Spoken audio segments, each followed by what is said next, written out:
Test. 1, 2, 3. Is this working? 1, 2, 3. Oh, I hear myself. Oh, why do I hear myself? Monitoring's off. Oh, okay, the Twitch chat. Let's see. Check, check. 1. It's always got to set the levels. Check. Test, test, test, check. What do you guys, -15, -10? Test, test. Kind of depends on how loud I talk. Check, check, check. Oh, good morning, Flip. Test, good check. Okay, maybe a little loud. 1, 2, 3. Connor, how's it going? I think I saw you in Tina's chat. I didn't want to overwhelm her chat, so I didn't say hi, but I saw you, I think. Morning, Michael. Morning, Chess. Morning, all for. Ooh, how do I say that? All for one. Um, uh, so Tina's just been streaming like since last night. Isn't that not like that can't be great for your health? Oh, good morning.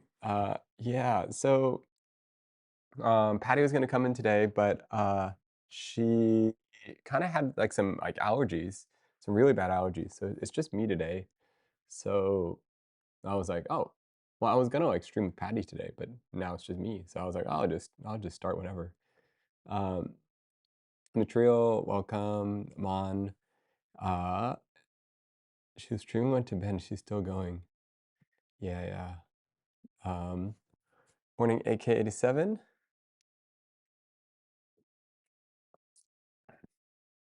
Um, yeah, it's the morning. What time is it for you guys? What art design are we talking about? Well, nothing in particular. I guess I was kind of curious for anyone that makes art. 1 p.m. Whoa. Uh, 1 p.m. Wait, where do you have to be 1 p.m.?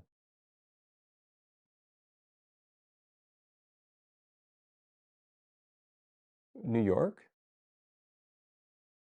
East Coast? All for one. Not used to a 10 a.m. early stream.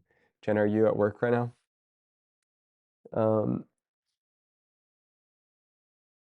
Prototype, welcome. Sample, welcome. 10 a.m. stream, East Coast. Sample. Whoa. Good morning, PX Ghost. I'm at work. Yes. Good morning, morning. What were we talking about? Yeah, we're talking about art design. No, I don't know. I kind of just want to. It's always nice to see like, it's always nice to see what other people make art-wise. Something that's really just been on my mind a lot is how, you know, how I guess the thing that's been on my mind is that everyone is from like different areas. And so it's kind of like, if you travel or you go to like another city, like the art, everything feels a little bit different. Um, Morning, Car Wheel. Good morning, Valerie. Is that how you pronounce it? Valerie. Um, and Good morning, 1X. Yeah, and I was just thinking about how like every time you go to a new city, like it has different inspirations. If you're from like Europe, there's like you just have a whole set of different inspirations. So I guess I'm curious about the art that's local to your area or the art that you're personally working on, or if you just have things you think are inspiring. Um, I mean, I don't know, just kind of a theme. I'm also really into typography. So if you guys have fonts that you guys think are cool, I'd love to hear why. Um, Anyone else here into typography?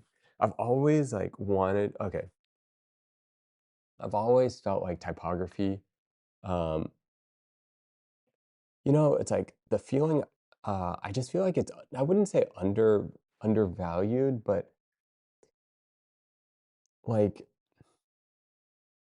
I mean, I'll probably talk about this a bunch, but it's like you walk by a store and you see the font that the store name is in, and that tells you so much. It just tells you, like, the kind of products that are gonna be in the store, it just tells you everything. So, I think, like, there's so much communication in a font, like, in a store sign, in a color palette, in a texture, um, and so but I also don't feel like I know enough about typography. I feel like I know when I like it, but I haven't, like, nerded out about it. Like, I don't know the history of typography, and I would like to know. Good morning, how do you pronounce that? Aporiatic witch? Aporiatic? Yeah, typography is so cool, it is. Um, Another workday stream, yes. Linz, are you at work? Um, Sorry. Uh, what? App O App or etic.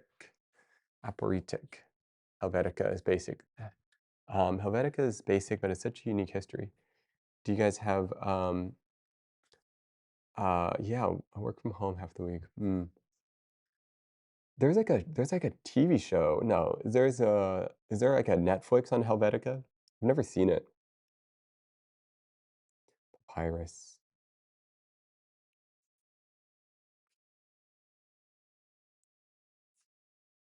Comic Sans.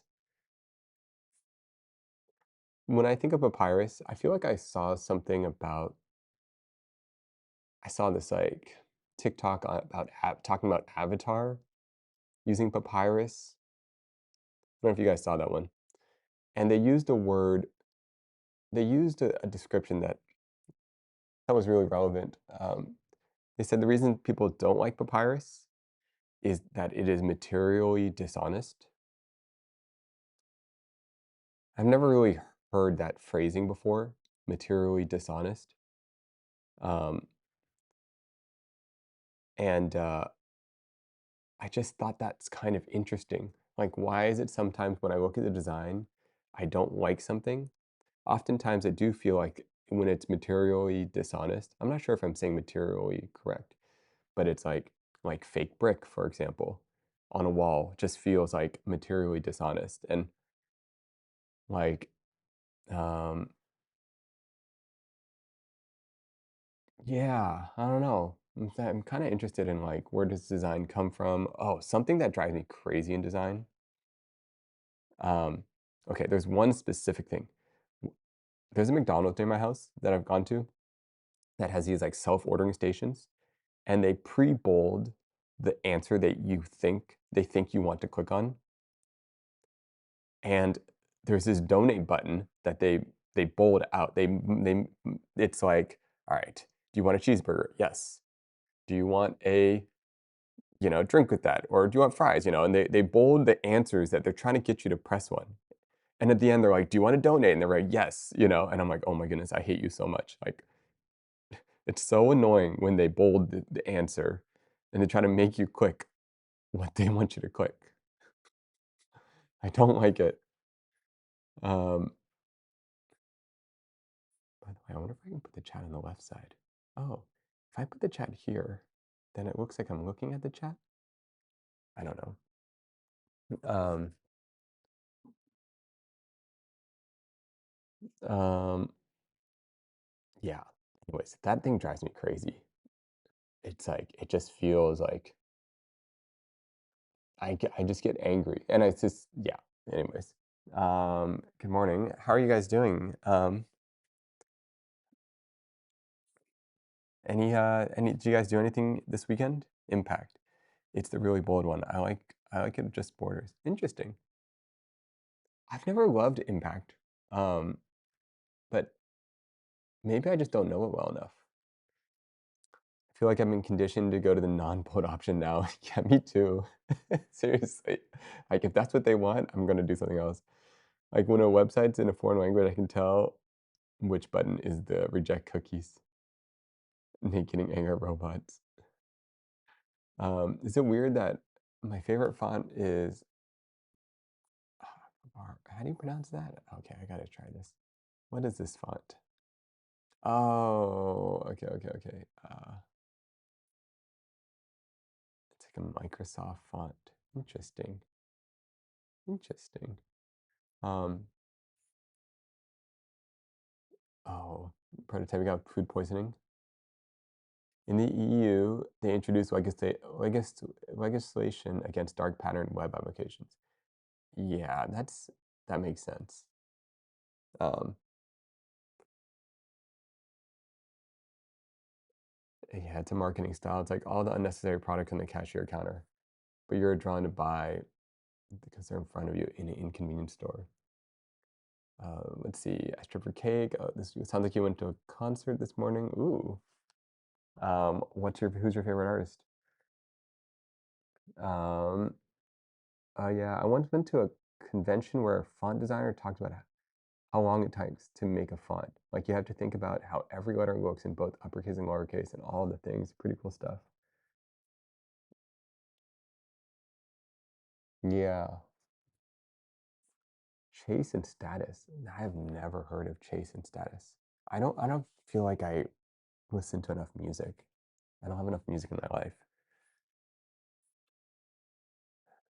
I feel like maybe that will be an arc for me later on in my life, where I'll like get really obsessed with music. I was really obsessed with music in high school. Um, like we made mixed CDs. What do you call it? Mixtapes? No, you just made like you burn a CD for a friend. Um, and I don't know if you guys remember when they had MP3 players. Those are pretty cool. Um, and then they had like the CD MP3 players. You guys never burned a CD? How many of you guys have ever burned a CD? Have you guys not burned a CD? Yeah, yeah, yeah.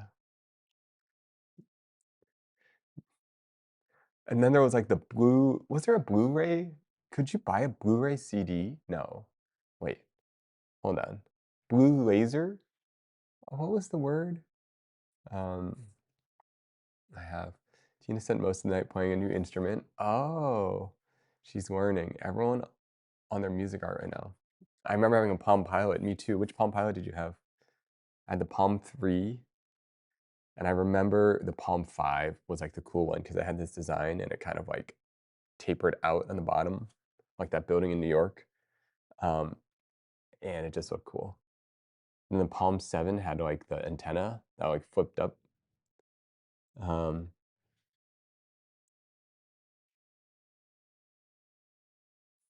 Um, we do, yeah. DVDs. Oh yeah, you burn CDs. What was it? 650 megabytes on a CD. Um, and then sometimes you get a 700 megabyte CD. Does that sound about right? Somewhere between 550, 500, 650, 700 megabyte CD. And then you'd have these little discs that you would 700 megabytes, yeah. Um, also burned every Netflix DVD I got, yeah. Um, yeah. Morning Russian, welcome, welcome. How's it going? Um, I will show you, let's see. Uh, Let me see if I can pull this up. Computer days. Yes. My old CDs.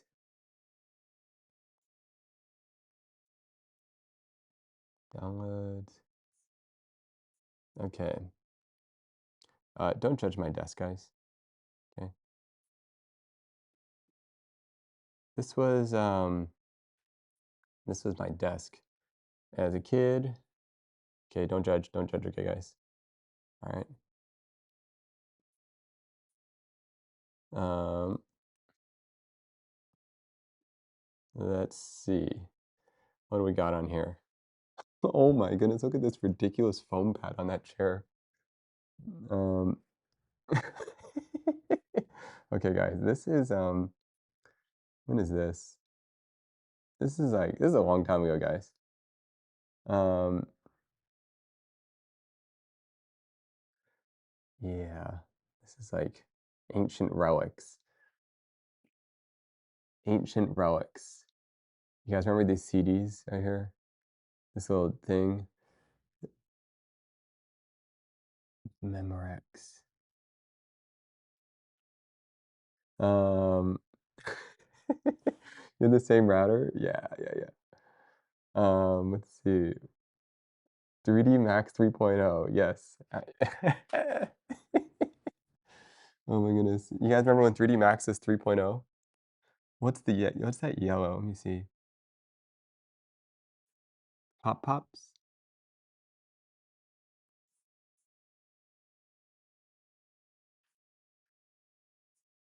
What are we even looking at here?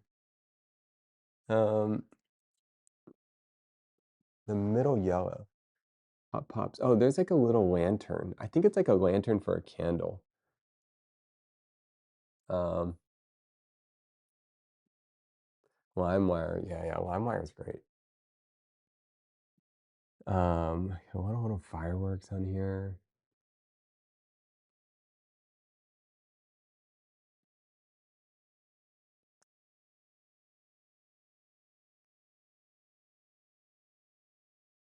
Wow, it's a giant mess. Got the family computer virus from LimeWire. Yeah, yeah. Wait, LimeWire is making a comeback? There is no way. Flip phone. You guys, what flip phone is this? It looks like a Motorola. I kind of remember this phone.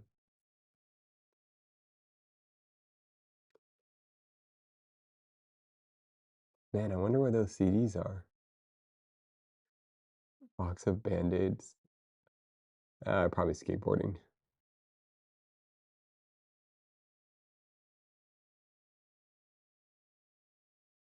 Um,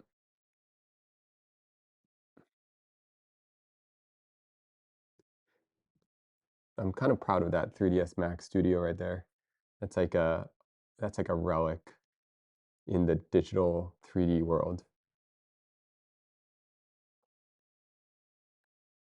I don't even know what version of 3ds Max are on now. I know the foam on the armchair is ridiculous. That's my mom's doing. I did not do that. My mom was obsessed with like who knows what. Oh my goodness. Myself right here. Um, yeah, she was always what's that tube with the pink top? Oh, that's a firework. That one looks like it's called, what's that firework say? I can't read it. Hmm, I don't know what that says. Um,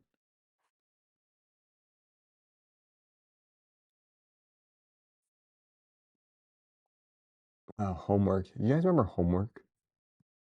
Any of you guys still have homework? Oh, gross. Homework is the worst.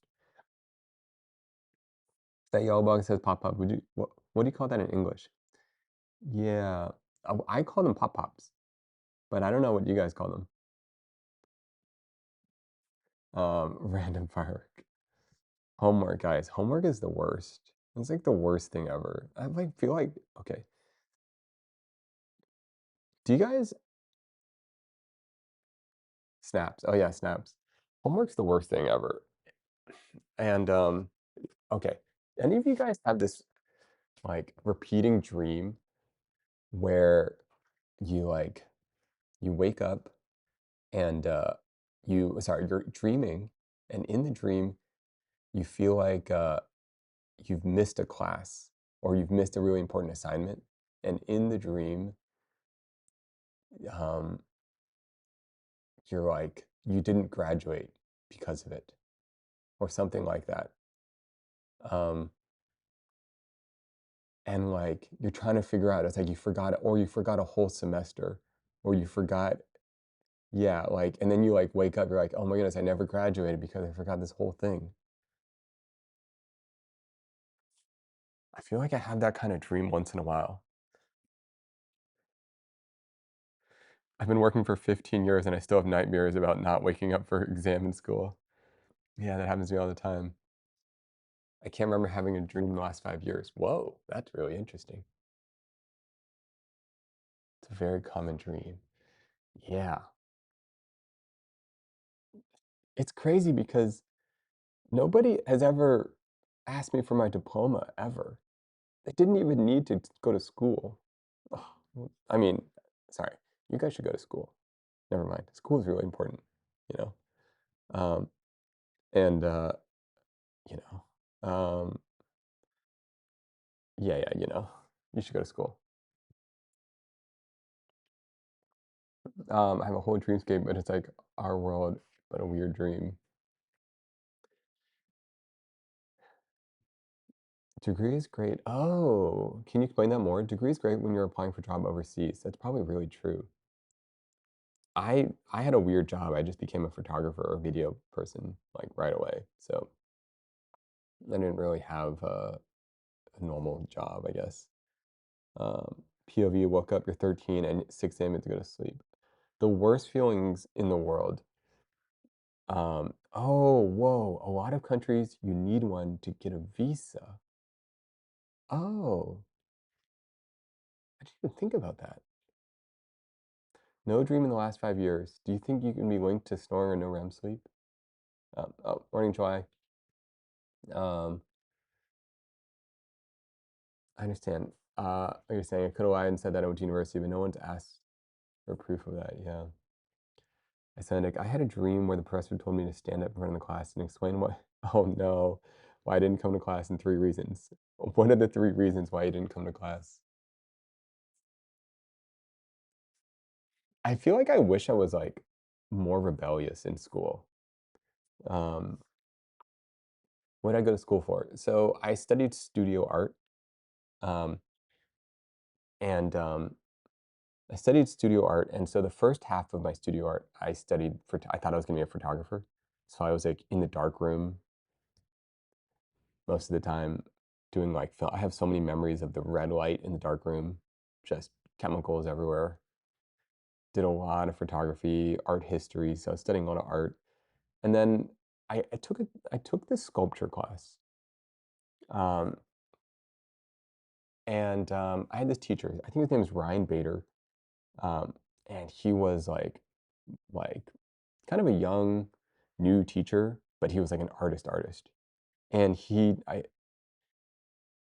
his first like question in the class was like, "What is art?" And we ended up having like a whole discussion. The entire first class was just this discussion, like, "What is art?" And he was like the first teacher in college that like didn't really care about grades. He just wanted people to explore their own personal idea of what art was. And, I felt like kind of for the first time, I wasn't making stuff for the grade. He like his idea of what creativity was, what art should be, was about like personal exploration and personal discovery. And that was like that made me like and the way he saw sculpture was like a free form medium to do anything you want. Um, and so after that class, I got way more interested in the idea of sculpture because it was just like you could do anything. It's just like art as art. You can make like a rock could be a sculpture, like you can make it out of polyurethane, you can make it out of wood, you could make it video as a sculpture in some way in the right context. Um, and I was really kind of like enamored by the art history um, and so I kind of the first half I studied like photography, but I kind of felt um, um, I kind of felt like it was limiting, but then with sculpture work, it was kind of like anything. So in the second half, I kind of switched into like I kind of switched into just art in general. like sculpture art, and so I kinda and then I ended up very towards the end, I really started exploring, like, video art. Um, oh, morning, Kurt. Um, oh, good morning, Sussy. Welcome from you're in Vietnam? Did you end up going to that, uh did you end up going to that, you were gonna check out a place. I'm not sure if you ended up going there. Forgot, food-wise. Was it the Bun Sao place, the Bun Kun, or I can't remember. Um, my auto tech class was the same way, it changed my life. Yeah, there's always these, like, one class there's this one teacher that changes your life. I had 2 of them. I had 3 of them. Um, oh, it's been raining nonstop. Um, I had 3 teachers. One, I had a guy named Mr. Bear in 7th grade. He was my first teacher that changed my life. I had a teacher in high school.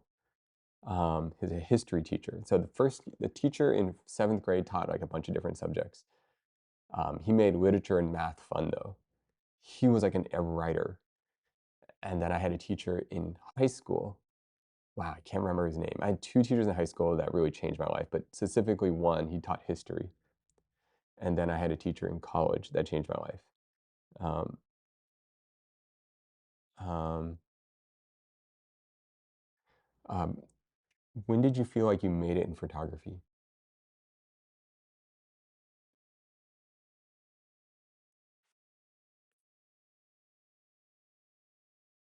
Hmm. I didn't really feel that for a long time. I'm trying to think, was there an exact moment? Um,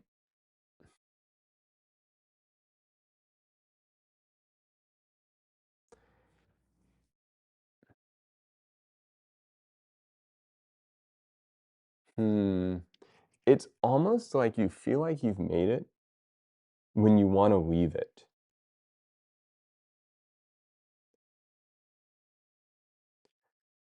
Like,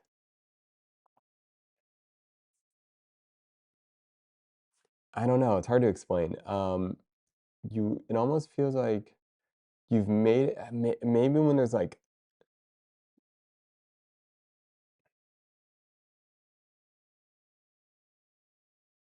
I remember having these moments that it was really confusing for me. Um, I had this moment maybe, like, I don't know, 8 years into cinematography, I guess, and I met this cinematographer, um, as a Steadicam operator, and he's, like, super talented guy. Was a master diver. He was a pilot, instructor pilot. He had, like, he did Steadicam work for, like, huge things, like, he did, like, a couple of the Britney Spears music videos and, back in the day, like, kind of like a, like, legendary resume. And, he ended up helping me on a project, and, he had this kind of, like, rock star energy where he's just like the stories were endless, you know? He's like, "Oh, yeah, I worked with them, and I did this, and I worked with this DP," and it was, like, kinda surreal. And for some reason, he always really he always really wanted to work with me, and I remember, like, I was really shy, I had a job where we didn't have that much money, you know? I think our budget was, like $500 for the Steadicam op, and relative to, like, LA in the industry with gear, that's, like, not a great rate.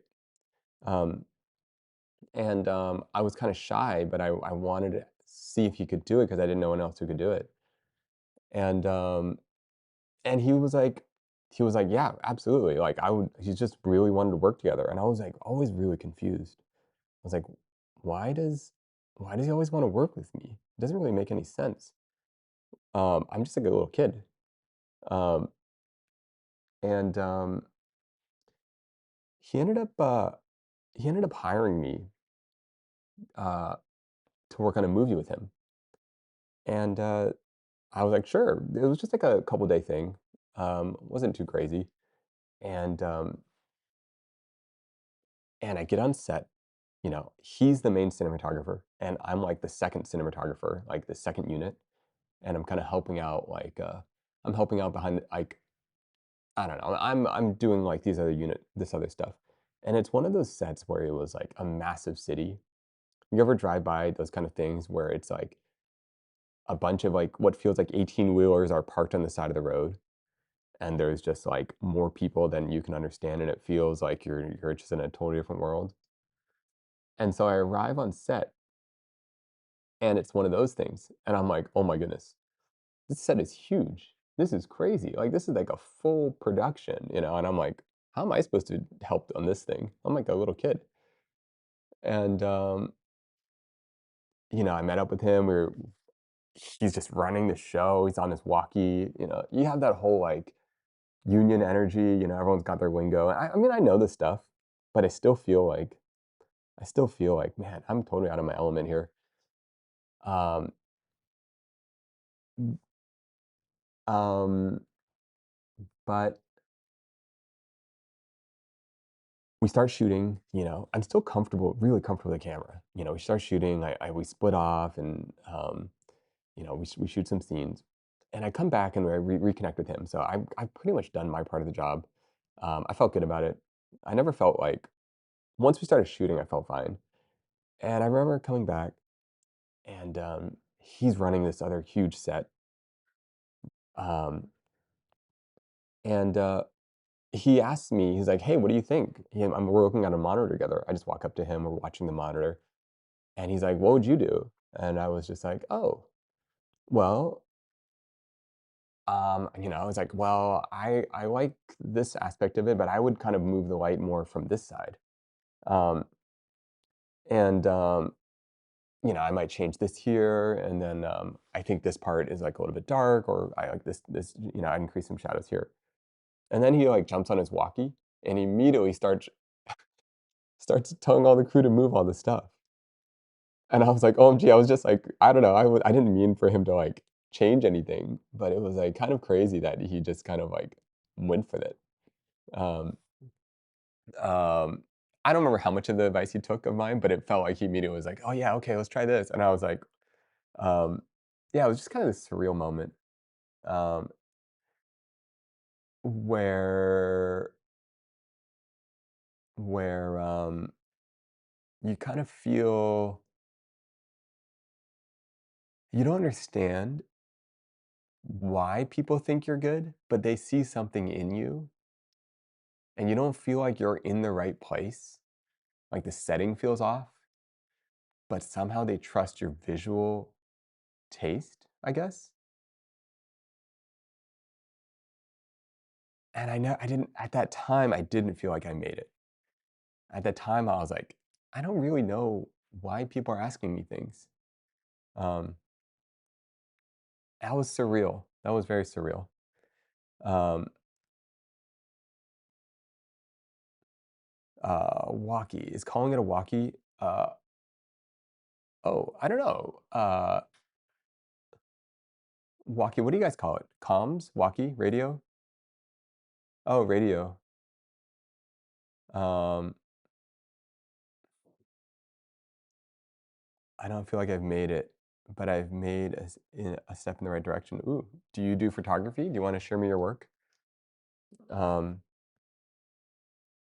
oh, thesis. Sorry. Different field. Um,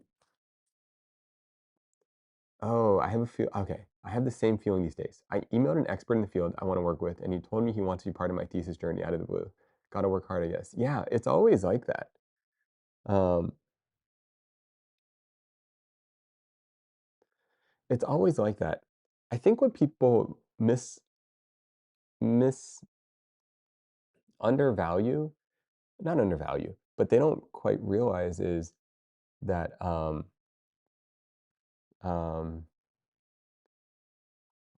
they kind of undervalue like their beginner's mindset is really valuable, or their fresh perspective of the world is really valuable. And so it feels like inexperience from the outside, but it actually is, um, but it's actually just like a fresh perspective. Um, uh, let's see. What do you do in aviation, if I don't mind asking? Oh yeah, Michael, you work in aviation?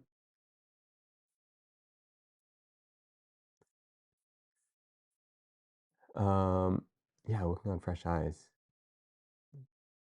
Uh, oh, sorry. Wait, wait. Sorry. I was reading the wrong thing. Yes. Aviation. Aviation is cool. Engineer for, yeah. Um, I love engineering, and oh, I've sample. I don't know if I told you this, but I had a really cool opportunity where I got to go through the Robertson helicopter warehouse, helicopter engineering warehouse. I don't know what you call it, manufacturing. That massive building that they have. You guys know Robertson helicopters? You got the Robinson 44, the 66, and they're working on the 88 right now. Um, um, yeah, the factory was so cool. Just kind of seeing like how they make things. Like something that was very apparent with the factory is every material for each part was very well thought out. You know, um, so like the rotor, the shaft for the main rotor, like it's made out of like a hardened high carbon steel. I can't remember exactly what it's made out of, but it's significantly different. Porter Robinson, no, Robertson helicopters. Bell. There's Boeing makes a really nice helicopter too. Um, sorry, Airbus. Sorry, my bad. Airbus makes a really nice helicopter. Um, whoa, Linz, you have a pilot license? That's crazy. I would never guess. Anyone else have their pilot license? How'd you end up getting a pilot's license?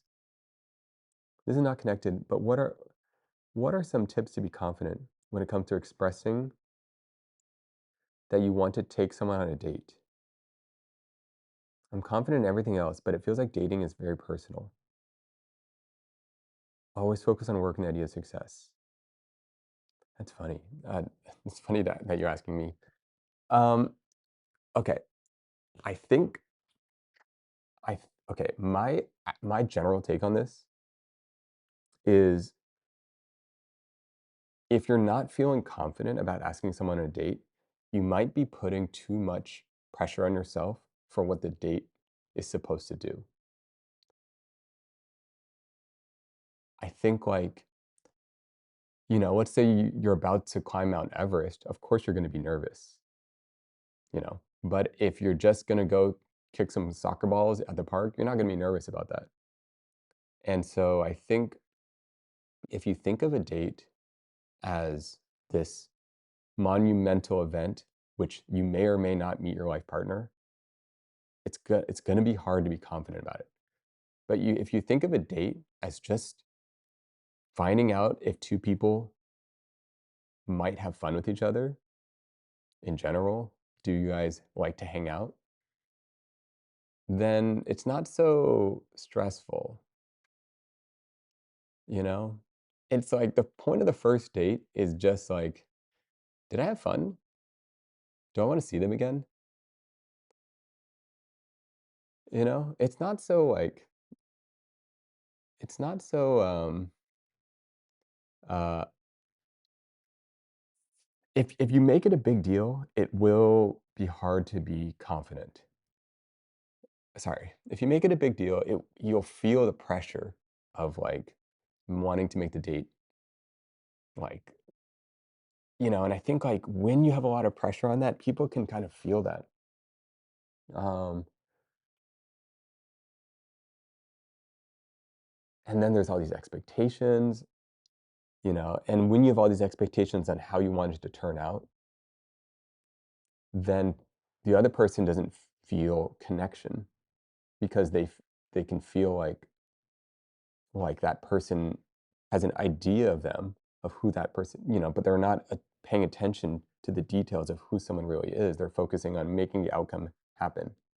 They're like, okay, this if you feel like someone if you're feeling like someone's like trying to make a date work, it just doesn't feel right. But if you feel like someone is just trying to get to know you and seeing if there's a good chemistry or a good connection, or maybe they're just not expecting anything. All they're doing is trying to get to know you.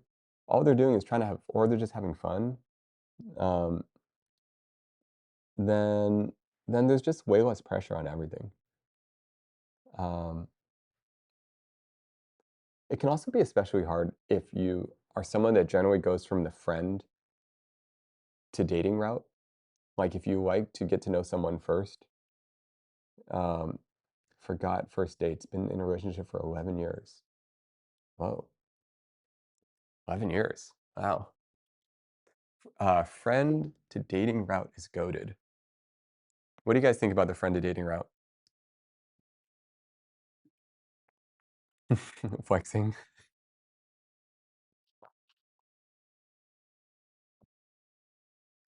I'm someone that finds the transition hard. Mm, yeah, yeah. If we're talking, it's like a whole nother scenario if we're talking about friend to dating route. Um, the friend to dating route is like, isn't that the only route? No, no, no, no. I mean, like, if you meet someone like at a party, and then if you like their vibe, you immediately ask them on a date, or if you meet them on an app, then you've already like expressed interest in each other. Um, I'm single Pringle.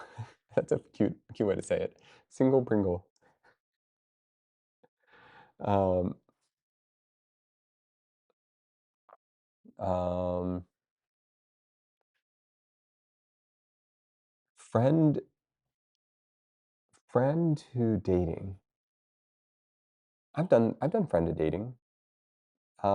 And I've done both. Single Pringles.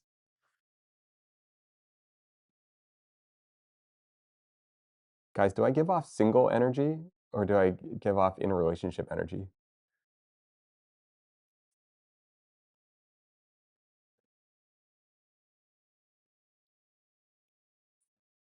Single energy.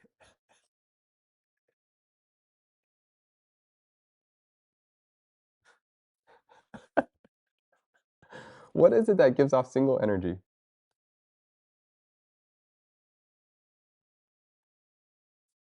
Hmm. The only problem with a friend to dating is that the friend zone gets really strong content energy. I gotta get good at that. I gotta get better at the content energy. Um,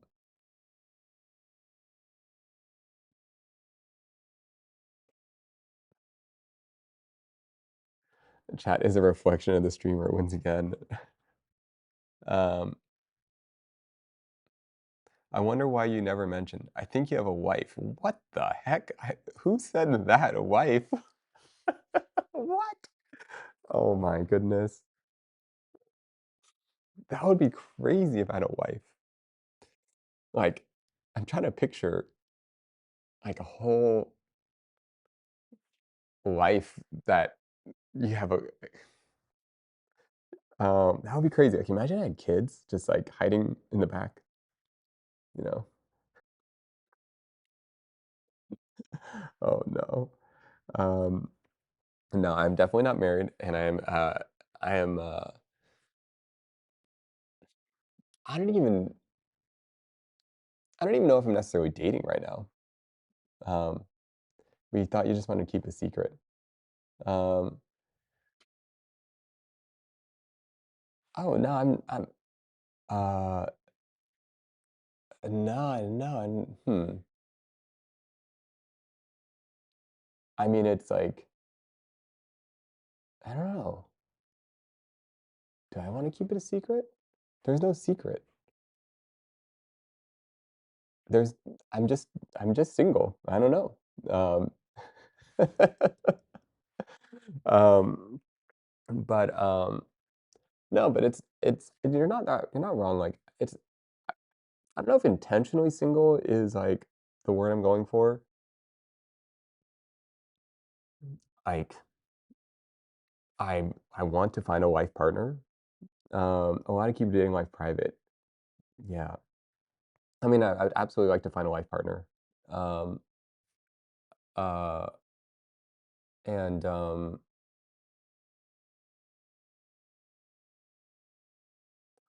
but I'm not trying to I wanna have find a life partner. I'd like to have a family. Um, but I'm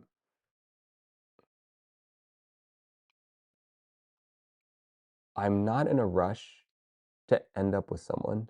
Especially, I would much rather find the right fit of 2 people being honest as they can to each other than hit some sort of marker of of a family. Um, so yeah, but um, yeah, I would love to find someone that we have shared values. I'd love to find someone that we could adventure the world with, and uh, kids would be fun. I didn't actually think I was going to be a good dad. I never, like, thinking about that, I was like, oh, I wonder if I'd be a good dad. And then a lot of my friends said I'd be a good dad, and I was like, really? Um, and then I thought about it. I'm like, actually, it'd be really fun to have kids. You know, they're like a sponge. They're a sponge. They like just kind of absorb things. It's kind of cool. Um, it'd just be fun, They just like playing with something. Like, ooh, what's this? Ooh, you know? What's this? I think it's like you just nurture an environment in which they can discover something for themselves, nurture an environment in which they can be challenged and work through challenge. Um, I think I would have been a terrible dad in my 20s. I could totally see how you would be different dads at different ages. Um, I think you'd be a good dad. We saw the Fuzi stream. Well, um, thank you. Um, Streamers struggle with decision a lot. If you're in a relationship, would you make it public or private? Public figure thought. Um, it's up to the partner I have.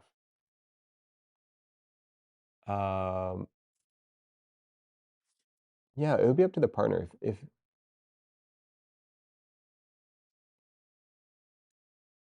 I'm not that, I don't know. I don't know. It's up to the partner.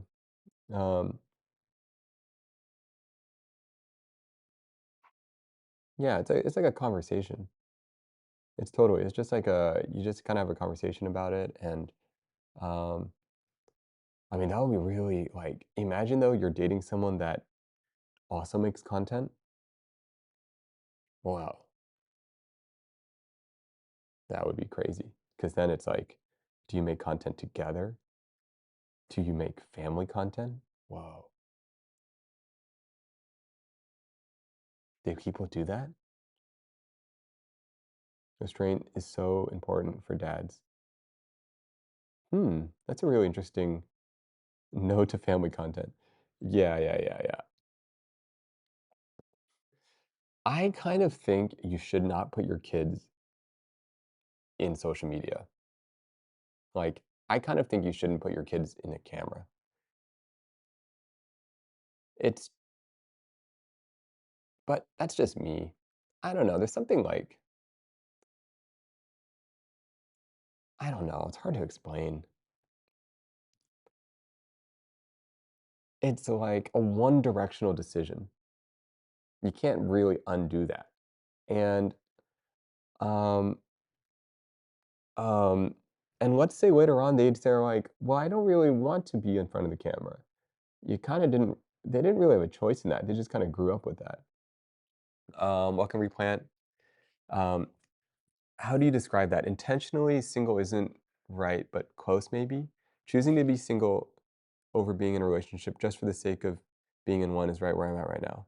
Let me read that correctly. Choosing to be single over being in a relationship just for the sake of being in one is right where I'm at right now. Yeah, I it's kind of like this for me, it's like,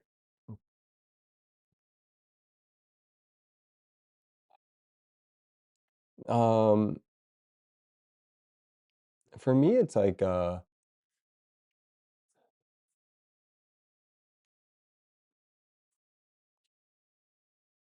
I'm I just, like,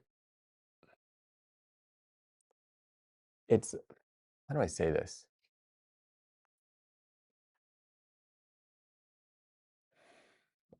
It's not one feeling. Okay. I feel like when I am searching for a relationship, I'm not present with, like, whoever I'm talking to.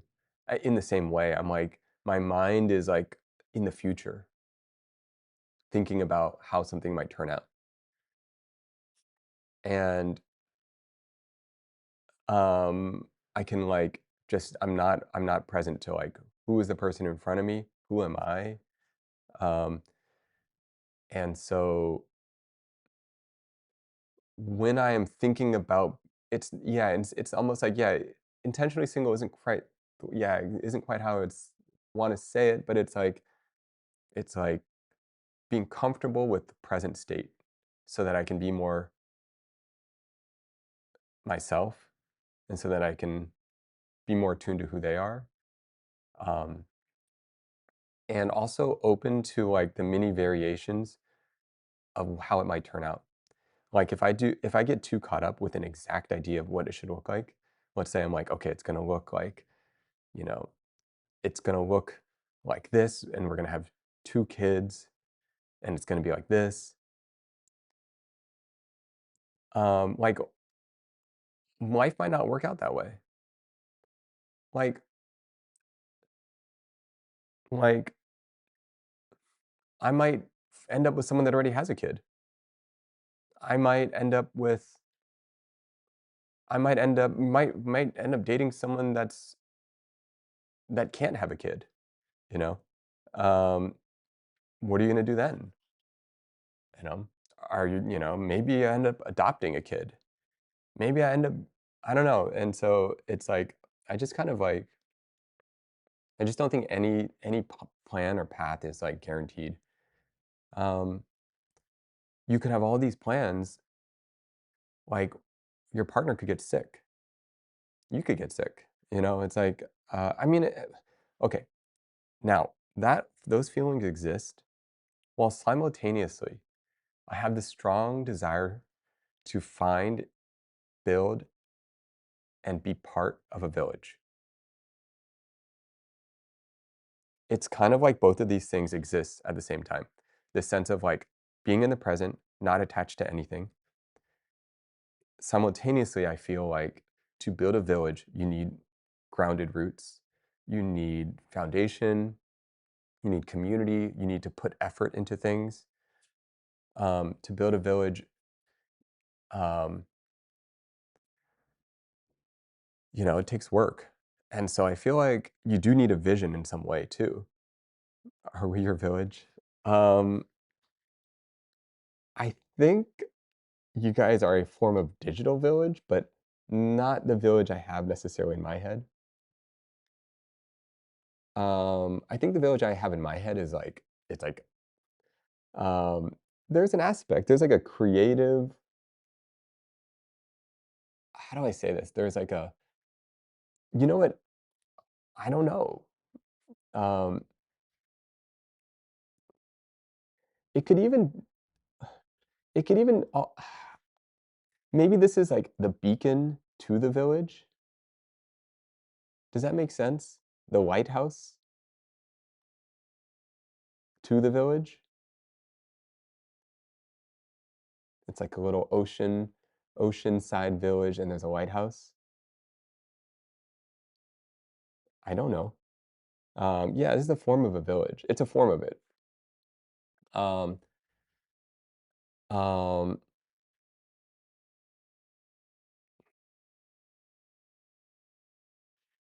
but yeah, I definitely feel like both of these feelings. I feel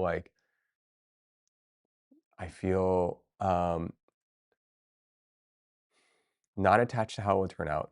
I feel at peace with the present. I feel like I want to prioritize natural, organic connection. Um, and then simultaneously, I have a vision for what I want to build. I want a village that can handle hardship. I want a village that can handle a storm. Um, I want a village where there's different age groups. I think it's really cool when you have like, someone in their 70s, 80s, people in their 50s, people in their 30s, and then there's like little kids too. Like, I think like a village is like generational. It's not just like your 8 friends that are all the same age, living in the same city, doing the exact same thing all the time, playing, and maybe there's forms of those villages. Maybe you always meet at bowling on Thursday nights. It's a form of village. I guess the village I kind of aspire to have is like there is some sort of connection. Um, is the village idea you're thinking about match up with where you currently live? Um, it's not far off. It's not far off. I really believe you can find it. I really believe if you're willing to put effort, I kind of have a tremendous amount of confidence that I can create on command the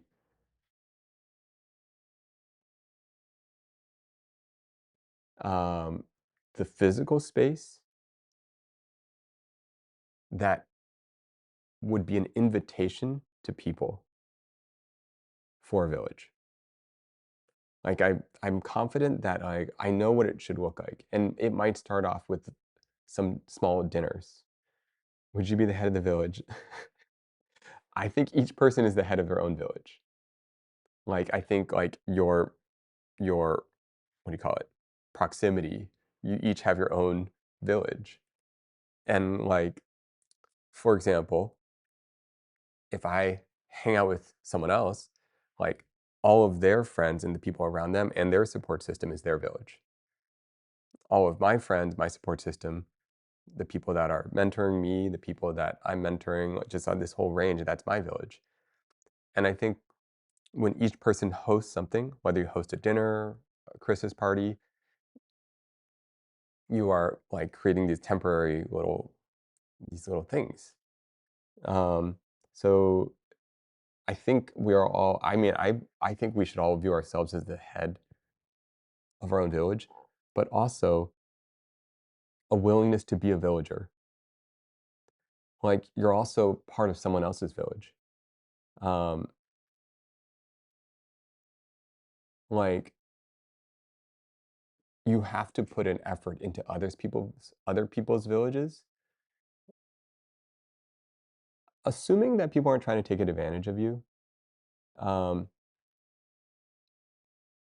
and people are naturally kind. When a friend puts on an event, like I want to make the effort to show up.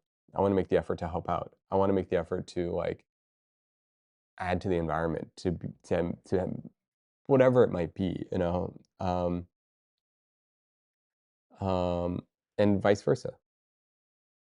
Every time I think of village, I think of Minecraft. Yeah, I could see that. Minecraft felt like a little miniature one. The village concept is not necessarily bound by physical location.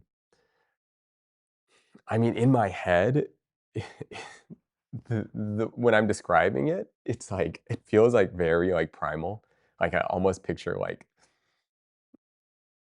ancient Mesopotamia, and like these like straw huts, and like what is it like to have like a little like 50-person village. Um, I mean, mentally, I think about visually, I think about that, but obviously, like, that's just, like, a visual picture in my head. Um, um, I mean, wouldn't it be kind of fun, like, the little teepees and then or different random, like, forms of buildings, like, I think of, what's that, Primitive Technology, and you got these, like, little huts and you hang out and Crystal, what's going on? We're talking about the village. Come on. And then you got a fire, the campfire. Guys, we need to do the equivalent of a campfire hangout. Um, Friends living in the same neighborhood, all hanging out, star watching. Oh my goodness, star watching would be so fun. I have such good memories star watching. I have such good memories of like friends setting up like a really soft blanket in a warm summer night and cold, but warm summer night. I was like, and you look up at the stars. Oh my goodness, there's such great memories. Streamers do that.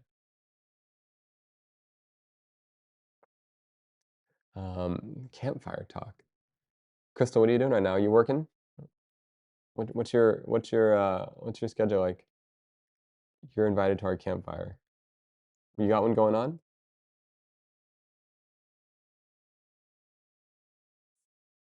I have the office of Michelle. Nice. Are you guys working?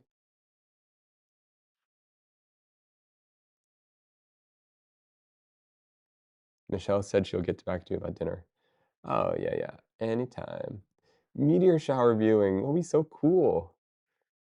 Um, the thing about trying to establish the supportive village is that in America, I've observed it's just such a huge part of the culture to move, move, move.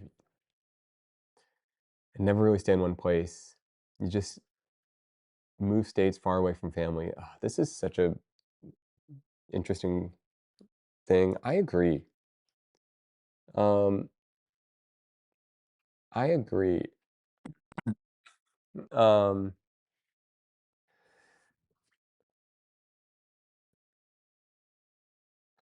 I feel like I feel like there's speaking to that, Jen, I feel like there's like a tendency to be unhappy and feel okay, this is a huge generalization, but I feel like there's a tendency when people feel unhappy with their life or it's not going the way they want it. I feel like sometimes people have this tendency to say, "Well, I just need to change my environment." And this totally could be true. Um, but they oftentimes their answer to that is like, "I'm gonna move to a new city." And while this can totally be the exact thing you need, you might just be missing the actual problem, and it may just reoccur again in 5 years. Um, yeah, I feel like people become more avoidant and give up on community and friends too soon.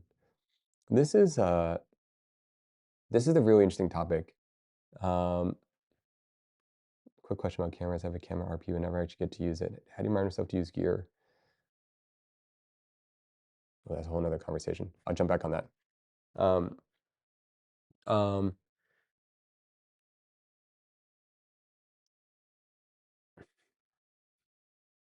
okay. I feel like people have become more avoidant and give up a community and friends too soon. All right. So here's like a I don't know if a hot take is the way I would say. Um, um, okay. Okay. Here's like a don't okay. Taken out of context is not going to sound right. How do I say this? Um, there's a nuance. There's such a nuance to this, but I agree that people have become more avoidant and give up on community and friends too soon. Okay, here's my take. My take is I think we have over prioritized this idea of protecting your peace And we have over prioritized this idea of like everything should feel like right in your body.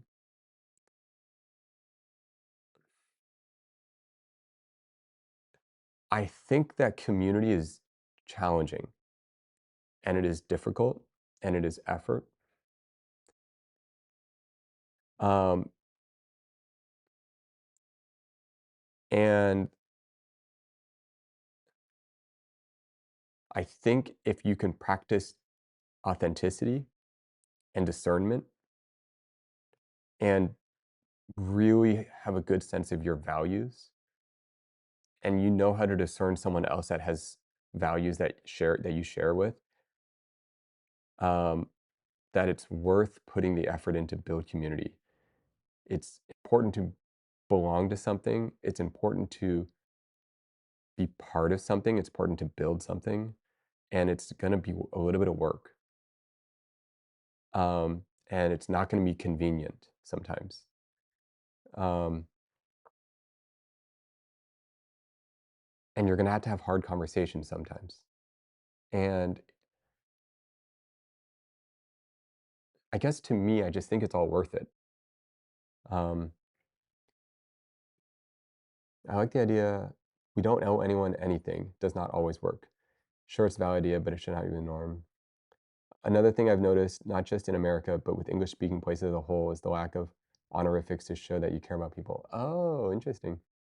Interesting take. Just joining in, I can say with my personal experience, sticking through the community in art has saved many days of self doubt. Um, there will be tough times. It won't always be easy. Yeah. No wonder everyone's lonely. Agreed.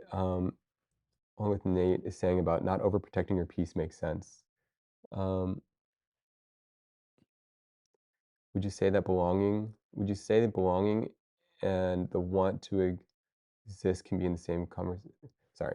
Would you say belonging and the want to belong exist in the same conversation? Let me think if I understand that question. Would you say belonging and the want to belong exist in the same conversation? I might need that question again. Um, can you give an example what an honorific is, just so I can understand? Um, yeah, I know. I guess I'm just. I guess.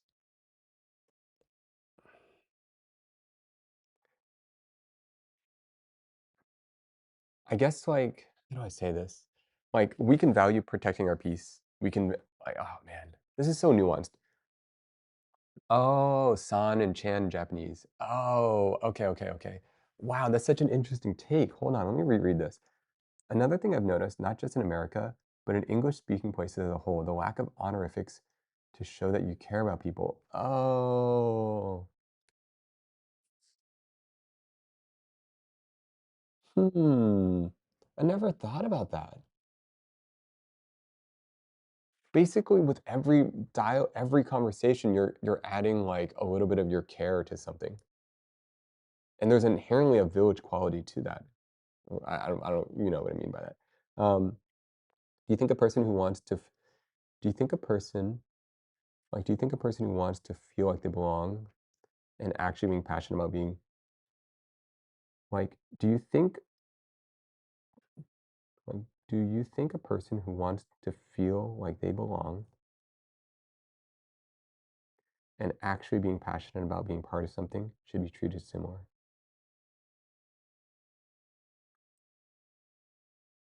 Ah, okay,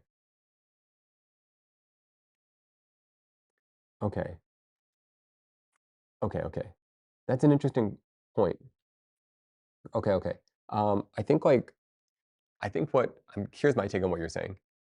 It's like, are you searching for the feeling of belonging? Is that what's really at its core? Like, there are some people that are just like, they want to feel part of something, and some people are there for the zip line. You know, they're there for the the hobby. You know, like it's like uh, they're just passionate about uh, not part of something, like, um, what was I say?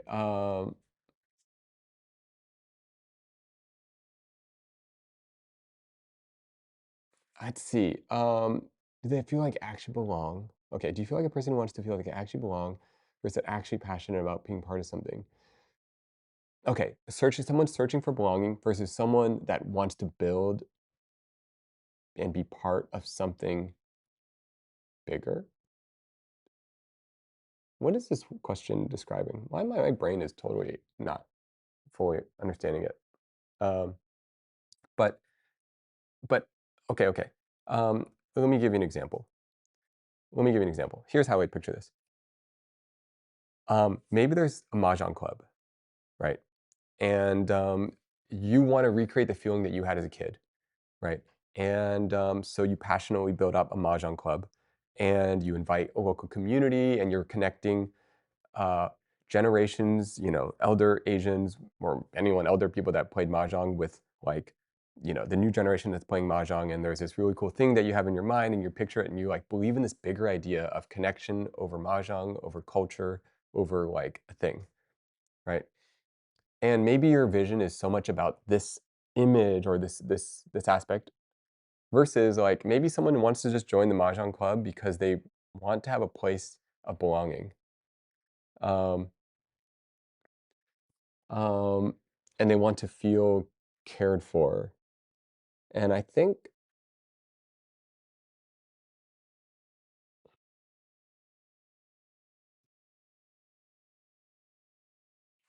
yeah, I don't know. I kind of, I kind of like the first one. Like, I kind of like this idea of like wrapping it around an idea. For example, like maybe you wrap it around tea. I think like one of the reasons it's kind of nice is the more specific of the activity, the more the more specific the activity, the more I don't know, more likely you will find the same people that are have a similar vision, and it's kind of like the title to it's kind of like the sign to the door. It just like sets the tone. For example, if you have a vinyl jazz bar and on front of the door it says, "This is a sound and music experience. Please don't speak louder than the music." That is a very clear filter that will gather together a certain group of people. Um, yeah, there's a very specific shared appreciation for this art, and likely the people that are into that will show up, and the ones that are not will not show up. Um, oh, we're talking these honorifics. Let's see. Um, oh, Mr., Mrs., Doctor. You think a person who wants to um, Gege, Gigi, Gege. Most Asian places use that. Understanding is using them shows respect. Dropping honorifics shows that you're close in person. Oh, honorifics. The closest thing we have in English are titles. I'm trying to think the last time I used a title for someone. I guess doctor? Yeah. Um, I was just in the mid of conversation about this and used the creative act from Rick Rubin and the anchor of these topics. I haven't actually read the creative. Wait, is it called the Creative Act? What's that book called? I actually haven't read it yet. Um, I've been meaning to read it. I'm aware. Uh, let's see, the feeling community. I'm hearing my name, always honorifics. Um, shared appreciation for the art. Would English version of dropping honorifics be switching to calling friends by their nickname? Oh. Much like the formal name. That's an interesting take.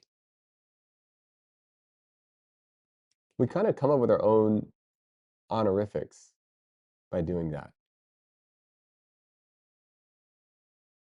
by using nicknames and like formal names. Huh. Like, for example, if you wanted to signify Chan, what was there's the Japanese ones, Chan, and there's like senpai, and there's like I forgot. Um, so then you might like call them by like their nickname instead. Nicknames just breed familiarity. Um,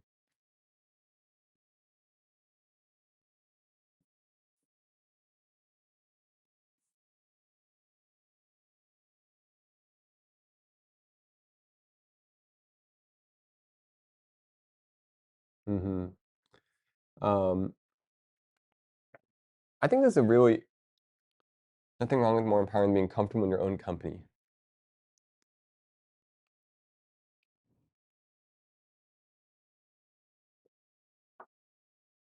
I think uh I think building I think building I'm actually curious about with you guys. Do you guys feel you have the community that you want? Do you guys feel like you have the belonging you're seeking? Where are you guys at with that? Um, what does that look like?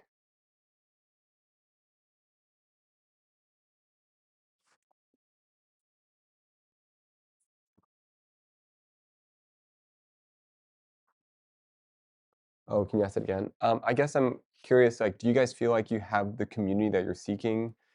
Do you guys feel like you are able to find the type of belonging that you want to find? Are you guys still seeking for it? Is it go through seasonality? Um,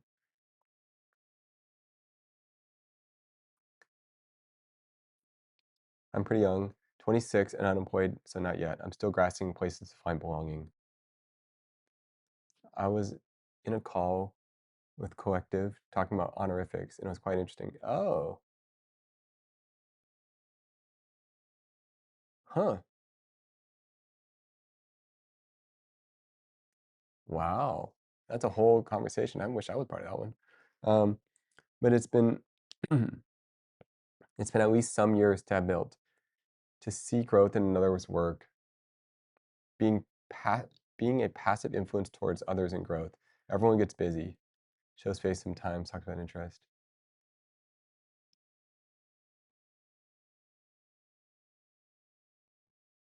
Artsy. Okay, so you're talking about yes, you do feel this way, um, and it's taken years to build.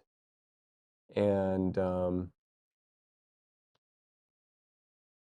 yeah, people wise, yes. Career wise, no. Aware but not really. Also young. Have you guys lost community before? Have you guys watched it like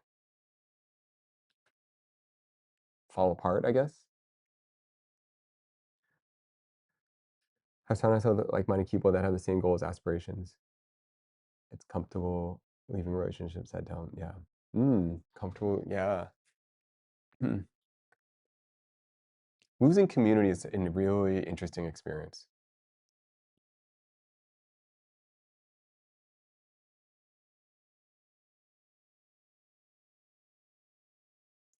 Um, when watching it kind of like dissolve, I grew up in church, lost it all when I left. Sometimes it's hard to belong. It'll take effort. The other party doesn't want it the same. What's some what's something weird happening is all my friends suddenly getting married, and sometimes I wonder if all of them start a family, if I might lose touch with them eventually.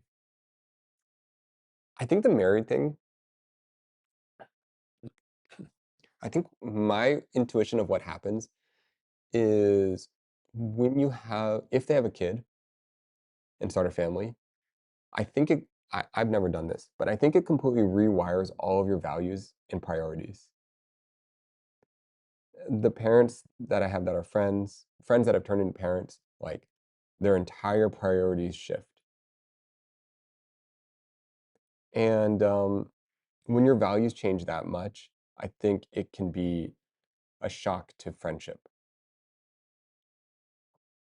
Um, I've lost those who I thought were the ones I've lost those I thought were the ones to understand feelings and actions, but that's guiding me towards a better understanding of who is there in the right moment in the same path.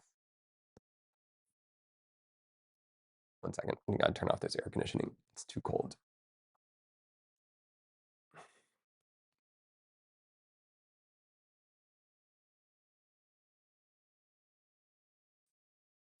Should I eat food? I probably should. Let me order food. Greek food.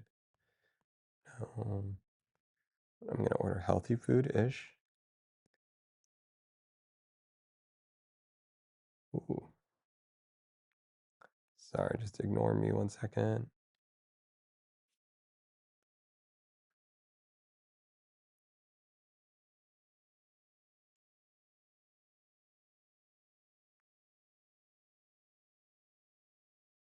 I wonder if this will just show up in my case. Just order this. We'll find out. Um,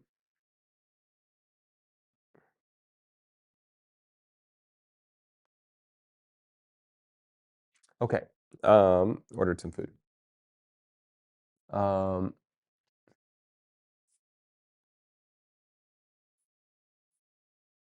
let's see. Sorry, going back here. Um, After school, I had this major fault with everyone from school because all of them were just uh, bigots, transphobic. It really put into perspective how people can change all. Whoa, lost all friends in a week. Wow,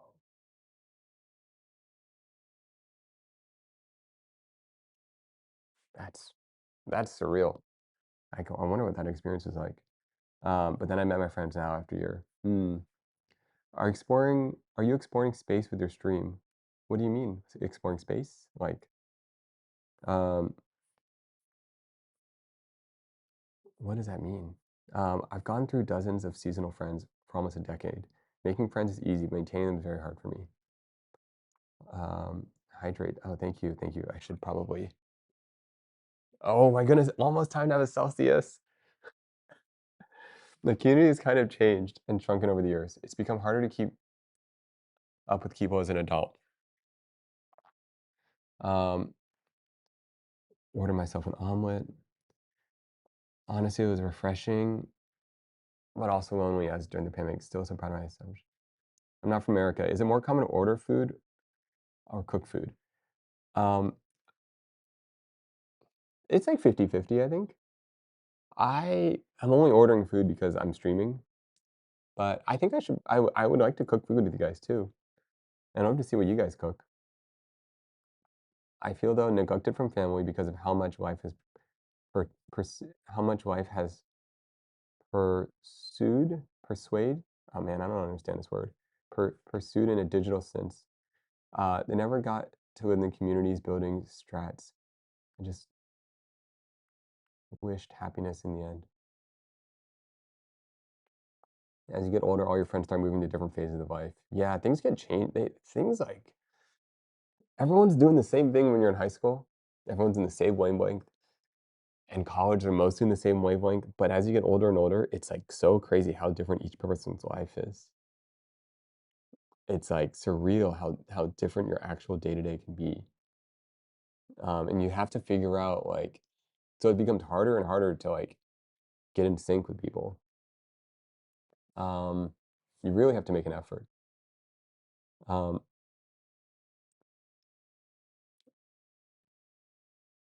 we should be proud of doing what's best for ourselves, exploring framing your camera in the Twitch frame.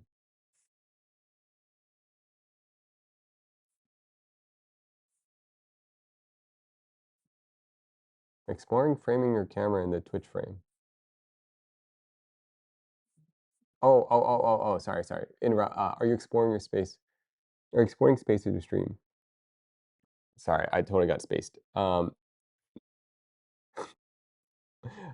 Nate is in the past. Welcome back to the present when you see this. All right, all right, all right. Okay, okay, okay. I can't cook, flip, can't cook. All right, let's see about that. We should do a cooking stream. Let's cook.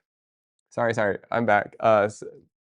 Ordered. I need to go in the grocery store now. Pursuit of happiness and fun and journey. I brought some of this up in therapy, and a therapist said she doesn't have a single adult client that isn't struggling with finding and maintaining relationships. So, um,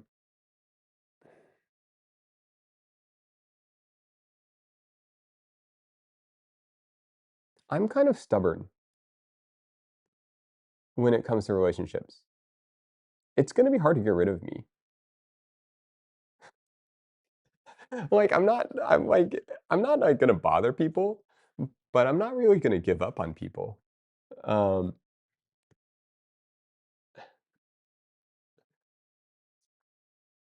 like, you know, like, I have a friend, Jason. Oh, you know what? I'll probably, like I think it'll be fun. Okay, I have 2 friends. I have a bunch of older friends, right, that are I've known since, like, high school or first day of college or even older. Um, and, they're 20 plus year friendships. Um, Jason, I've known him since 2006, so 20 years, right? He moved away, right? And, he moved away. Um, and so what do? You know? And, you kind of had to make a choice, like, how do you still hang out with each other? And, how do you still do things together? And, I mean, it's kind of straightforward to me, I just called him. Um, and you gotta schedule a call. It's just let me see, what's my last conversation with Jason? Let me see, what did I say? Let me scroll back. Um, uh, um, "Wanna catch up in the next week or 2? Let me know when you have time to phone." He wrote, "Yes," down. I wrote, "Free tonight if you want to phone or later this week." "Sorry, can you do Wednesday?" "Yep, yep, all good." You just gotta reach out, you know? Or my conversations before that. Um, um, Shared with him, like, an interesting interview that I thought was cool. Um, I shared with him an interview of a guy who designs suits, and I wrote to him, his answer to this question about podcast in this podcast about tailoring was really interesting. Ideas about time period, body type, fantasy, lazy copying. Curious if you're interested in it as well. He writes back with this whole big analysis of fashion and tailoring. And then I'm like, love the thoughts. Let's catch up on the phone. I tricked him, gave him like a interesting thing that I knew he was gonna be interested in. And then I'm like, yeah, cool. Now let's talk about it. And then we're on the phone. Um, um, uh, I have a question. I want to throw everyone here in the chat. Is it rare to have, it's rare these days to have friendships for 10, 20 plus years? I have friends that have been, I have a lot of friends that I've been with for 20 plus years, but I feel like this isn't common. Yeah, I don't think that is common. Two of my friends had for 36 years. Wow. Record, man, that's crazy. It's not that common. I hate to frame it this way. Relations are investment in time. I get what you mean though. I totally get what you mean. Like you have to put in the work, and you will. You have to put in the work, and it's not always going to be like fun. Not uncommon. Mine are all 20 years too. I have friends from 15 years, hang out with them on weekends. I'm just afraid of them getting married and moving on with their life. Oh, you just sabotage it. Easy peasy. Um, let's see. Yeah, I feel like isn't that common to have maintained friendships for that long? Yeah, trick people into talking to you. Yes, you just gotta trick them. Trick them. Um, it's almost unfathomable. I've totally moved to a new place a few times, so I've lost touch with people from a long time ago.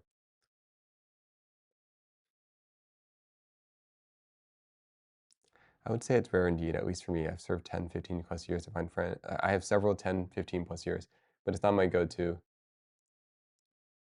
Oh, for context, I'm 21. Oh yeah, to have a 15 plus year friend and you're 21, wait, 6 years old.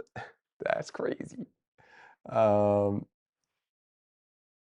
um, no, no, no. Don't sabotage them, guys. Support your friends in their changes. I mean it. That's like one of the key things. You've really got to let your friends change. They're gonna change. Be excited for their change. Let life change you. Let life change them. I think that we are always exploring, figuring out ourselves. Like sometimes your old friends can almost like limit who you want to become, you know? Like I just like be excited for their growth unless it's like downhill, you know? If you start seeing them like fall into like some sort of addiction or just like you gotta do something too. You gotta keep them accountable. Support their change, but hold them accountable to their values. Would you change for your partner? I don't know if that question is the way I would phrase it,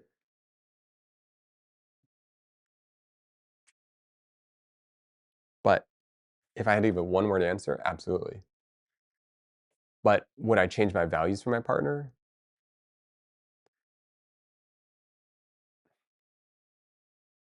It's not that I hope that our values change together as we experience life together. Like if we had kids, then I would imagine our values would change together. Um, yeah, would I compromise?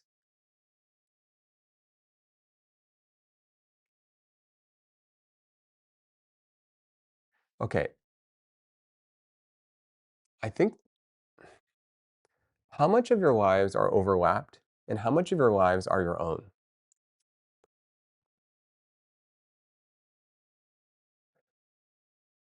If your lives are completely 100% overlapped, I think you're going to feel a lot of need to compromise all the time because inherently you are two individual beings with different ways of living and different interests and different physiology.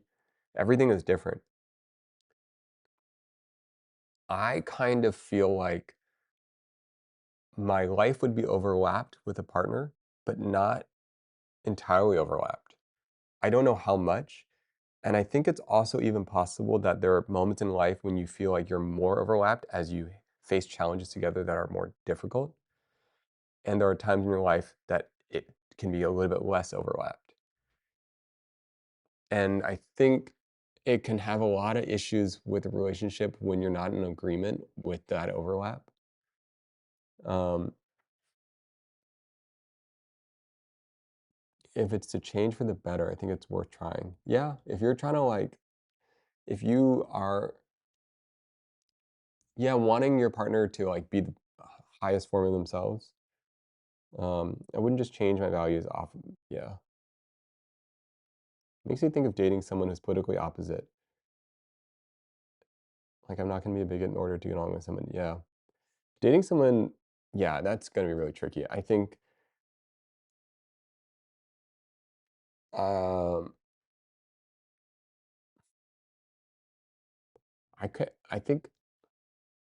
I think you would hopefully find someone, figure out pretty quickly that you would have different opinions or different values there. Um, overall, means you need to pick and choose, compromise with each other.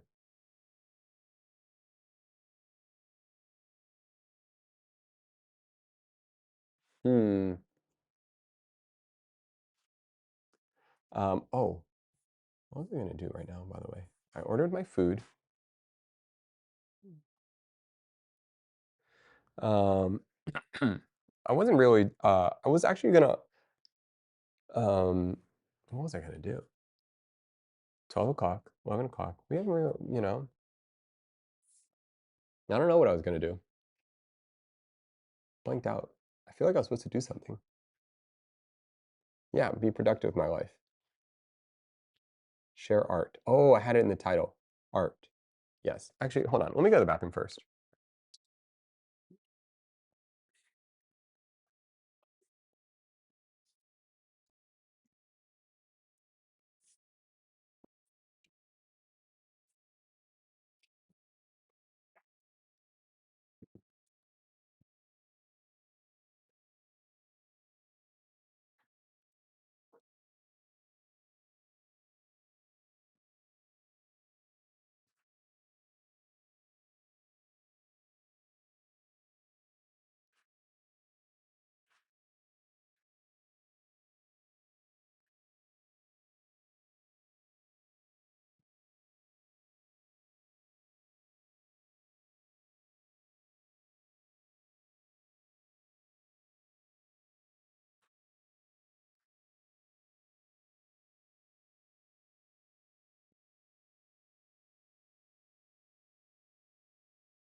Oh, I am back. Not really, but almost. Walking back.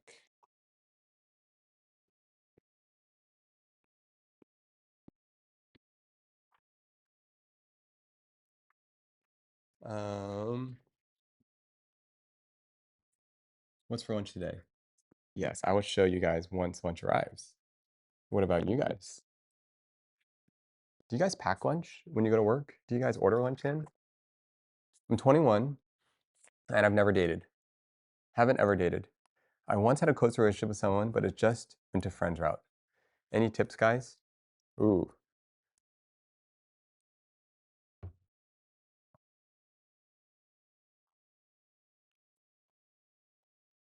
watch lots of documentaries so you have something to speak about. Cute.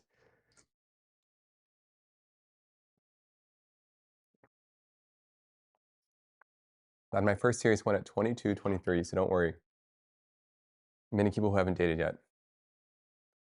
Yeah, that's absolutely true. Um, just focus on being confident in yourself. Don't value yourself in a relationship. It's a very broad question. Doctor has good advice on his YouTube. Biggest tip is to not force things. I'm a big believer that good things come for those who wait. My first relationship was also at 21.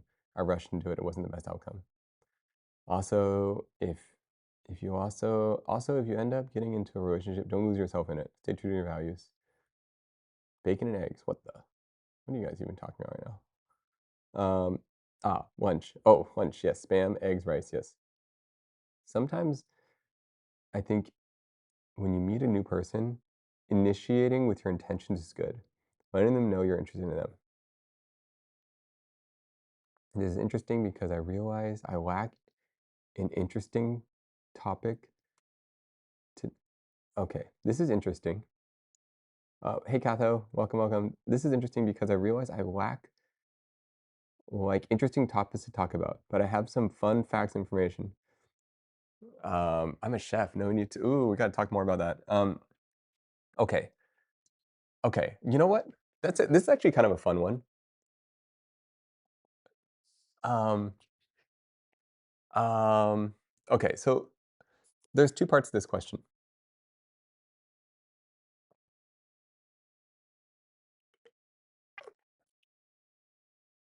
Okay, there's 2 parts. There's the first part, right? Um,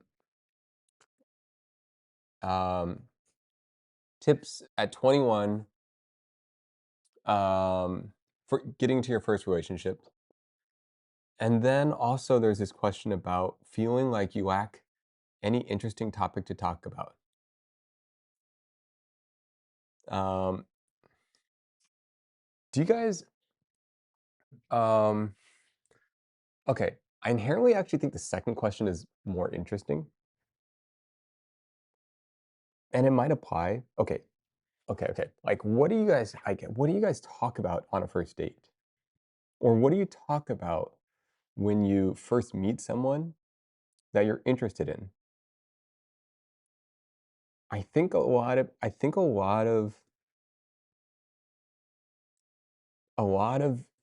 a lot of things happen in that first 5-minute dialogue. Here's another take. Okay, I want to hear what you guys think on this one. A lot of Okay, how do you guys feel about this? Do you feel like when you have a crush on someone, do you find that generally you kind of instantly have a crush on them within the first few minutes? Maybe they're your type, whatever that means. Maybe it's their energy, maybe it's their voice, maybe it's their topic, maybe it's the context in which you met them in. You know, you're at their art show, they're cooking dinner for you. You meet them while playing a tennis match. Like, do you find that how quickly do you guys find you have a crush on someone? And the reason I ask this is I felt like I had this period where I was surprised, where that I found felt like most people developed a crush very quickly, like within minutes. Sometimes they would have a crush before they even met them. And I think that's an interesting kind of thing. Like that kind of surprised me, but I also like looked at myself. I'm like, well, I guess that's kind of true for me too.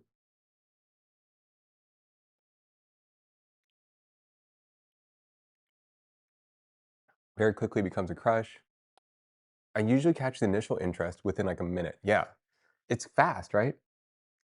Um, okay. Intent in dating is short term. Is it short term or long term? It depends. Yeah. Attraction, sure. Actual crush takes time. Interesting. Basic attraction, yes. Actual crush takes time. Okay. Um, crush more on a physical than character.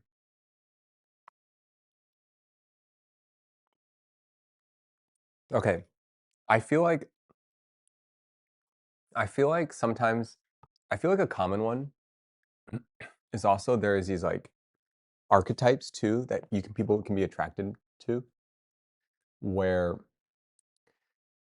maybe there's this archetype where I don't know, maybe it's like international. I have a friend and their archetype is like I don't know how it is. Their archetype is like rich international kid. Um, like that's the type that they're into. I keep trying to convince them this is not the way to go, but that's their type, right? And I don't know what they're looking for. They're always going after they're looking for this like rich international kid type.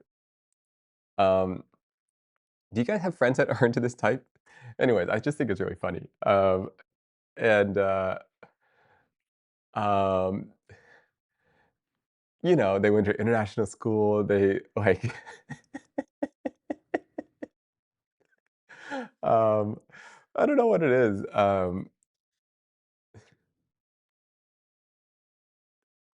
And then I feel like another type that people are into is like, uh, they're kind of a bully, but they're really nice to you. Um, I don't quite know how to say this one.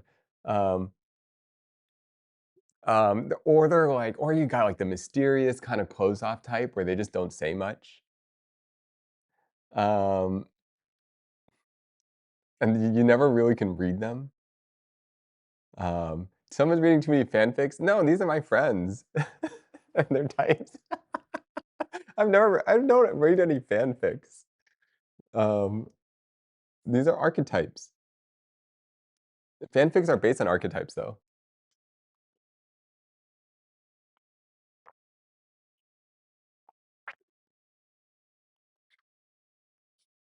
So, okay, the crazy part is, for me, I kind of found out that I'm someone's archetype or I'm someone's type. I kind of found that through like I kind of found out like I was on Hinge a bunch and then I kind of noticed that when I would go on dates that they would all kind of I don't know how to say this. Maybe like me for the same reason. And I'm like, wait, am I just someone's type? Like they generally like I noticed that they were like either into artisty guys or skater guys. That was like kind of like a theme. Um, that's kind of what I noticed. I was like, oh, this is so interesting. I never thought of myself as a type. That was something I learned like pretty late on. Um, you have an art boy creative vibe.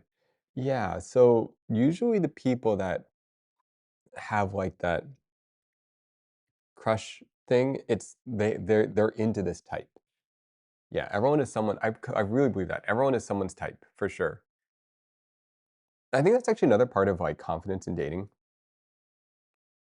is you have to be comfortable that you you might or might not be someone's type, and you have to be okay with that. Like, it's really hard if you're how do I say this? If you're not someone's type, it's really hard to change their mind. Don't try to. It's not gonna go well. And also, you have to trust that you are someone's type. Like, you have to trust that, like, that someone out there really, like, you're just their type. Um, oh, you know another way you find out that you're someone's type? Um, is when you date someone and then their next I dated someone and their next boyfriend was, like, the same archetype. Like, the next, like, 3 guys they dated were all skaters. I was like, "Wait a second. I think I see a pattern here." And then I dated another person, and then they showed me a picture of the next person they were dating, and they look exactly like me. I was like, "This is so weird." And I was like, "Why does this person look like me?" And then they explained to me, they're like, "Okay, they're into, like" and I was like, "Can you describe to me what this type is?" And she was like, she likes boyish. She's into boyish. I'm like, "That's what you see me as? Boyish? What the heck does that mean?" I'm, like, blowing my mind. Um, yeah, anyways, I don't know how we got into this. Um, I don't know how we got into this.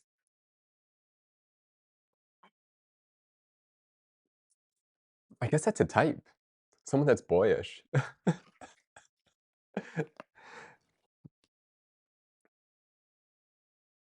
Um, yeah.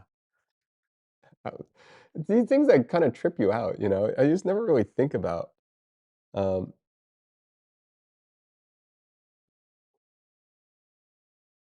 not too masculine gym bro, try. Maybe not just that. By the way, do you know how to skate? It's been a long time, guys. It's been a long time since I skated. At one point, I did. The problem is I ride this little electric skateboard now. So when I stand on a regular skateboard, I just fall over. Um,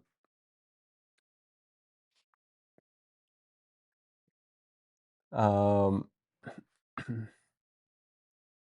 I once dated someone because I liked their dog.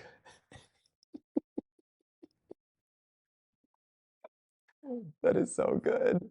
How many of you guys have done this? How many of you guys have dated someone because you like their dog? Um,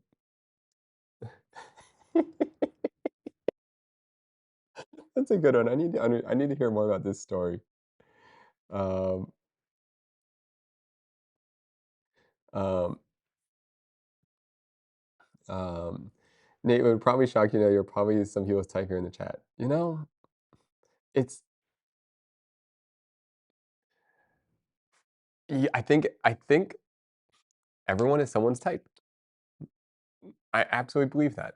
Wait, who's saying that they don't think that? Sample? To be honest, I don't think I fit any archetype. Okay, that's different. Yeah, yeah, archetype. But you are someone's type probably, for whatever reason. Um, Everyone always goes, "That's my type," and no one ever asks, "What does that type want?" Sorry, let me reread that. Everyone always goes, like, "That's my type," but no one asks, what does type want?" That's pretty funny. Um, am I someone's type? You're absolutely someone's type. You're absolutely someone's type. Um, what's my type? One moment.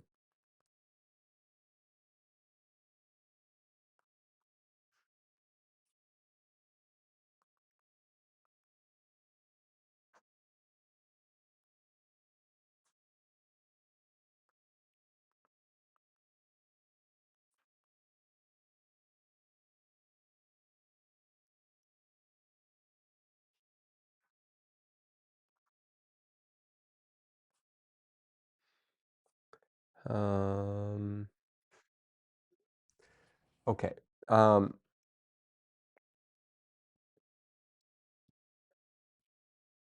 what's my type? Um, I get asked what my type is, and it's just crickets. I've never dated someone the same type. No type. Ooh.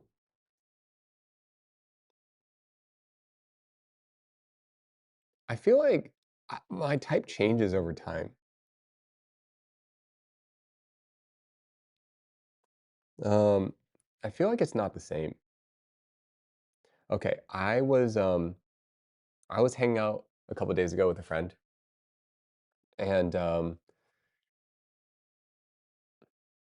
I was hanging out with some neighbors a couple days ago, and one of our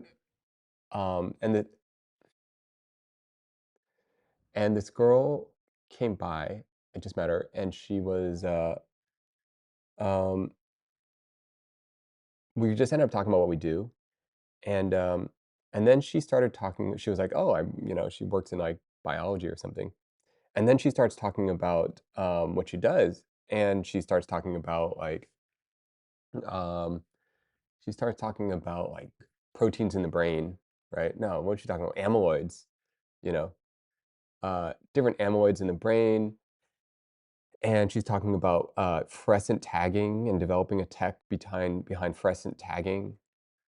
Uh, and I was kind of immediately attracted to her. I was like, wow. And what I was attracted by is that I was attracted that she was like very comfortable talking about it. Like she wasn't like shy about sharing her nerding out about this stuff. Like her excitement, her enthusiasm was like really fun. She was like, "Oh yeah, yeah, it does this," and um, isn't there a word for that kind of attraction? Yeah, I think it's called.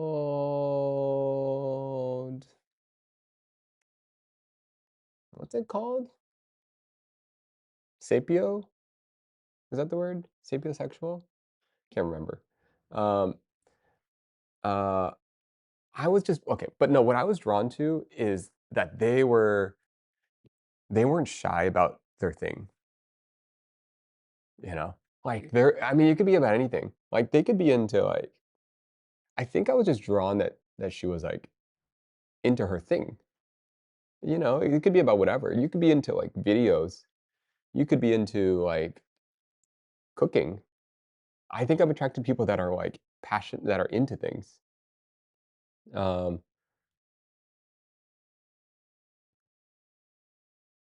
like, if you start talking about design and architecture, you know, and you use, like okay, there's always this moment where they're not just talking about design architecture, right?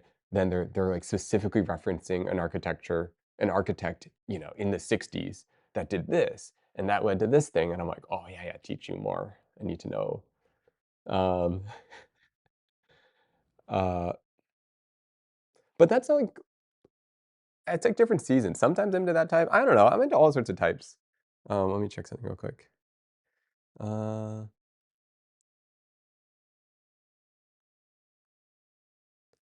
1 moment. Okay, my food is 3 minutes away. Confident vibes, not being afraid to share whatever it is you're into. Yes, and how much you're into it. Absolutely. I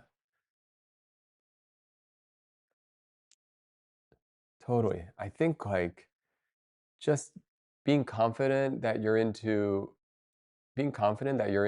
whatever you're into, just sharing it. Bold and funny airheads are my type. Oh my goodness, that's so that's an interesting type. I'm into Frank Lloyd Wright.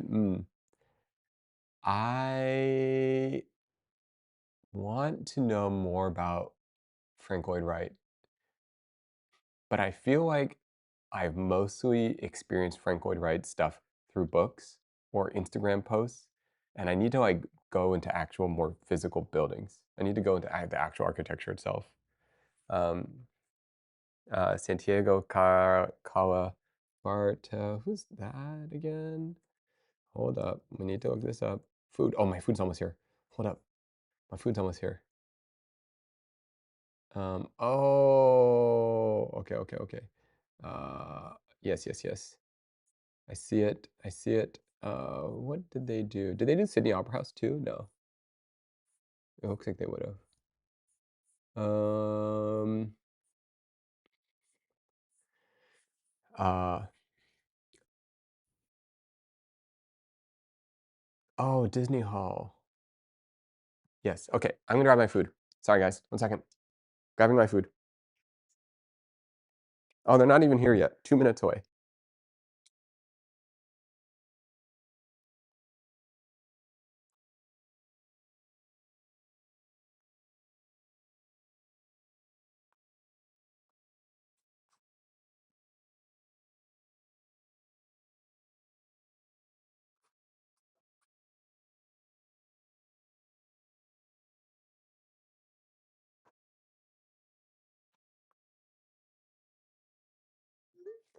Okay. Grabbing my food. Putting the mic here.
Okay.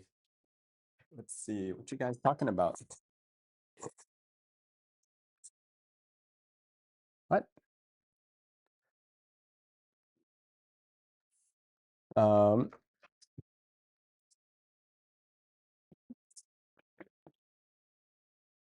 okay.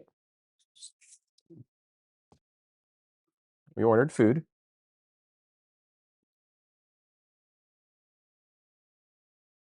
What would you do if physically you were attracted to someone? One second, one second. Also, let me show you guys my food. You ready? What are you guys talking about? Okay, here is my lunch. Pow.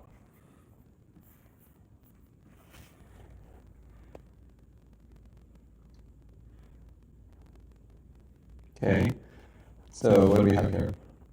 This one is a black cod. Another black cod. Okay, this is its belly right here. There's the skin side. Okay, some rice, some sort of maybe pickled collard greens. This is a potato salad. An egg with a little bit of seaweed in the center. Broccoli, florets maybe? I don't know what those are. In like a soy maybe? There's like a tofu around it.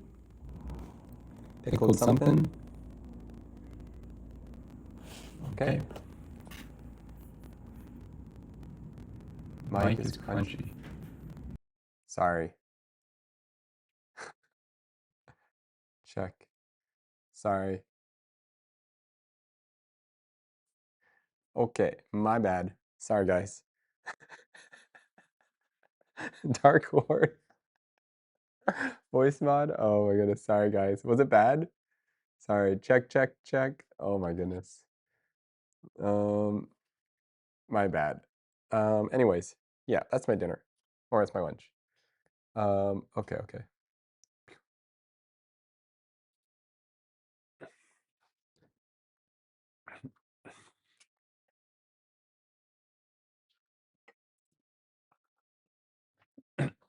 Are you guys eating? What are you guys doing?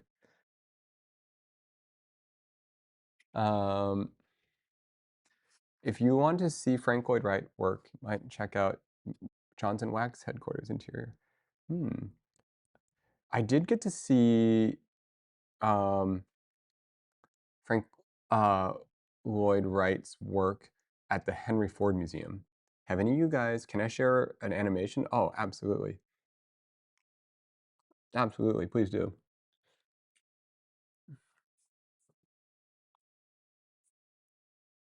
And sorry, I think earlier we had a discussion about something. All for one, I think we were going to answer some question earlier, but now I'm eating, so we'll answer later.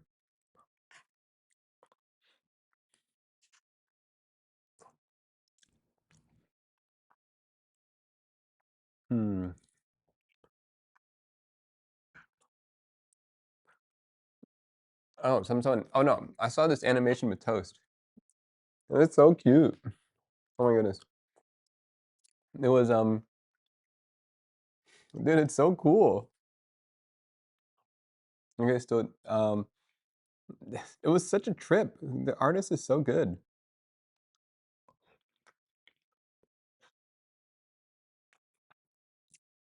It's so trippy. I don't know how to describe it. Um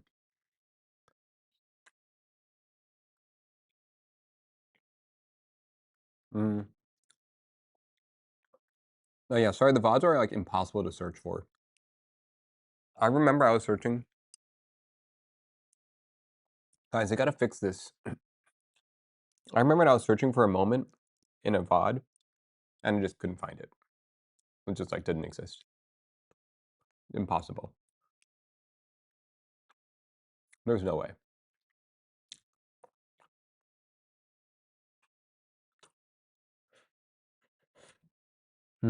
Which moment? Wow, I don't even remember anymore. Um, what moment was it? Um, Man, I can't remember. I'm blanking out right now. Um, hmm, this egg is an interesting texture. It's like a tamago, but like rolled up. Um,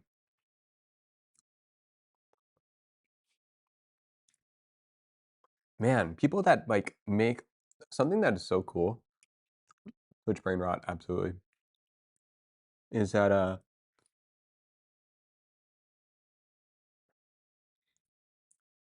okay, so here's how I picture this. Um,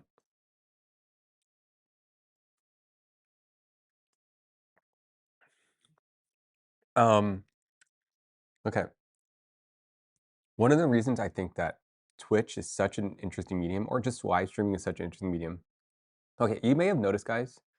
Have you noticed that like I'm not really like shooting as much? Like I should be working way more, right? But I'm just hanging out here. Doesn't really make sense. Well, one, I need to get back to being productive for sure. And that's a whole conversation. Um, um, but well, okay. So I have a lot of different thoughts on this whole topic. But um, it's layered. There's a lot of layers to this topic. But generally speaking, I'm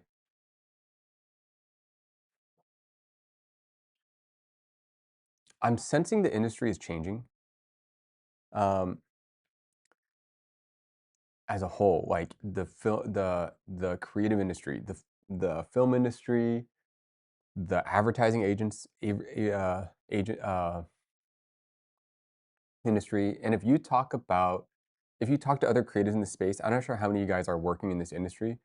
I feel like a lot of freelance creatives are moving in-house. Um, and a lot of freelancers they're just working for like a company. So instead of shooting, like getting hired to shoot for like a brand, the brand's just hiring a full-time person. Um, so that's like the general shift I felt. And so basically every company is becoming their own media company. Um, and so that's the overall shift. Um, and basically I've always just kind of worked for other people. And you just like try to get jobs, you wait for jobs, you try to create things. Um, but without a doubt, this whole time period is slow for a lot of people in the industry. Um, I've lost most of my food stylist gigs to AI. Yeah, food style, like I have a bunch of stylist friends. We should talk about that. Like right around, I don't know, April or so of this year, May, I feel like a lot of my stylist friends, a lot of my photographer friends, their jobs just like completely dropped off. Like I've heard people saying that they have like a quarter the amount of work. Um, I don't know specifically what happened during that time frame. So, anyways, that's the landscape, right? If you're in this industry, you kind of know. If you're not, whatever. I'm just kind of updating you. So that made me intrigued about like, um, it's not just okay. I guess part of me was like a little bit like I don't want to wait around for someone to give me a job. I don't want to wait around for the next big client. I don't want to wait around, hoping. It's just not my type of thing. I want to always create. And so, what I think is interesting is I'm like, okay, well then I'll start making my own stuff. Um,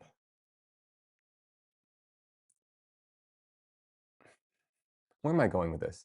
I'm like, okay, well I want to make my own stuff, and you need a platform to make your own stuff. Like, what does making your own stuff look like?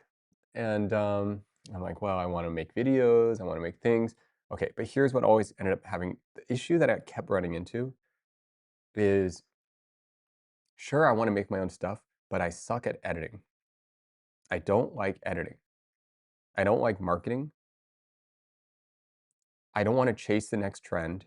I feel like with editing and social media, you just keep chasing sounds and trends and editing, and I'm like, I just don't wanna go in that route. It's, like, exhausting. Um, I don't wanna keep track of what the next cool, like, video trend is. I don't wanna, like and there are tons of inspiring people right now that are making really cool content. Like Life of Risa or Goxart, there's like incredible people on the forefront in my mind of playing with the mediums right now. Um, but it's a lot of work. So much of it is the editing, is the planning. And for every minute of content, you're talking about like 1 hour worth of work, 10 hours worth of work. Um, and so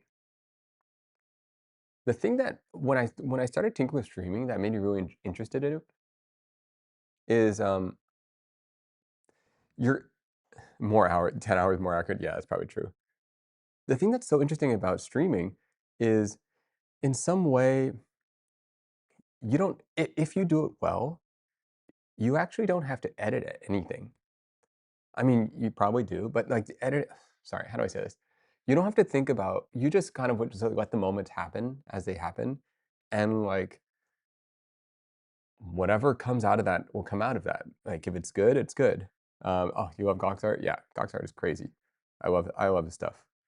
Um, and yeah, his editing is unreal. Um, um, and okay, so the stuff that's really fascinating with streaming is people you might something that other someone else thinks is funny or interesting, you might not even see that. And so, in some way, you're putting out all of the raw footage out into the world. And if other people find it interesting and they want to put it together and they want to edit it, then you're as good as like the quality of your content. You're not limited by editing anymore. You just have to make really good stuff. And if people find it really good, whether they find it funny or making it whatever for whatever reason, so you can focus less on like pre-editing and you can focus less on like, is this going to be a good product? And you can focus on like something else and whatever comes out of that. I don't know. To me, it's like a more interesting process. So I um,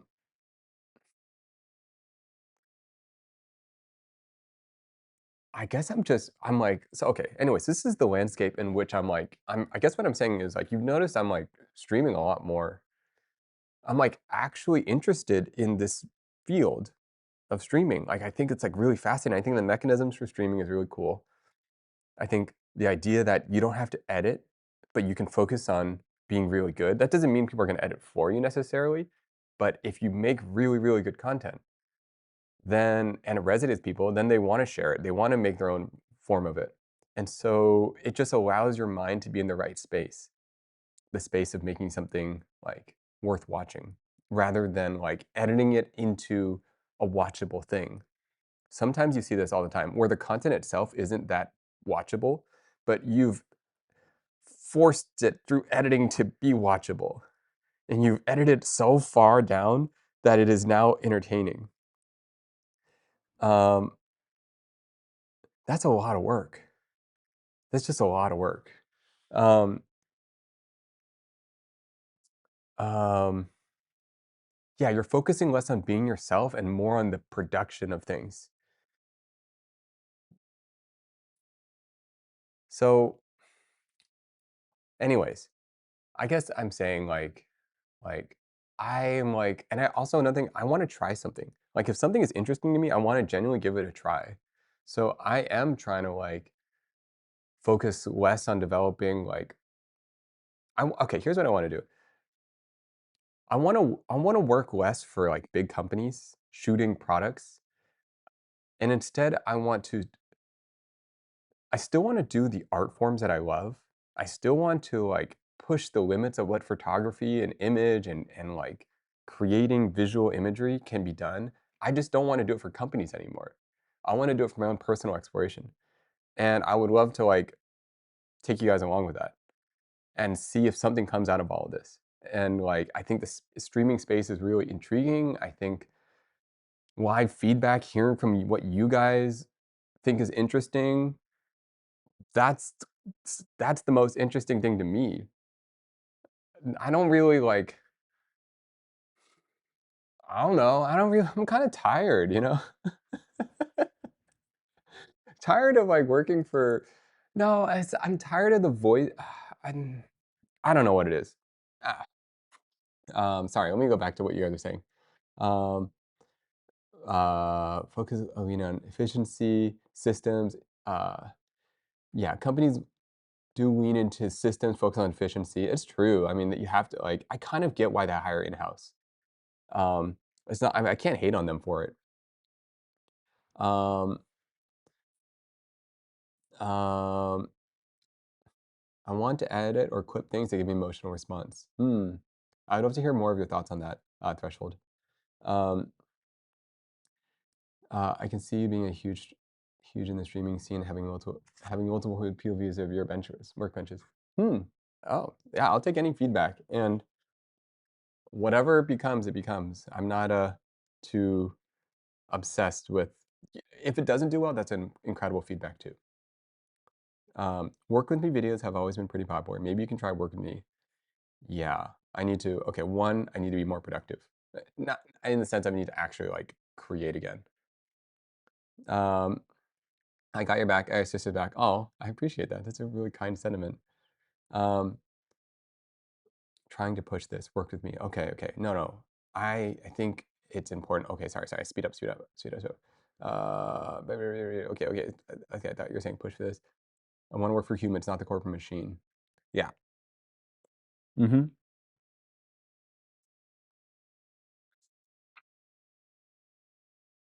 I just want to like, I just make things for other people all the time, and it's always like, I just want to make things for like what I think is interesting. Um, I get that. I want to do that with my career, but I want to, I want to do that with my career too. It's too late stage cap burnout. Yeah. When you've optimized every single thing down so it makes the most financial efficiency thing, you're gonna lose something along the way. I see what you're talking about. The devil's advocate here. Seen a lot of people go down that route of trying so hard to become someone streaming. Sorry, I get what you're talking about, but a devil advocate. Seen a lot of people go down that route of trying so hard to be someone streaming that they feel too performative.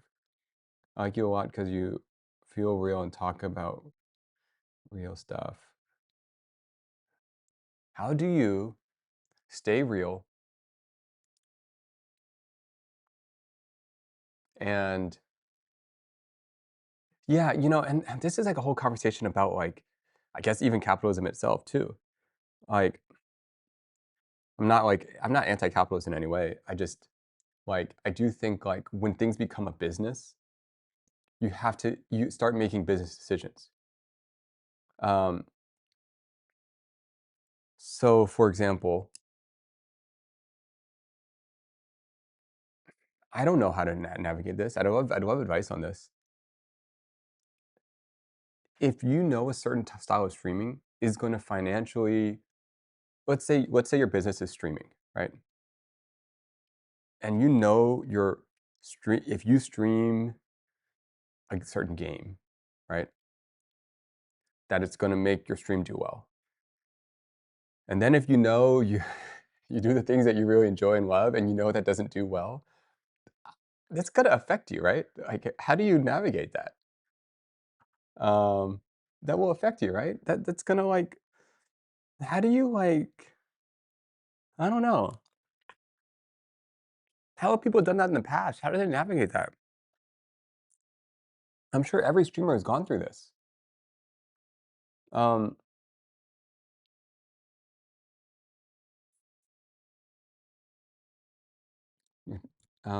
Oh, welcome, Neil. How's it going? Um, um, you actually have to have content now. You actually have content right now that with some time and effort can be a YouTube video series. Oh, make a YouTube channel. That would be interesting. Personal challenges, personal challenges, and have the product be as your trophy. I'm torn because career-wise, I've equally heard find out what you would do for free and then find out what you do for free and then do that. But also, the quickest way to ruin a passion is incentivize it. Oh, wins. This is the whole conversation. This is the whole conversation.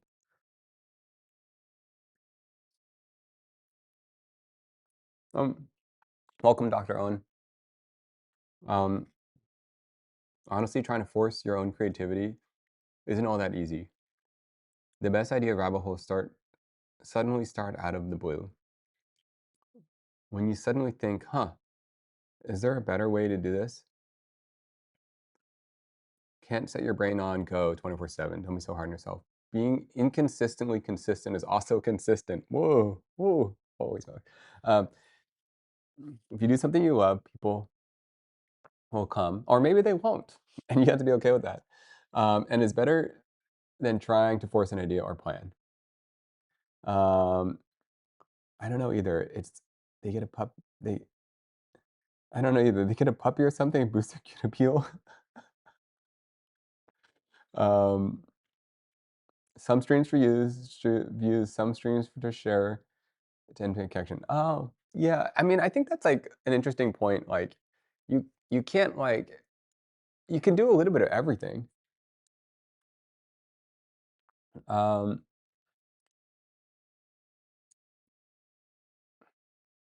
um, I think Leslie is a good example. She plays a lot of games and goes along with the meta, what's happening. Ah, she is good at that.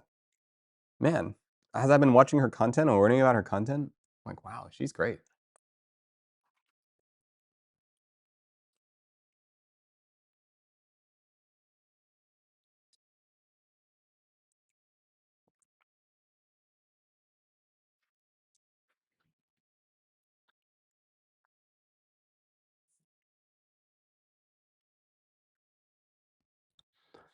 Why not anti-cap? Can be anti-cap and still playing games to survive. Figuring out is hard. Passion is the fuel.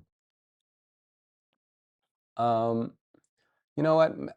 I don't know enough about the economy to say what the heck I even am. Um, streamers who have grown to hate the game they play, but they lose viewership if they stop. Oh my goodness. They need to pay their bills. Imagine hating the game and having to play it. Oh no. Oh no. That would be the worst. Um, trying to catch up. What's Nate murmuring the brain gears over today? Who knows? What were we talking about? We were trying to talk about art. I don't know what we ended up talking about. I think we talked about relationships for a while. It always starts with a question. Some person's like, "Hey, question," and then all of a sudden you're in some topic. Um, the idea of the meta is also really interesting. Um, Nate, everything will be okay. I agree. Everything will be okay. It's gonna be okay. Everything will make sense. There is an arc. There is always an arc. Um, you don't need to worry about where in the arc you're in right now. It will make sense. Are you trying to get from ideas from chat to where you take your channel? Um, no, I think we were kind of riffing on like, well, sure, sure, sure. But what were we talking about? We were riffing on,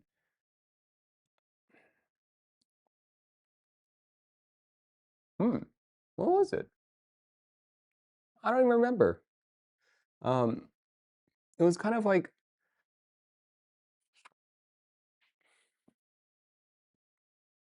was kind of like, uh, we were just talking about how the landscape Oh, I think I was just talking about what I think is so interesting about Twitch in general. I was like, I I think, like, I'm genuinely fascinated by the medium, especially in the sense of, like, you don't have to focus so much on production. You don't have to focus so much on thinking about the edit and the exact story. You can just focus on, like, being yourself and ideally making great content. And if you do, and other people find it interesting as well, that's, like, all you really need to worry about.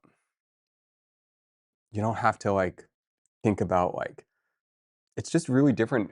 It's really different for me, and I'm like, "Oh, this is so cool, I just wanna try it." Um, and have I ever played Pokemon? Oh, yeah, yeah. I have played, Pokemon Red. I never had Pokemon Blue, but I played Pokemon Red. Um,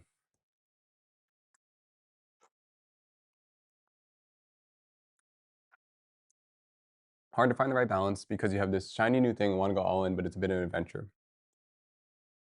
I'm just yeah, I'm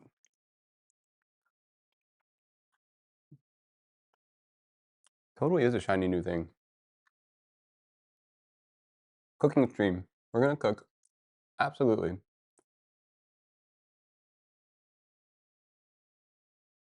Wins said. Wins said, "Where do you fall there? The do what you love versus don't ruin your passions."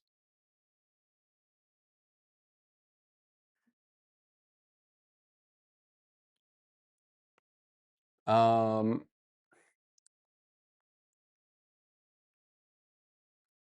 where do I fall there? You know what? I kind of fall on the don't ruin your passion side. Um, I just think like, okay, it depends on who the person is, but I just find that it's like there is this like overarching thing that has happened in the last in this era of content making where we're pressured to monetize our interests. Um, if you're good at something, you know, let's say you like to host like little cafes, right, for your friends. What are your friends gonna tell you, like, when they really enjoy it? "Oh, you should, like, turn this into a series. Oh, you should, like, make videos out of this. Oh, people would love this," right? They tell you to, like, monetize it, right? "You should open up a real cafe," right?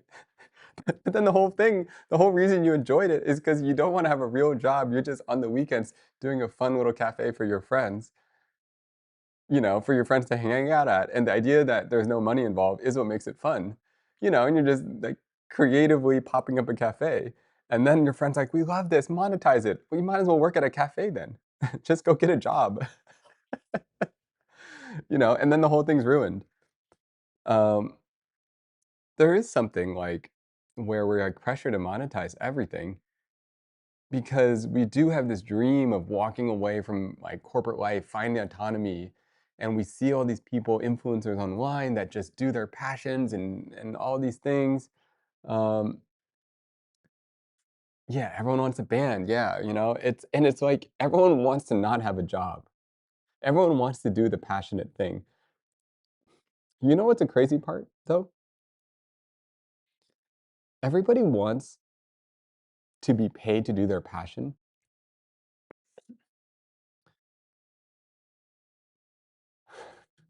Everyone wants to be paid to their passion, right? But if I'm on the flip side, I only wanna pay people to do the things that I don't wanna do. Does that make sense? I don't the best businesses are the services that no one else wants to do because people are willing to pay for it, right? Like like, everyone wants to have a I mean, not everyone, but let me just hypothetically, right? Everyone wants to have a cute cafe in their place on a Saturday morning where their friends come over and they get to, like, have matcha and chill, right? Yeah. Like, who here is, like, excited about sorting through the trash from recycling to regular? No one is, like, sitting there like, you're paying people to do the things that you don't wanna do. So when you start making money off something, the way you make money is by turning it into you guys get it, right? You guys get it. That's why I just think it all fails. I don't have the words for it, but that's why I think it all fails, is like, everyone's so excited to do this passionate thing, but little do they know, everybody wants to do the passionate thing. Um, it's the same way I can't oh, wait, maybe I fall in this category. Oh, no, wait a second. Oh, no, wait a second, guys. Am I falling into the same trap right now? Wait, maybe because I don't wanna be a corporate salad anymore. Wait a second. Maybe this is my downfall. Oh my goodness. Oh no, guys. Is this me? Is this me, guys? Wait, Celsius. It's time to drink Celsius. 12:36. Yes. Let's go back to bartending. Bartering. I'll send you the floor plan design. You get to get your sub to your channel. Bartering. That's a good idea. Um, 26. What's 26 mean?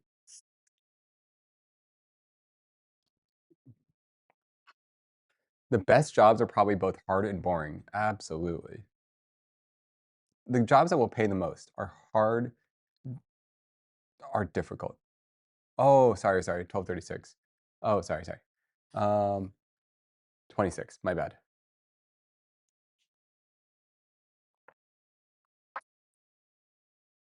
I think you're just trying to keep up to date with how your field is changing.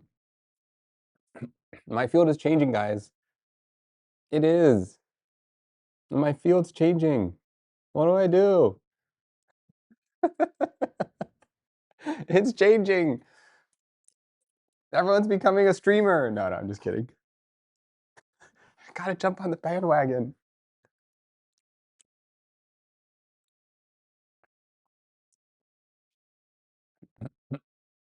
Zoning out. I think I should sleep. Good night. Good night. Sleep well. Thanks for joining us. I know your sleep schedules. You're like on the other side, right? You're in the was it Philippines? Um, anyways, rest up. Um, let's see. It's a bit of a gamble though. Do you like your passion for a job on your off, on your on and off time is like intertwined. So days and weeks could pass by. As long as you're enjoying what you do and explore, you're evolving. Yes. Okay. That last line's so good. As long as you enjoy what you do and explore, you're evolving. That's what I feel about streaming right now.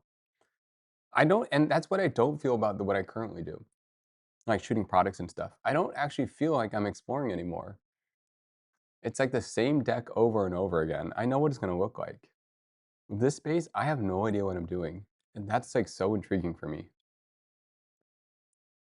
I've learned that I don't want my passion to be my job. I want something that pays well, takes a but takes a little creative labor. I, that way I won't get burnt out and work on my own things. Yeah, I feel like trades kind of do this. Like if you're into like carpentry or like where there's just like maybe you make cakes. I don't know.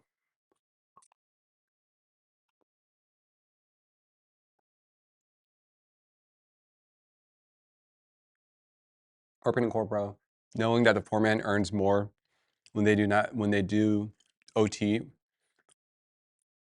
I have overnight concrete pouring. Oh yeah, replaying in India. My bad. Um, I try to remember that. I'm bad at remembering things though. Um,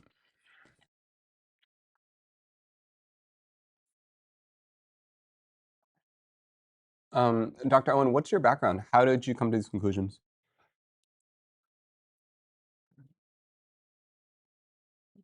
Um, um,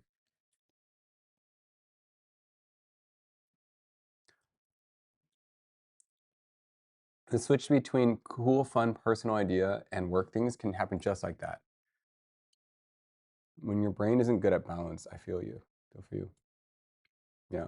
My personal perspective on on life is as long as you're moving towards anything, no matter how quickly or slowly, you're okay. Movement. Sometimes you gotta shake up the snow globe. You don't know where it's gonna go. You just need movement. I always visualize that. Just a snow globe shaking up.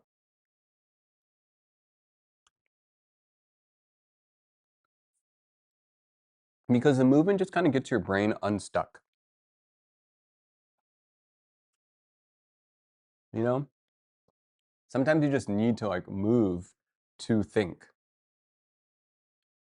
You know how sharks, I'm making this up, but there's some sort of fish or sharks that like have to move to breathe. Is it tuna?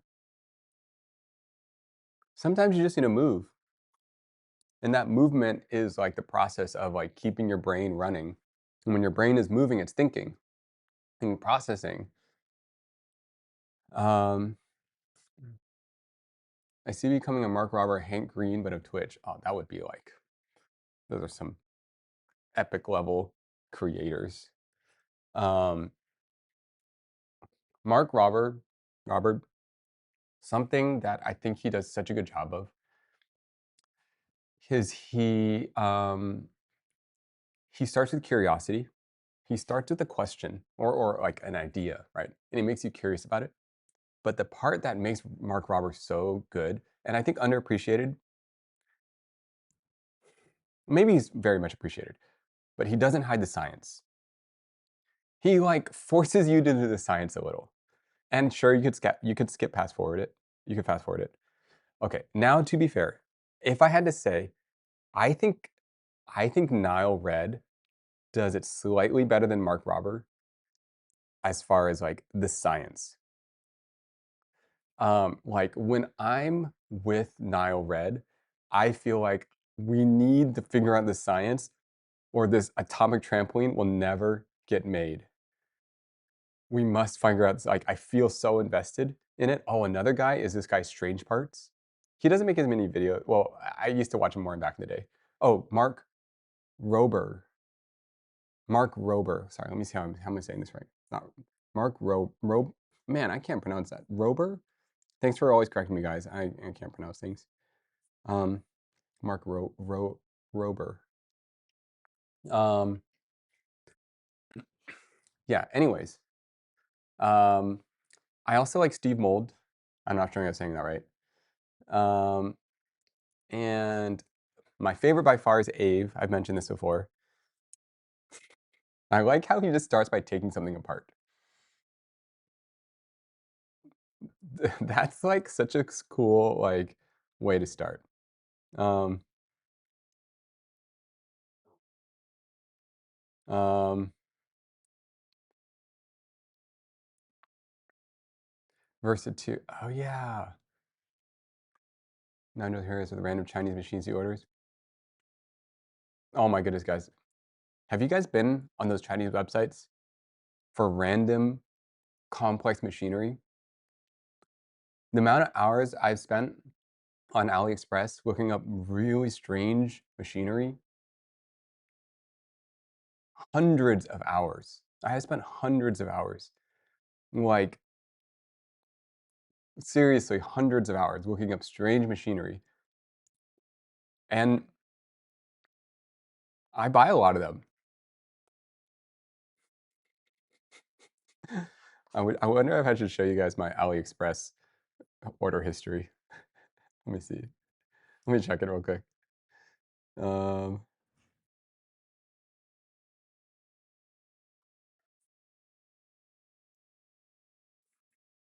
um, how do I get rid of this? I'm not even signed in.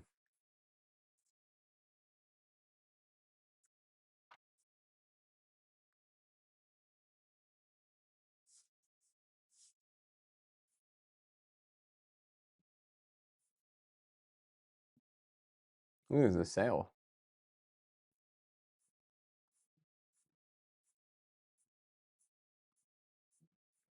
Dude,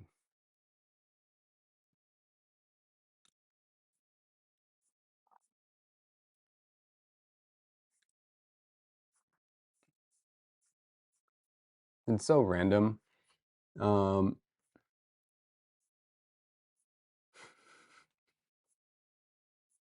Uh, okay, I'll pull it up later. I'll pull it up later.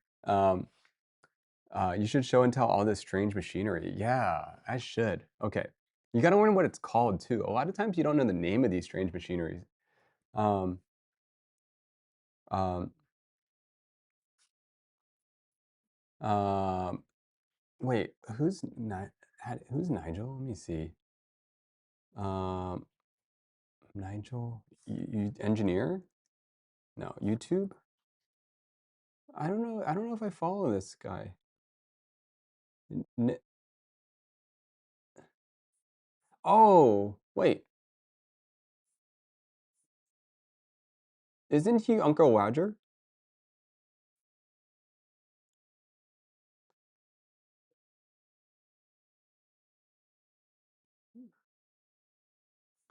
Um,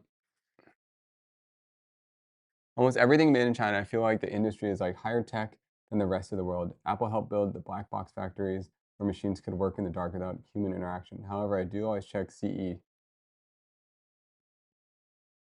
Um, Threshold. What are we talking about? Sorry, guys. I always get distracted, um, and then I space out. Are you in the diss? I started making a couple months ago. Just making videos, nothing crazy.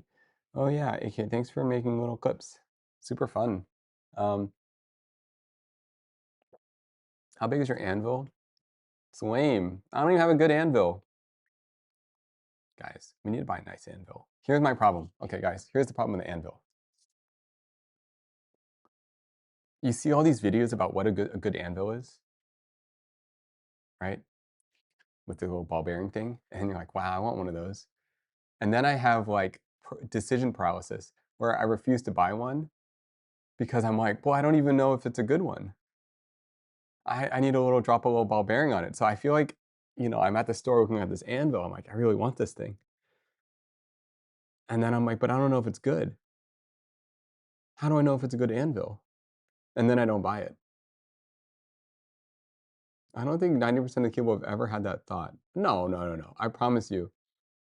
I promise you, you guys have someone here has some okay, maybe not 90%, but I know you guys have thought about the anvil. I feel like most people would like to own an anvil. No? Don't you think about it? It's like this thing you can just smash metal on.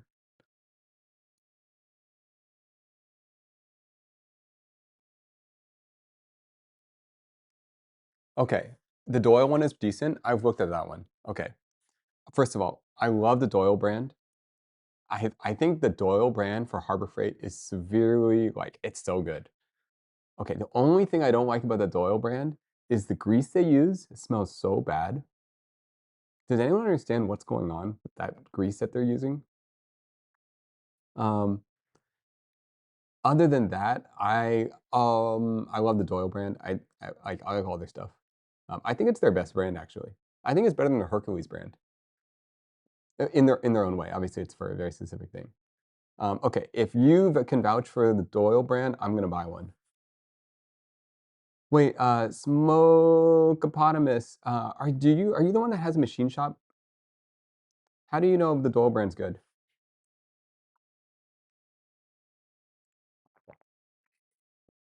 Has anyone thought about owning an inert atmosphere glove box?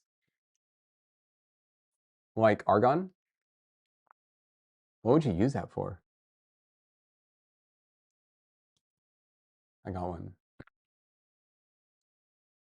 Um, I haven't thought about inert. Okay, so let's look at this inert atmosphere glove box.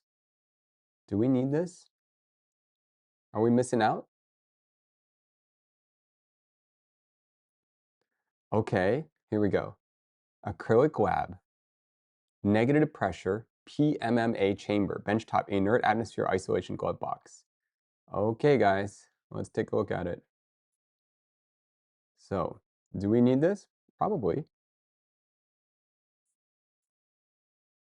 Probably. All right. Think about all of the materials we can work on that won't be affected by this inert atmosphere Sorry, I'm trying to pull this thing up. Okay, then I pick up OMG. Sorry, guys. Sorry, guys. Ruining my life right now with the.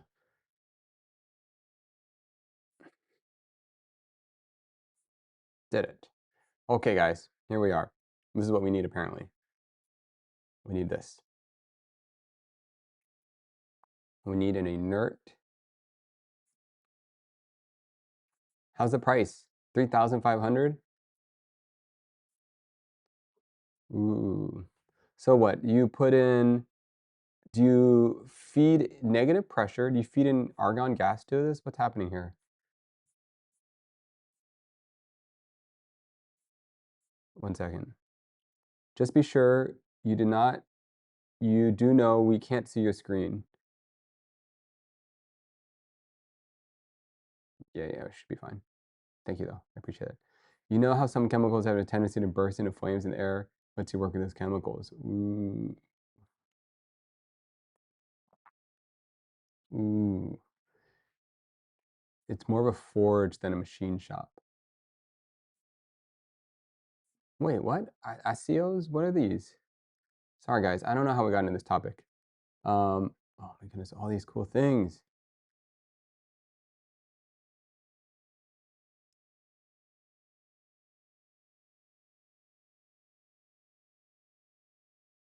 It's a very basic one.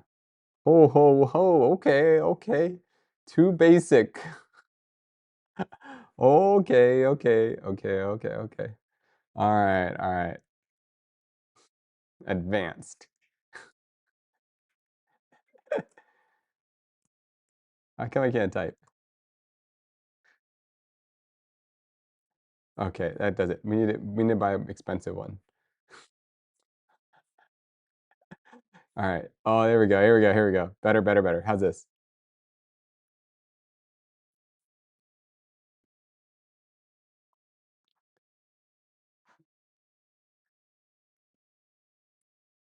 All right. This is the one we want, guys. Oh, this is the thing that Now Red has, actually, isn't it?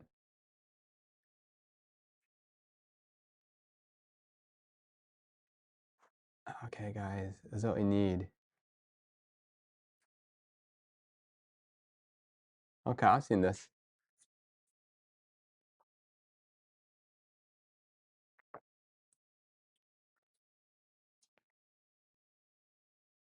What inert gas is being pumped into this thing?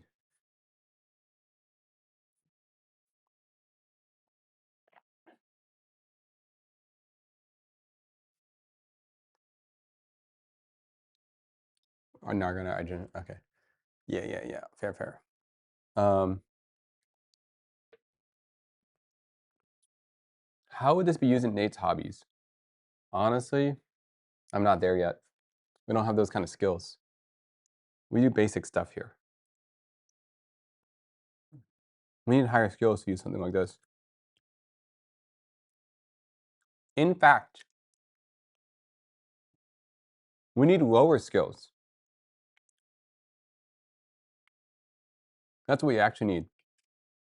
That's the sad part. Is I feel like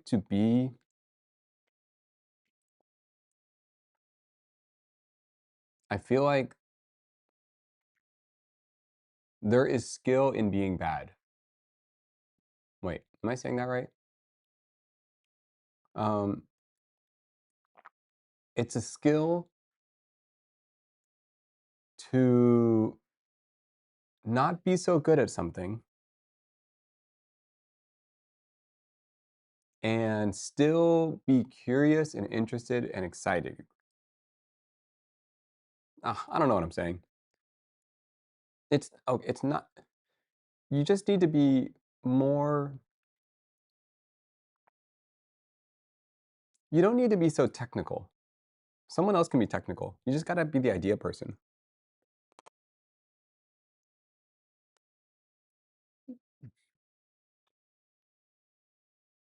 Okay. You guys remember that cafe I made with my sister? You gotta focus on the marketing. It's all in the marketing, guys.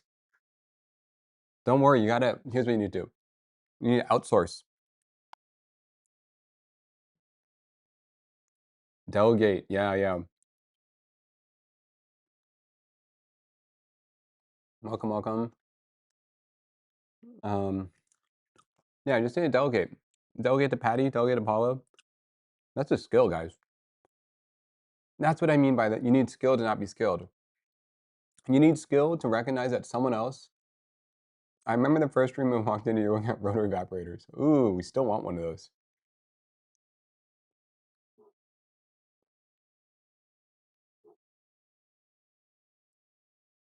That would be a dream.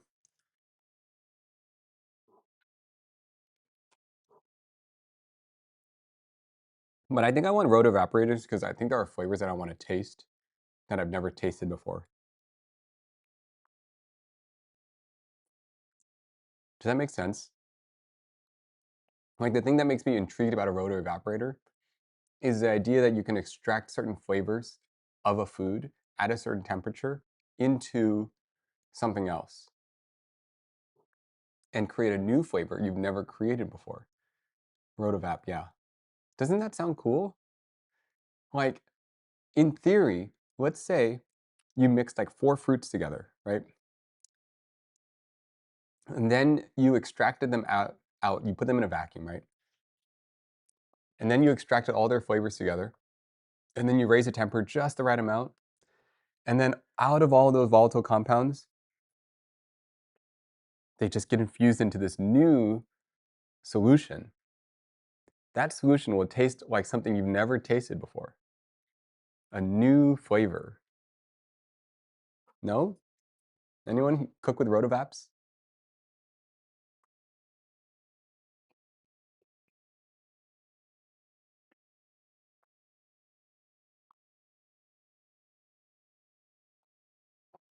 Mixologist, anyone?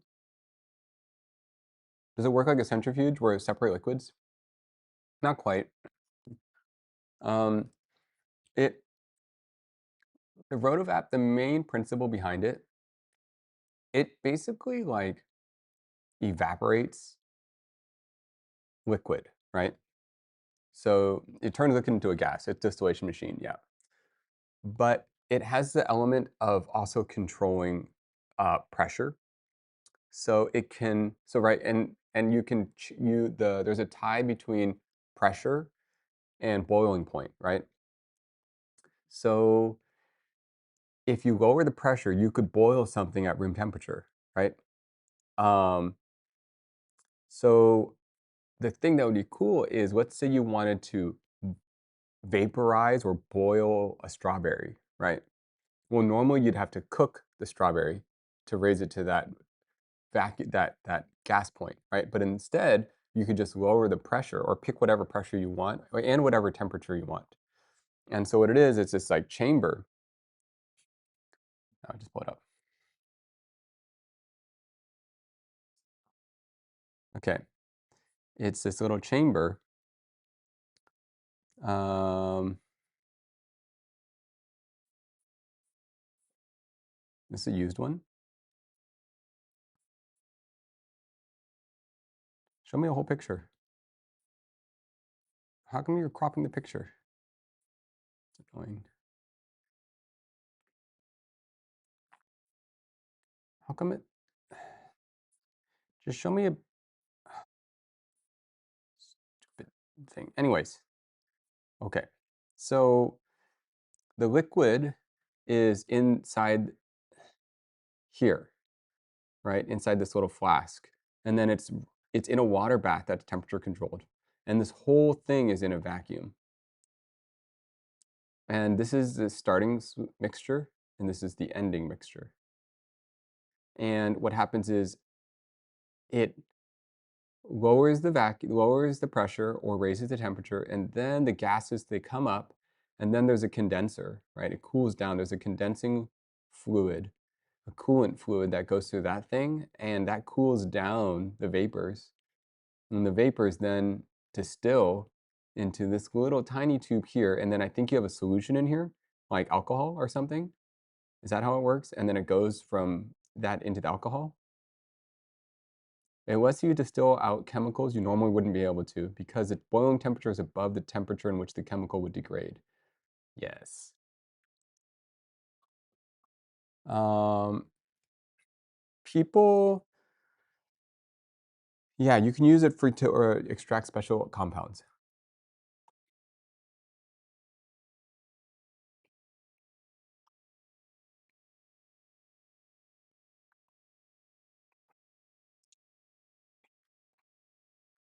Trust me, guys, you want one.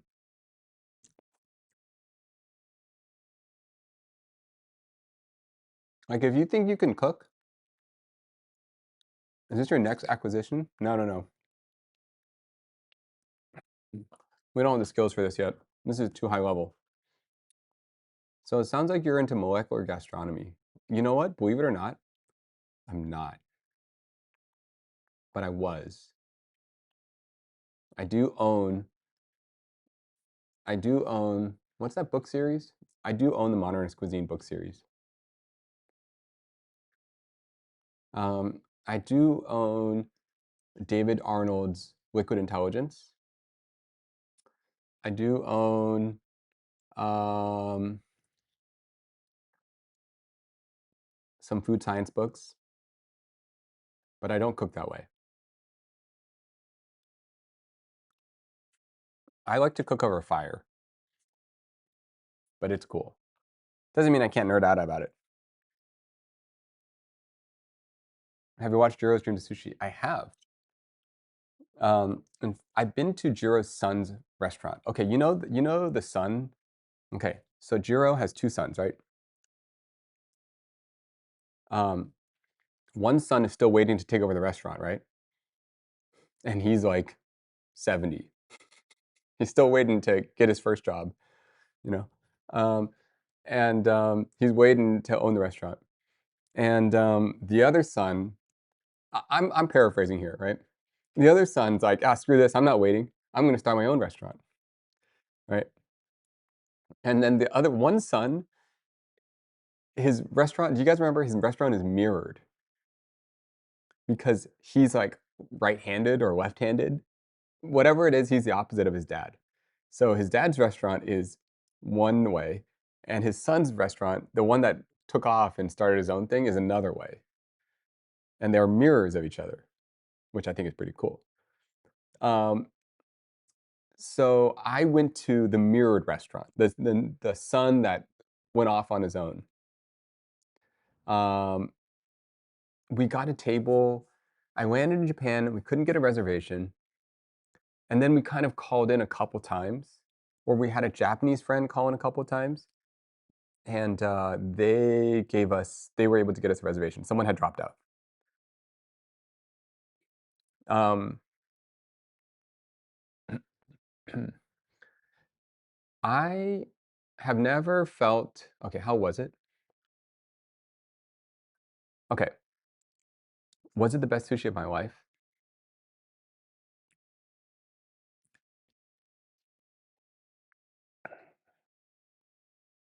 Um, you usually got it in months in advance, probably. But it wasn't Jiro's restaurant. It was his son's restaurant, which is a lot more open. Okay, I don't know if I would say it's the best sushi of my life. Here's the problem. Imagine going to like,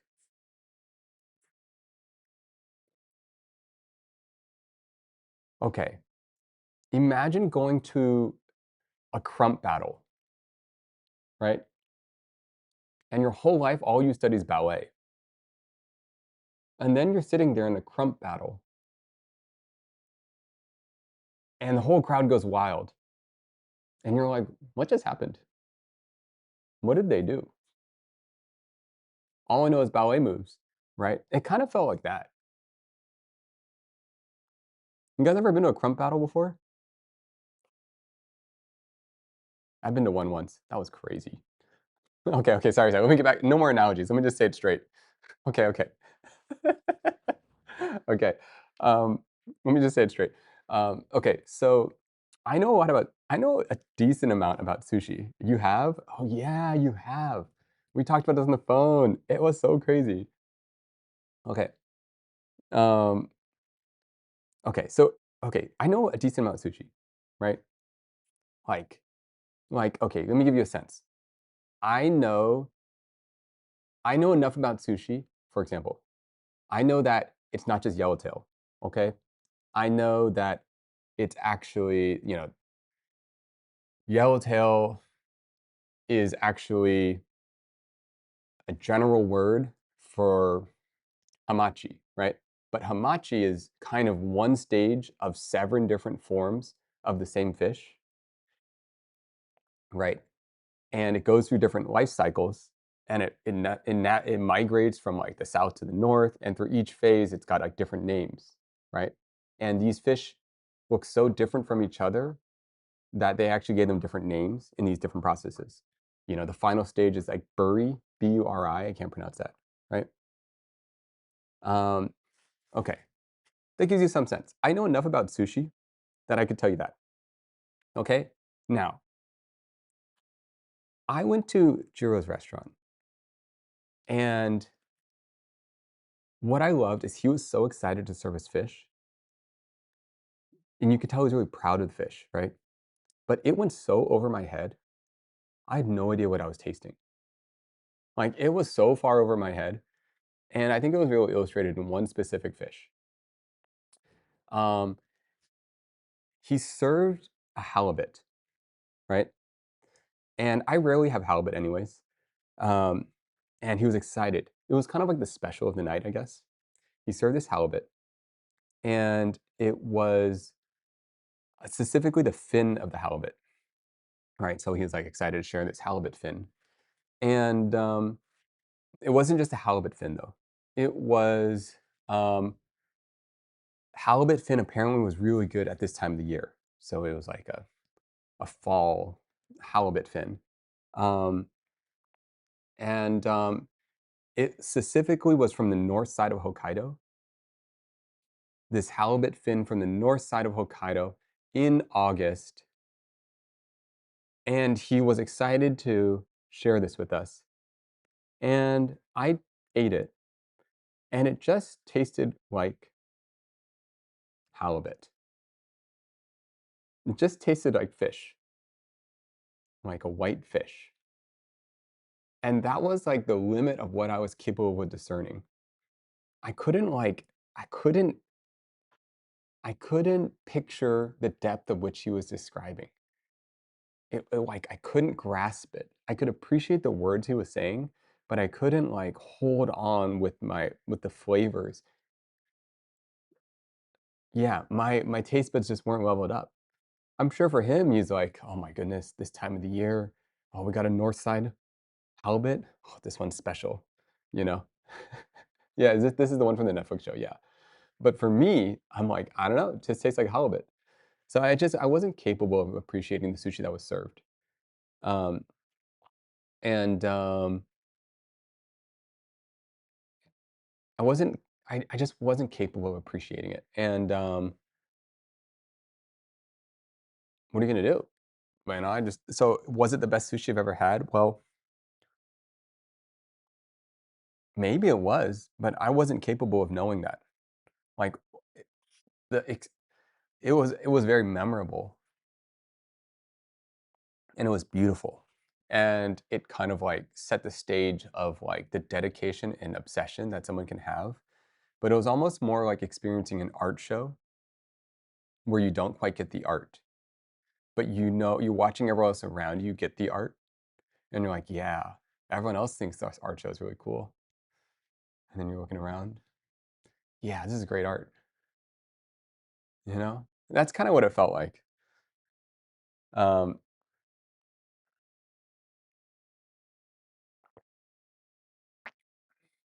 Maybe it'll make sense in the future for me. Coffee is the same. Yeah. Like wine. Yeah, wine feels that way. Do you guys remember the first time you had wine and everyone else around you is like talking about its notes? And you're like, mm-hmm.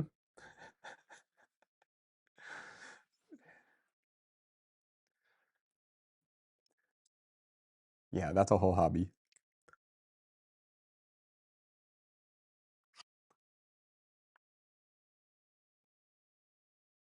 Okay. Okay, we're done with lunch.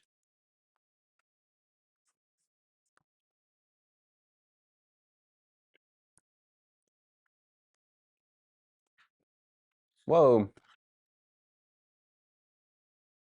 Wired J Genesis. Thank you so much for the 5 gifted subs.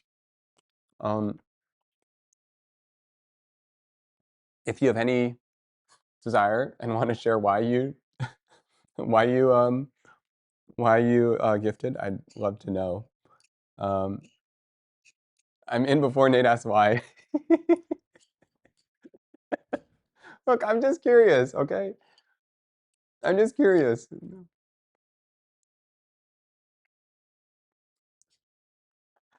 I can really taste the deciduous floor of this wine.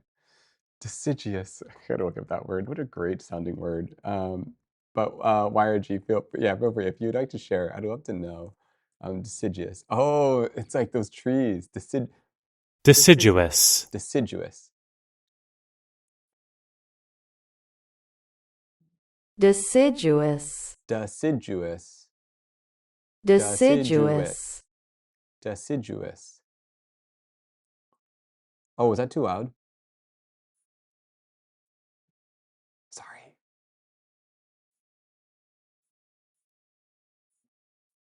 Sorry. My bad. My bad. Oh my goodness, how loud was that? Deciduous. Oh my goodness. Sorry, guys. That's really loud. I see now. Okay. My bad, my bad, my bad. Oh my goodness. My bad.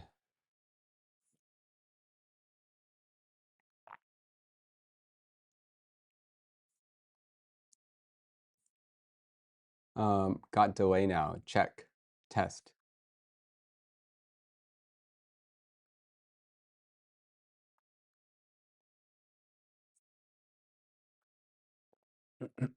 You know, just because.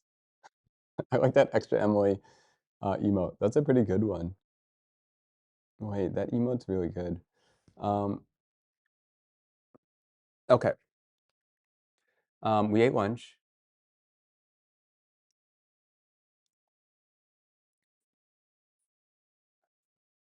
What shall we do?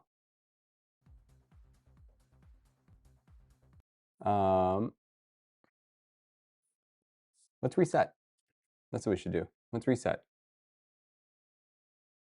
You guys ever do that where you just like reset your brain a little? Just like, I feel like I do that all the time. Like, I feel like you get so far off in the mental trail. Definitely a little delay. Check. Like, in the sense of like the chat delay. Anything on your to-do list, we can help you not accomplish. Oh, well, thank you. Yeah, all sorts of things I'm not trying to accomplish in my life. Okay, the popcorn emote didn't get approved for some reason yet, so I resent it in. So hopefully it's gonna get approved today. I don't know why. Ooh, that's a good one. Yes, when I have 6 things in my head. Yeah, I like to reset. Like, okay, what do you need to do to reset? You need to stand up. You need to stretch. You need to ask yourself. You don't need to ask yourself anything. Popcorn? Oh, we made a popcorn emote.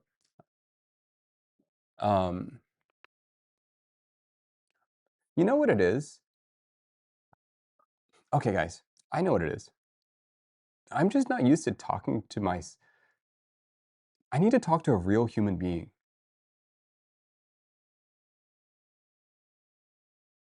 I'm not used at this whole idea of talking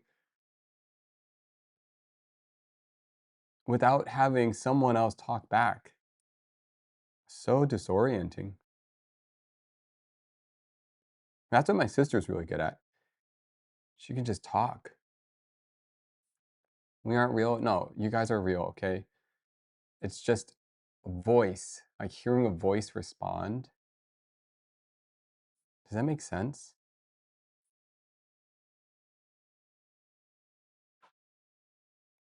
Um, okay, no, you guys understand what I'm saying. The natural type of discourse. Oh, to the Discord. Okay, Wins, what are you doing right now? You want to do a Discord call?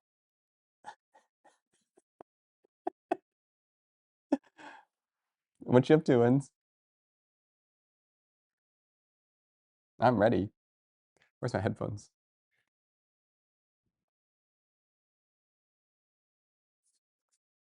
One second. Come. Wait, for real. What you guys doing? No, we just talk about life. Well, you don't have to. No, no pressure. No pressure.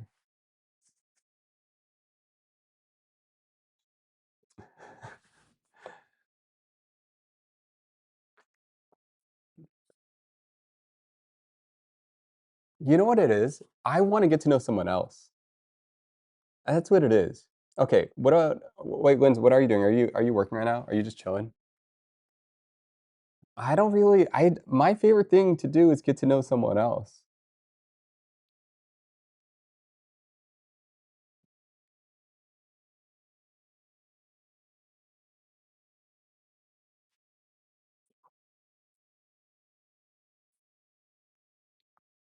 You never use Discord like that.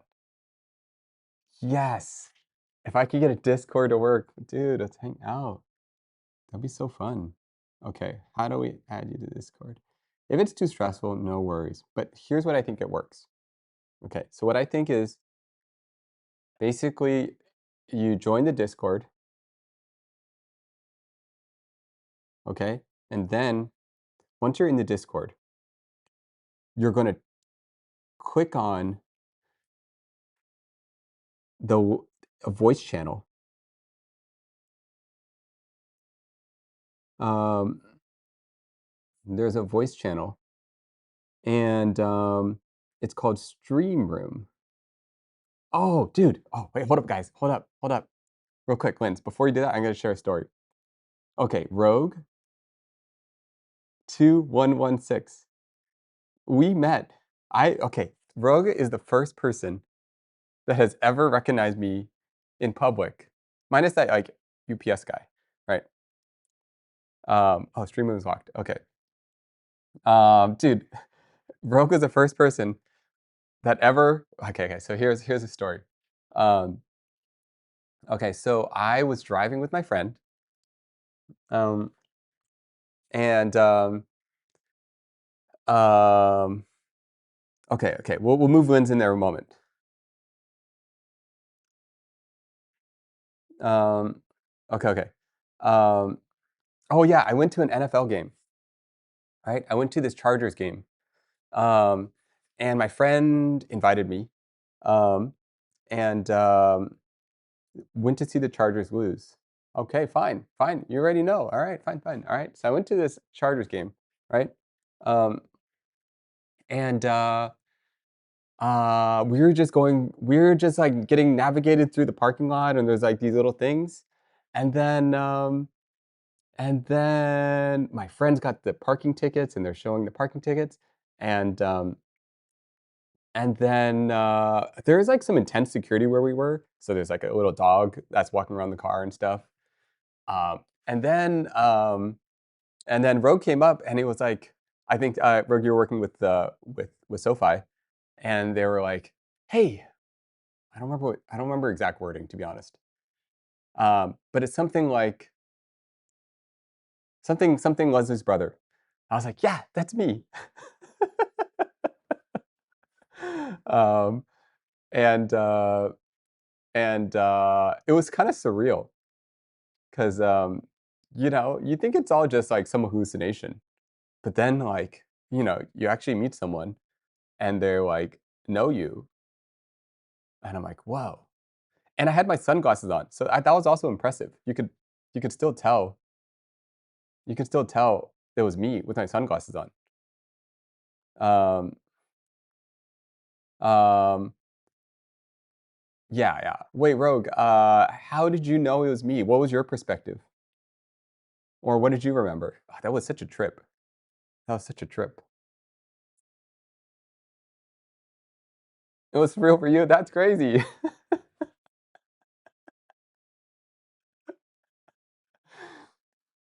Next stage is you recognize Nate Fu rather than Leslie's brother. No, I'll take Leslie's brother. I'm protected. One level hidden. um, yeah, that was surreal, huh?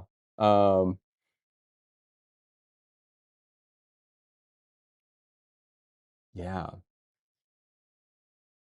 that was pretty cool. That was pretty cool. I don't know what to think about it, but it's just cool. So if you guys see me, please say hi. I might ask why you watch because I'm curious.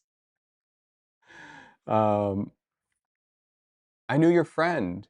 Oh, oh, you knew my friend. Well, that's even crazier. Oh, yeah, yeah, yeah. Okay, okay. You know my friend um, because yeah, that makes sense. Yeah, yeah. Instant. Why are you watching me? Anyways, guys, it's pretty surreal. It's quite a cool experience. Um, and yeah. Okay. Okay. We'll talk more about Rogue. Yeah. Thank you for joining. Okay. So now all I gotta do is gotta go in the stream room. Oh, ah, sorry. Oh my goodness, that was loud. Sorry. How do I make that softer? Uh, check now. Okay. Next.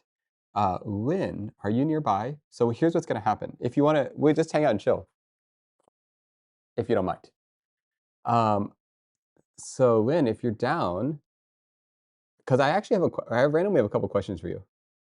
Um, wait. Okay, so what you're going to do is you're going to go into one of the voice channels. I don't know if you can just click on the stream one, but if you go into the stream waiting room, okay, so what's going to happen is you're going to end up turning off the stream once you're, okay, at one point you're going to hear double and you'll have to turn off the stream voice, right? But don't worry about that. Um, okay, mute stream. Check out your input source on Discord. All right, double checking. Input is default. Output is default. Ew, that doesn't sound good.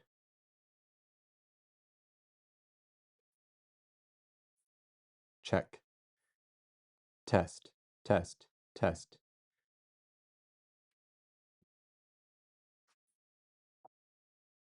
Check. Check. Now take your AirPods, but that's fine. Check. Okay, and then the output is going to be, I'm in your Discord, is that right? Yes, you're in my Discord. Okay, so on the left, you're gonna see some channels. Under the voice channels, you're gonna click either stream room or stream waiting room, whatever one you can click.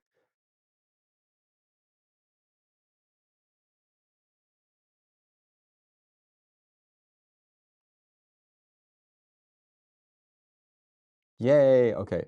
So from here, can I just drag you into here?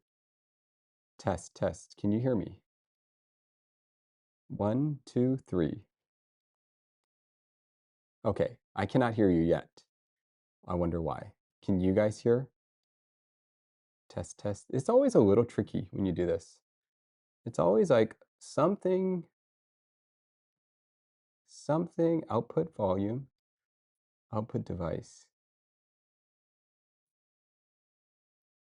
So the output device is going to be default. Okay, sound. Okay, what about now? Can I hear you? Yes, I can hear you. Okay, did you guys hear her? Hello? Hello? You guys hear Wins? Okay, it's just me that can hear you. That's fine.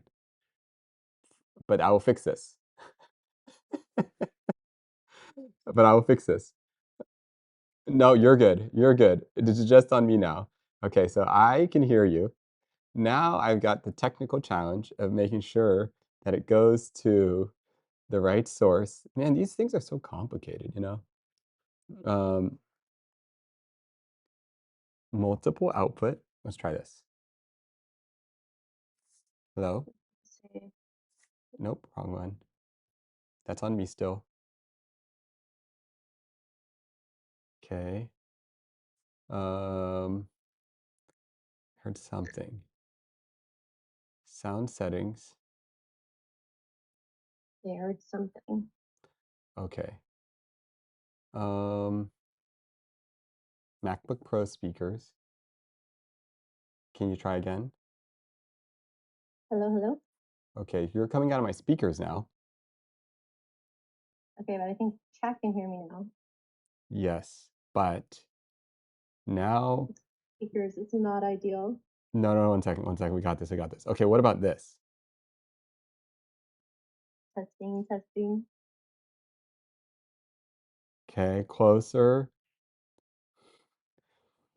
Okay. Output is the MacBook Pro speakers, but I need it to be, I need the output to be, sorry guys, I'm always bad at this. I need the output to Just be, really happy. no, it's not, it's me. So crazy. Wait a second, what if I just take off my headphones? It's funny every time. Audio capture needs to be changed. I think you can just share your screen or the Discord app.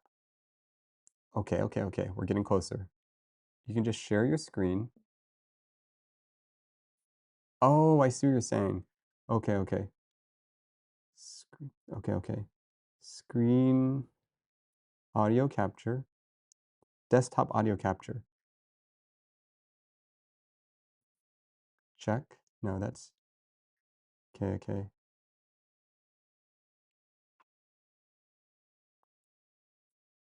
Video starting. Screen capture, okay. Application capture. One moment. Man, why do I always suck at this?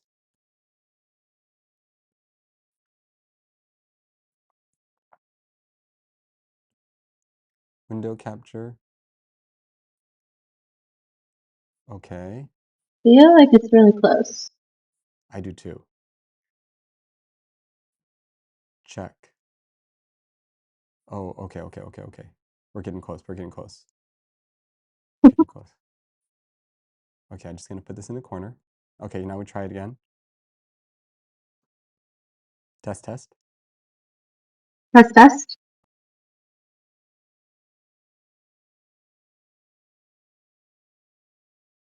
I have no idea.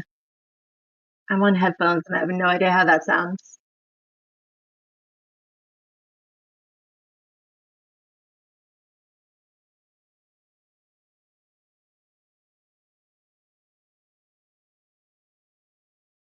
Let's test. We hear Lens, we lost Nate. Whoa, I hear an echo.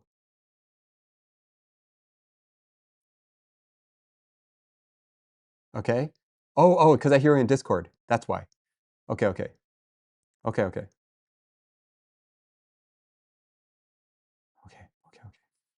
Almost there. Oh Lord. Almost there. And Now that's on stream. okay, great. Sorry. I hear you. Do you hear me? I hear you, yes. What about chat? We did it. Woo! So crazy. It always takes forever to figure out. Hey, Um, that took 3 minutes. It's not That's not bad at all. it's not forever. What are you up to right now? Hello. I have finished working.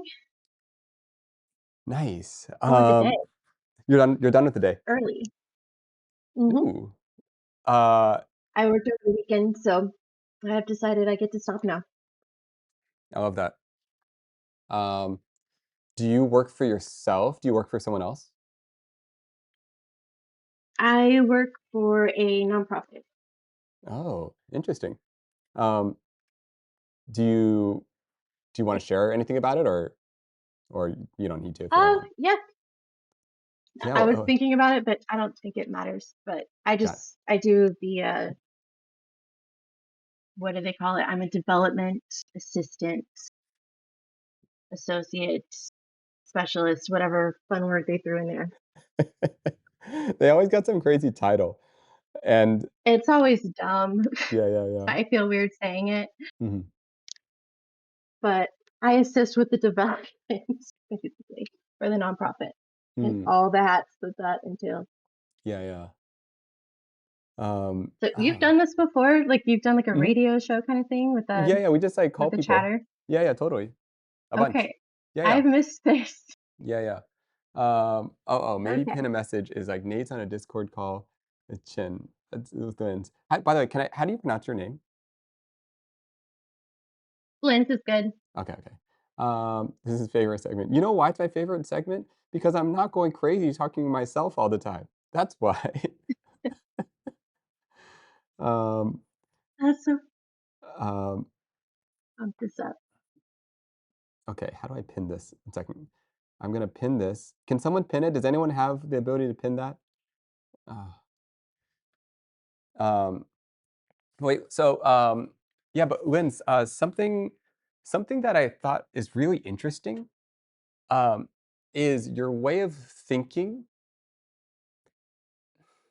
It's Oh Lord. you no, no, no, you just have you I mean, have people given you this feedback? Like, that you're I don't know. Let me know if you don't like being observed too much, but I just like observing people. Um, No, it's okay. you're very easy to talk to, even though we've never talked. Like, the way you're engaged with dialogue is, um, you ask really the these specific path how do I say this? Like, the way you ask questions leads to, like, a fun discussion. Like, it leads to interesting things. Some That, people, when they follow up with stuff, the follow-up's not that interesting.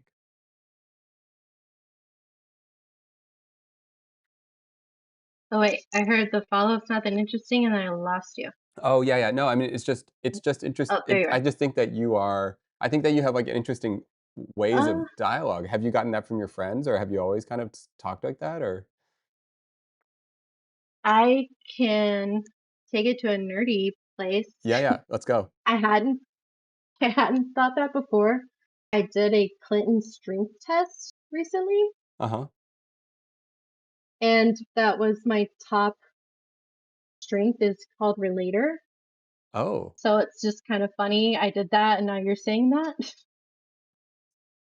So no, not so much before, but recently, yes. Hmm. Um, A little bit of a test nerd, like the MBTI and the Enneagram and the yeah, this, yeah, like yeah. this is Clinton's strength test, but it was kind of interesting what it came up with. What is the And relator? relator was the top one. It it's exactly the opposite of what I thought I was good at. So like your very basic way of saying is like you're good at relating to people and others and connecting. And I fancy myself awkward and a little antisocial, so I pushed back on that one pretty hard. And the lady that did the test pushed back pretty hard back. So it was interesting. Oh, this wasn't just, like, your casual internet test. This is someone asking you, like, a real No, this is like a career coach that I was working with, and Mm, she had me take the test. yeah, the relator. Hmm. I'm trying to look up the that's not related. Yeah, the relator. Clinton. By the way, it's so much nicer Oh, talking I to a can't look it up person right now. than talking to myself. I don't Do you have any I don't know if I questions? could do it. for the chat, do you have any questions for in on your mind in general? I feel like I talk so much in chat when I'm on this thing, and this is my first time participating in a chat. It's like, do I need to shut up? Is this too Mm, much? But I love responding to people and like reading what they're saying. mhm. So I don't really know like the chat uh etiquette or whatever. No one knows. We're just making this all up. No one knows. We don't know anything. Okay. Yeah, you have great Sometimes it's feedback. like, all right, you need to You chill. No, you can say whatever you want. Like, go quiet. Um, yeah, no, we're all making this Now up. keep talking. Okay. You know Okay. you know what I I will found out is that say oh, I yeah, really go. like this chat a lot. Mm. Like this, I think there's a reason why it's my first chat to participate so much, and it's just I like a lot of the people and I like what they have to say. And before it was just kind of no offense, but just like poggers everywhere and stuff. Wait, can you explain to me what poggers is? I've heard this term multiple I times don't now. know. I don't know. I think it's something good. I don't know. I should look it up. Um, But it's like Tech W, poggers, all the things, and I need to just look them up and yeah, not yeah, being so yeah. freaking ignorant on it. But Yeah, yeah. it's like people are actually really talking about things in your chat, and I don't know, it's just fun. Mhm. Yeah. Yeah. No, I agree. I okay. I Something that I think is fun with discussion that I feel like I feel like there's a general understanding of like nuance. There's a general understanding of like everyone has different life experiences, therefore is going to believe something slightly different. And so if you Right. create that atmosphere, then people feel comfortable to contribute, trusting that their own perspective is interesting, if that makes sense. No, it does. It's just having it, you having the comfort level to participate in it. There's got to be something there that makes you comfortable in the first place. Hmm. Yeah. Um, Hey, oh wait, I'm having Tech W explained. yeah, it's just cool to see how different people like view the world. Like earlier, Flip was talking about the the he was talking about Oh, uh the honorific. honorifics. Yeah, like I had never really thought about honorifics at all. Um, yeah. I have a tiny bit, but from the very limited point of view of K dramas, and trying to figure out what the difference was between using them and not. Wait, what's the reference? Or what's the Just in context? K dramas, Oh, like okay. Korean dramas, the characters will kind of make a big deal out of dropping honorifics or not using them and using them at Oh, the wrong time. And I had no idea what's going on. yeah. It's like a whole culture that we don't really have insight into. Right. Um, That is the tiny little window into it that I have. yeah. Are you You're not Korean then, I'm guessing. No, Yeah. not so much. Hmm. Hmm. I wish I could tell you what I was, but I'm too many. There's not any one thing. I'm just a Uh, classic American. nice. But as it Um, goes, yeah, what do you think of uh wait, how long have you been watching Twitch before, by the way? I tried to look back.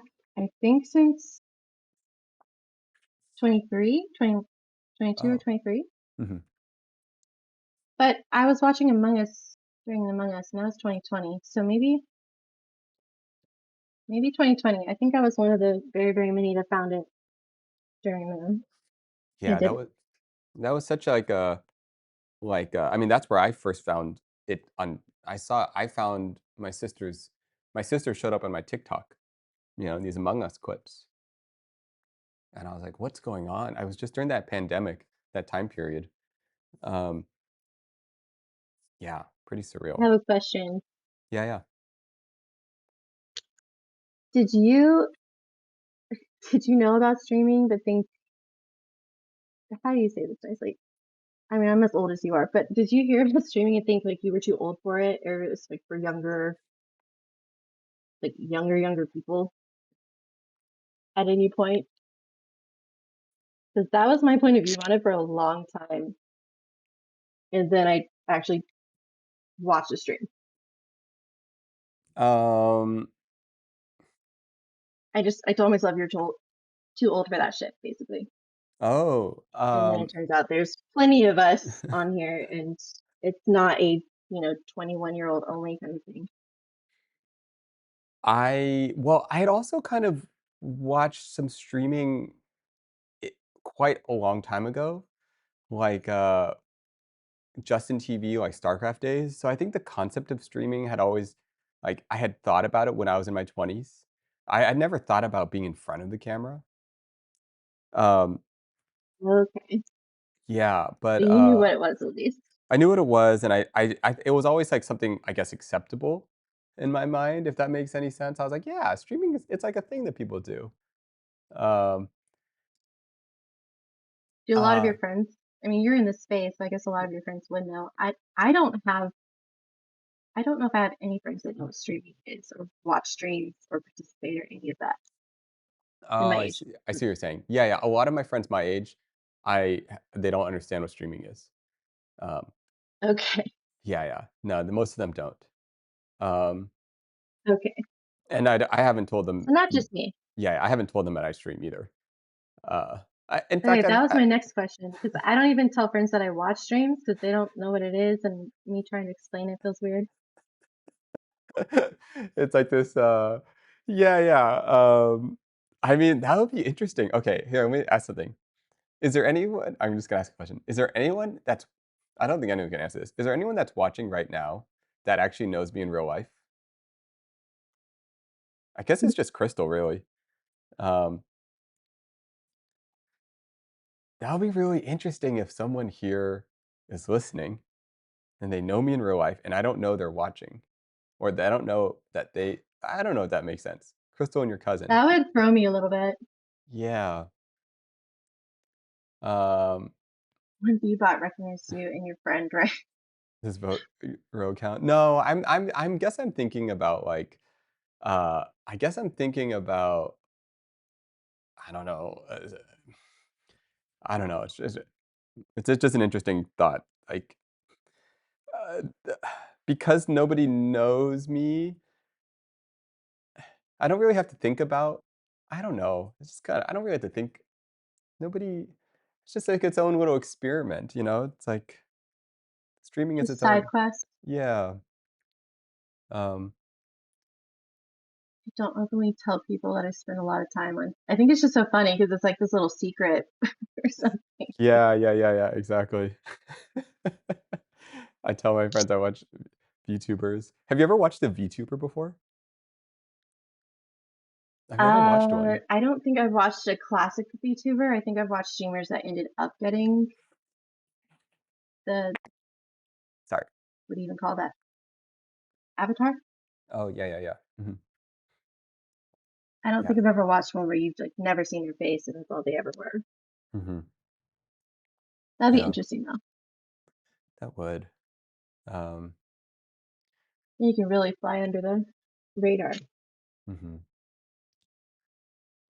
Let's see. It's what do you Oh, ho this by is the way weird because you're talking, but then there's chat going. I know. That's Yeah, so it's weird. what's going through your head? What's this experience like to be on a call and then also see this dialogue happening on the side? it's it's strange. It's fun though. I can see why you can talk to chat for hours though. Hmm. Yeah, because at any point you just kinda Like, read chat. Do you wanna read this one? what is this one?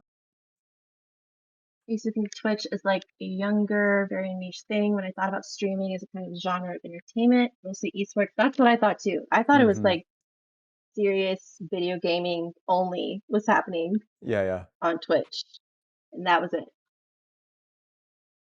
More of a medium like photography, video, sculpture.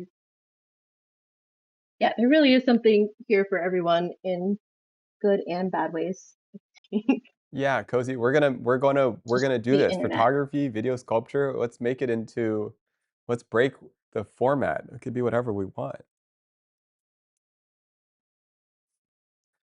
Um, This is live it didn't used to be as like live that. YouTube. Okay. Mhm. Linz, if you don't mind, are you still fairly new to live streaming content creation? Are you about around the industry for a while?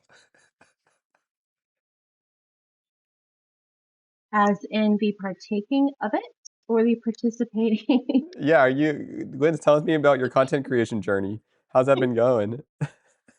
Let's see. I said, "Sure, I'll try it," and I'm on a stream Content for the creator, woo! first time being awkward as hell. It's like, Hey, okay, but to speak about that, I almost believe if you're not awkward, there's something wrong with you. Like okay. I mean, like, our brains shouldn't be able to process there It's shouldn't a be lot. you know what I mean? It's like, oh, this is like your brain is like it's like thinking in a new way.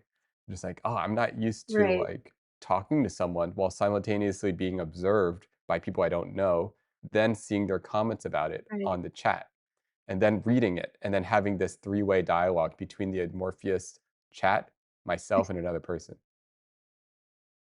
And it doesn't stop, it just keeps going. I know. No, not having the space between thinking about what I'm going to say and typing it and hitting send and just speaking that's throwing, sure. Yeah. Everyone is awkward in some situation. Yeah, I'm trying to think. I feel like I'm awkward. Hmm. Um, Are you awkward? I'm awkward. Wow. I'm I awkward. should just hit Oh, you with a bunch of questions. This will be fun. I get awkward when okay, I definitely awkward when I'm around a like a really hmm, I don't know, like a really like super extroverted or like maybe even like possibly like bro-y culture kind of vibe, like really loud kind of culture. I don't do that well. I kind of just get quiet. Like I don't know how to participate in that way. I don't like Okay. I don't know how to like jump into that character, and I I've wouldn't do never well in the known how to jump into that character. like if I was in like a classic movie of like a high school locker room, and someone like, I don't know, whatever they do, like I just would like be super weird. That's always been like my nightmare of a situation. The locker room? Yeah. That would go you could go a long way with that in therapy, I'm betting. Ooh. The classic the locker room. Oh, Sorry, man. I'm also being a nerd, and because I couldn't find the definition of this earlier Uh-huh. and it annoyed me, I'm putting it in chat because it was gonna bother me until I did. Wait, which word? Which word? Oh, the relator. I see. Got it. That's Um, what that is. can I do a gamble? I get awkward. Are you just awkward around new people, but when you like quote unquote have a connection, there's one person who knows others, like you'll link onto it, but cold turkey talking to people may not be your ideal situation. Hmm. That feels about Wait, who right. said this? Dr. Owen.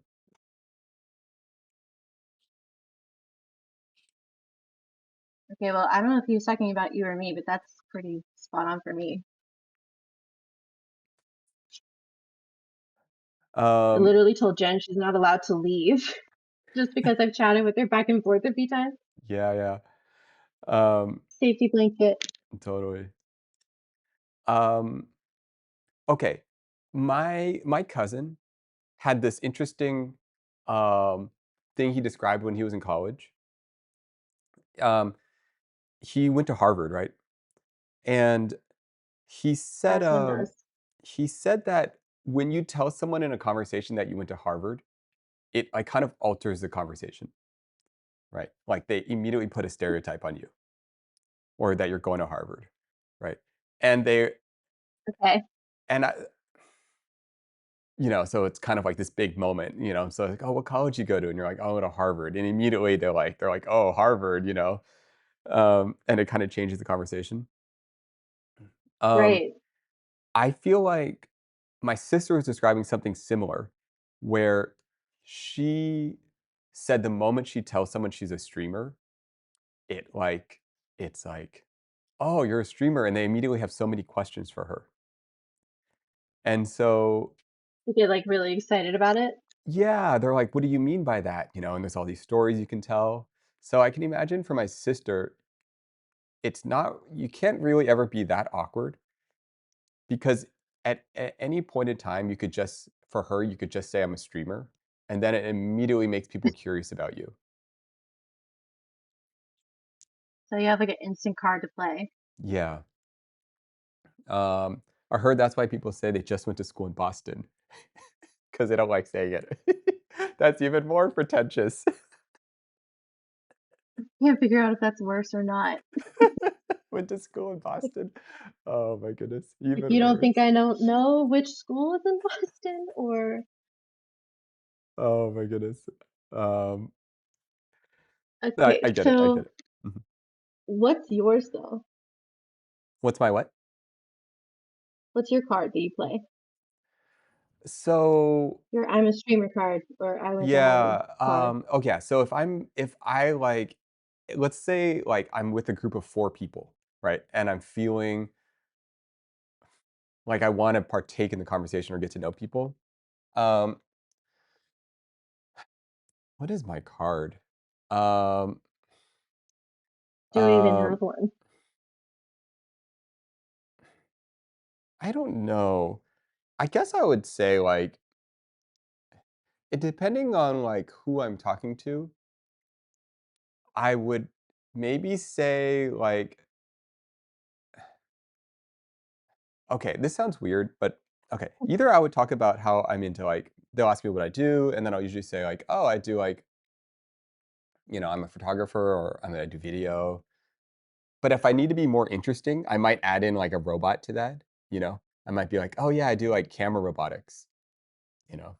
You might just So add in you're a hitting little like creative and techie. yeah, yeah, yeah, you might just throw in a little extra word there? Um, Okay. so I feel like yeah. that would get kind of the same response as streaming. That Yeah, answers enough like, where they're oh, like, "What cool, is lots of that?" questions kind of. Yeah, exactly. So it kind of like, uh, you can kinda go that route. Um, yeah. What about you? Do you feel like you have, like, a way of making yourself more interesting or less interesting depending on how you respond? I know. Definitely not saying I work for a nonprofit. Don't think that's it. Could be. Maybe framed the right Trying to way. think. I don't think it's saying my job. I don't think not all of us can have like really interesting jobs, and that one does not get a bunch of questions. I think back when I used to fly, probably just that I had my pilot's license, probably the Oh, yeah, that's a pretty good one. the That's a best one pretty I could throw, but by the way, what kind of plane did you learn on? I need a more current one. Uh, like 5 different ones, but Oh, wow. mostly like Cessnas and Malls. Okay, Um, got it. just the little rinky dinky ones that look like trucks, but they fly. Yeah. I've been on a lot of the Cirrus planes. Oh, okay. Yeah, yeah.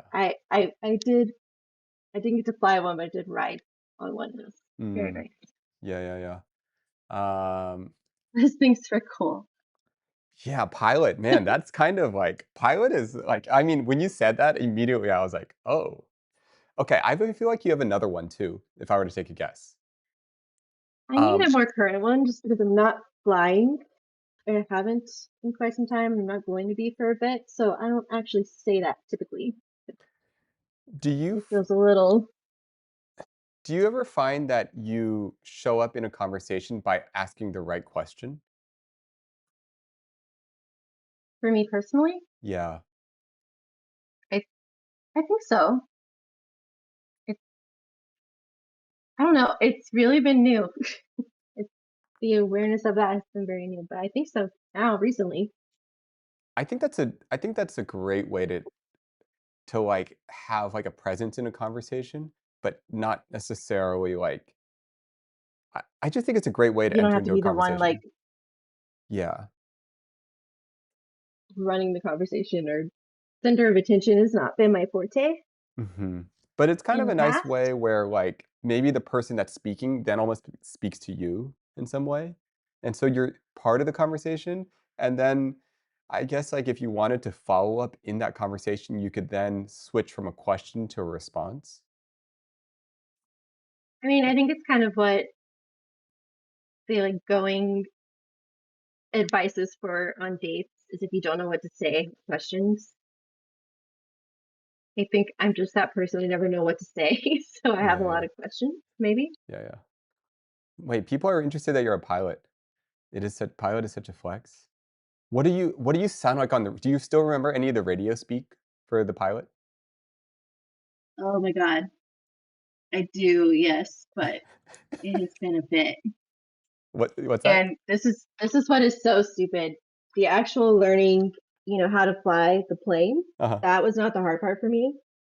It was the having to make the radio calls. Mm. Everything else, landing the plane, what do you do in an emergency, da da da, that was all fine and great. My instructor saying, I'm not making a single damn radio call for you this time anymore, you're on your own. That was when I got scared. That was the thing, which is so funny. It's like there's a, And now I'm sitting on here and talking, but yeah, yeah, that um, was that was what got me. That was what held me up was the radio calls and wanting them to be perfect and knowing everyone could hear you everywhere. it's such a pressure. Oh, so it's kind of like this, where other people can hear you. It's kind It's of the same yeah, feeling.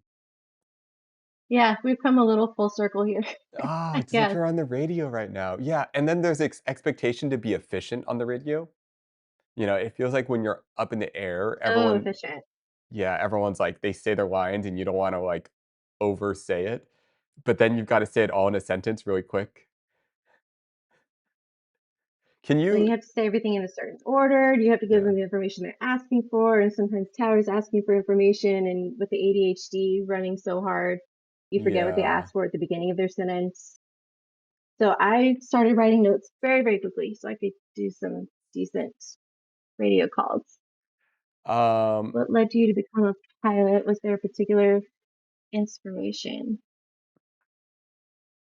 Uh, Inspiration. My dad had his pilot's license um, before my parents had kids. So I never actually saw him be a pilot, but he talked about it all the time and he loved it. And he took us to air shows and he would take us to the airport just to watch planes land. And I just got bit by the bug and had to do it basically.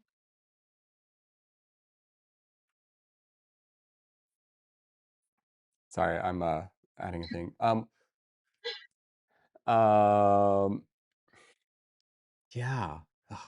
Wait, what does it sound like? So, okay, so air traffic control is you are announcing the air traffic control, uh, you're requesting a flight path, um, Mm, and a VTR, whatever the heck that means. How do you say that? What would you say?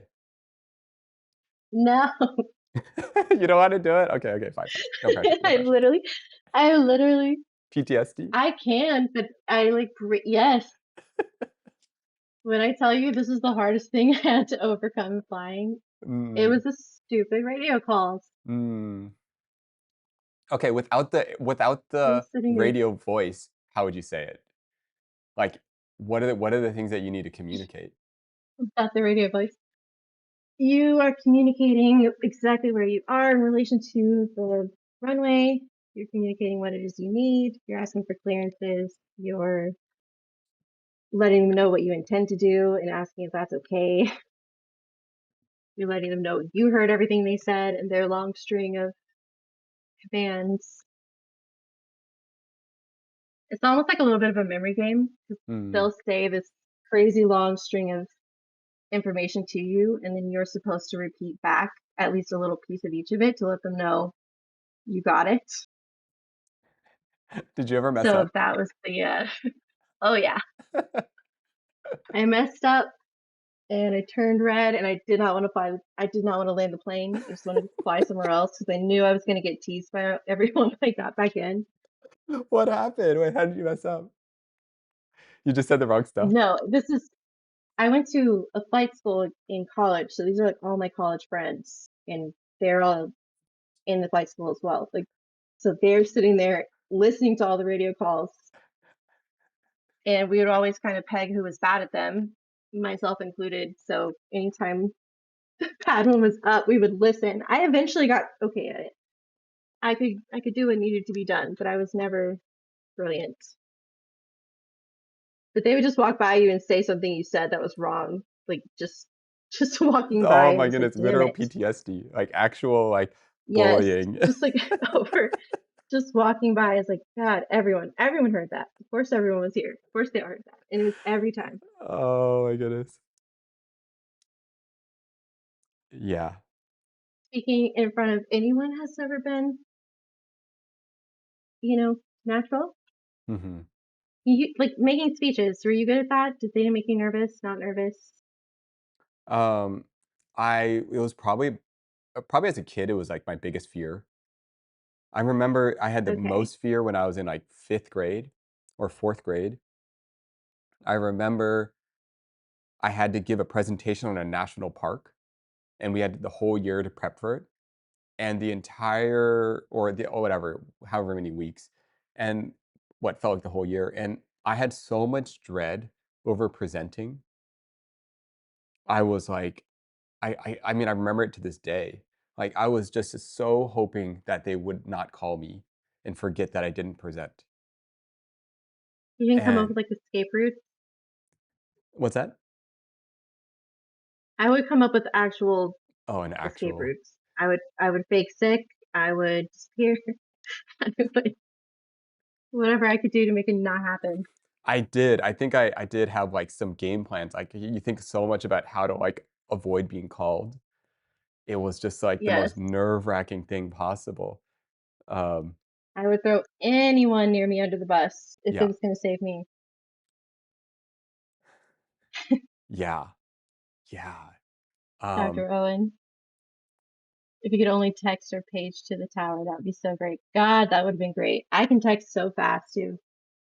what about now? Do you feel so I guess, like, pilot school kind of forced you to learn how to speak, right? In somewhat, like, like, Yeah, your life depends on it, right? To, like little bit. They kind of told me that you have it literally was like you're ready to solo, but Mhm, I'm not letting you purely because of your radio calls, and that's ridiculous. And I agreed. It was completely ridiculous. So I had to just suck it up and do it until I didn't totally suck at it so I could progress. But I didn't enjoy it any more than I did in the mhm. first place. Yeah. Yeah. Every now and then the tower would like have fun and talk to you, make it a little more casual, and those were like my saving graces. Otherwise, it was just not my favorite part. But the rest of it was great. Yeah. They've got that voice. All those guys, they have that voice. Are there I'm trying to think. Are there any air traffic control towers that are not in English? Is every single one on the entire planet in English? I only flew in the US. I'm assuming not though. Hmm. I don't know. I haven't Ju actually thought about that. just joined. Who's Nate talking to? Oh, we are just chatting with the chat. Uh, we're on Discord With chat. calls. Oh, okay. How do I describe this? Calls with chat. Discord calls. Yeah, whatever. You Share with me art and design. Oh yeah, not so much. Have you actually stayed on the actual very first topic that you put in for your stream title? Like ever? Like, have I ever actually successfully stayed on topic? Um, I need. Not that savagely, but yes.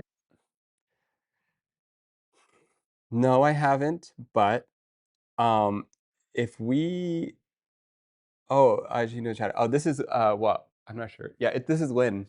Um, I know I haven't, Hey, but hey. um, I It's not a haven't. bad thing. It's just it's a little funny sometimes.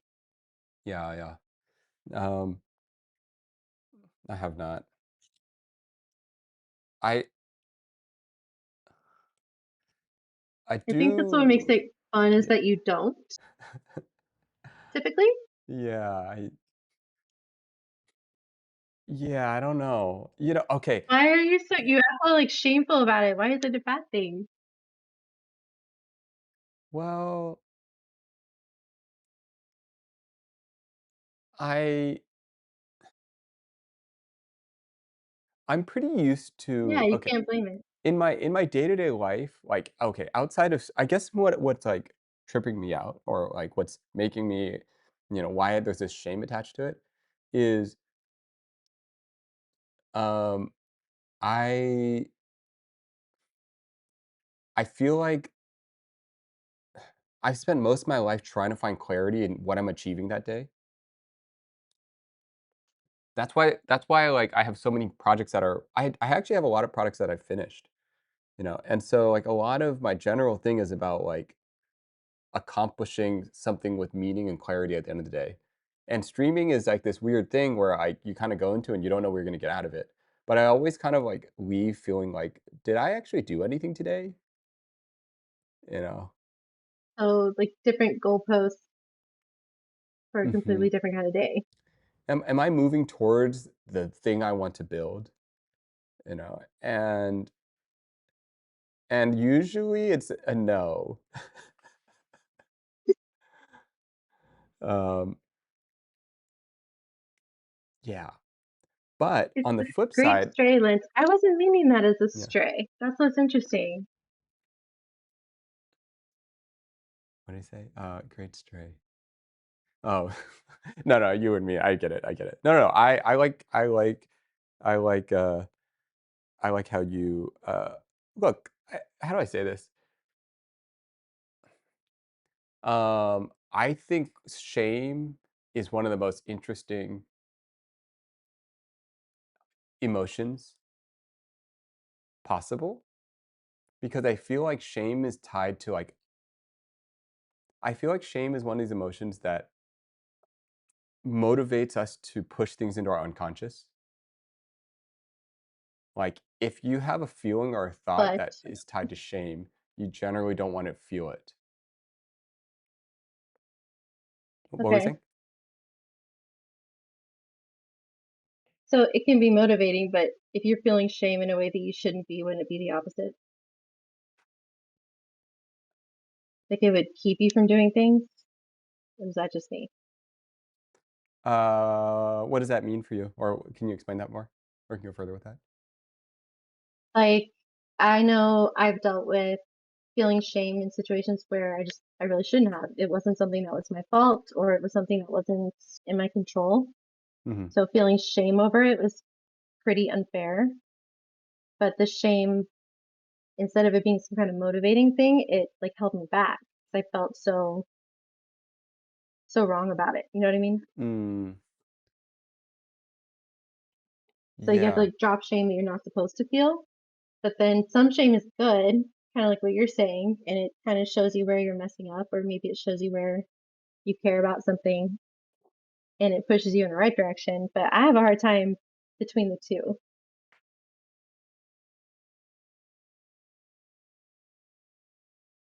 I see what you're saying. Yeah, generally speaking, I think shame produces, like, a withdrawal in people. I think generally shame, like, Right. makes people, like, not connected or pull away or, like, go alone. But I also kind of see it as, like, a clue, I guess, like, to our unconscious world or our inner self or, it's like I think it that's what it's yeah. supposed to be Uh-huh. in a healthy world. I think that's shame doing its job. And probably my version is like a toxic version of it or twisting it. Yeah. Shame is Yeah. like hating on yourself. Yeah, it can be. Mhm. Negative emotions do sort of give you a better push, but it's a dangerous spiral when you're judging. Yeah, it's just like you get in your head so much with the shame that you can't see what you should be seeing. So it's just a very limiting thing. But then I have heard others, and you've said it, that it can be motivating. So it's always just been kind of, I'll feel shame, and it's like, well, am I supposed to be feeling this shame, or is this the one I'm not supposed to be feeling? Cozy wrote, "It's helped for me to always dig a little deeper and see what's behind the shame, because sometimes it's guilt, sometimes it's disappointment, sometimes the feeling like I was responsible for something. It's not always pure shame. It stems from something else." Oh, I totally feel that. It's like, what's the narrative behind the shame? Like, what's the story you're telling yourself behind it? Like, why do you Right. feel this way? And then yeah, like, well, it's always kind of interesting, like, what's behind that thing? Making yourself responsible for something in the first place that you really had no business thinking you could even be responsible. Yeah. Yeah, there's some narrative, there's some story you're telling yourself about it, um, that may or may not be true. So what is it on the healthy side? Is it just as simple as you feel shame for not doing something you should have done, and that's it? And that pushes you to do the thing? Hmm. Um, well, I I feel like literally what don't you're think I just actually know what healthy shame is like. I think all of mine is unhealthy. I think I guess in my mind, I would equivalent what you're describing a little bit more to discipline. I don't know if I don't know where the lines fall between that, but I think when I think of what you're describing, I think of discipline. Like, this is the life that I want, and this is the difficult path to get to that life. And I'm choosing to think about my long-term self, what my long-term self wants, and I'm willing to put the work into it. And I'm not going to let my short-term self dictate my actions. God, I wish that was easy. Constant struggle. Always working on that. Yeah. Always good Uh, to sort of zoom out, look at the whole picture, see if you actually let yourself down. Huh. Oh, I actually really like that. What Dr. Owen said. that's a good exercise. It's always good to sort of zoom out, look at the whole picture, if see if you like really let yourself down, or did something other, or did some other side things that were pretty useful. So you didn't do bad, do nothing. You just did something different. There's a big difference between letting yourself actually letting yourself down or you just changed course and did something different.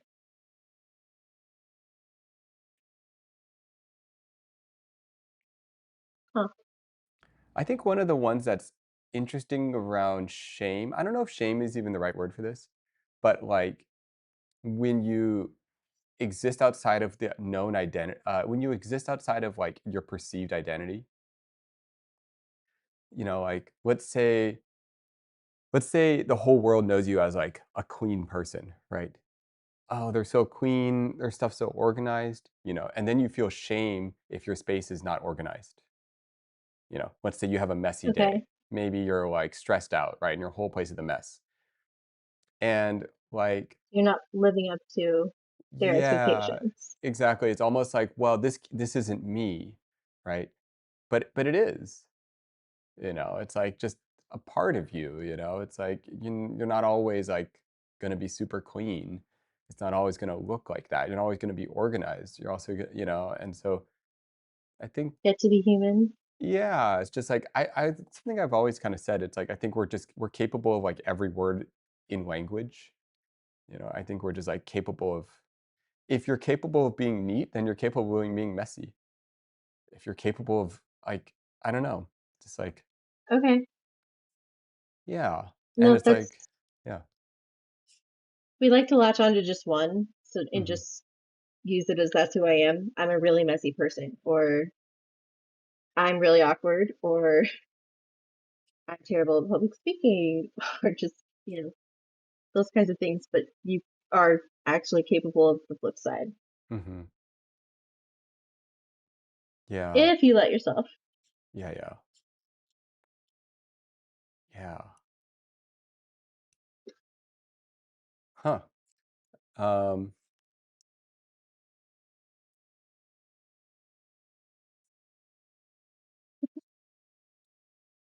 what's this? Um, Forget the mistake, remember the lesson.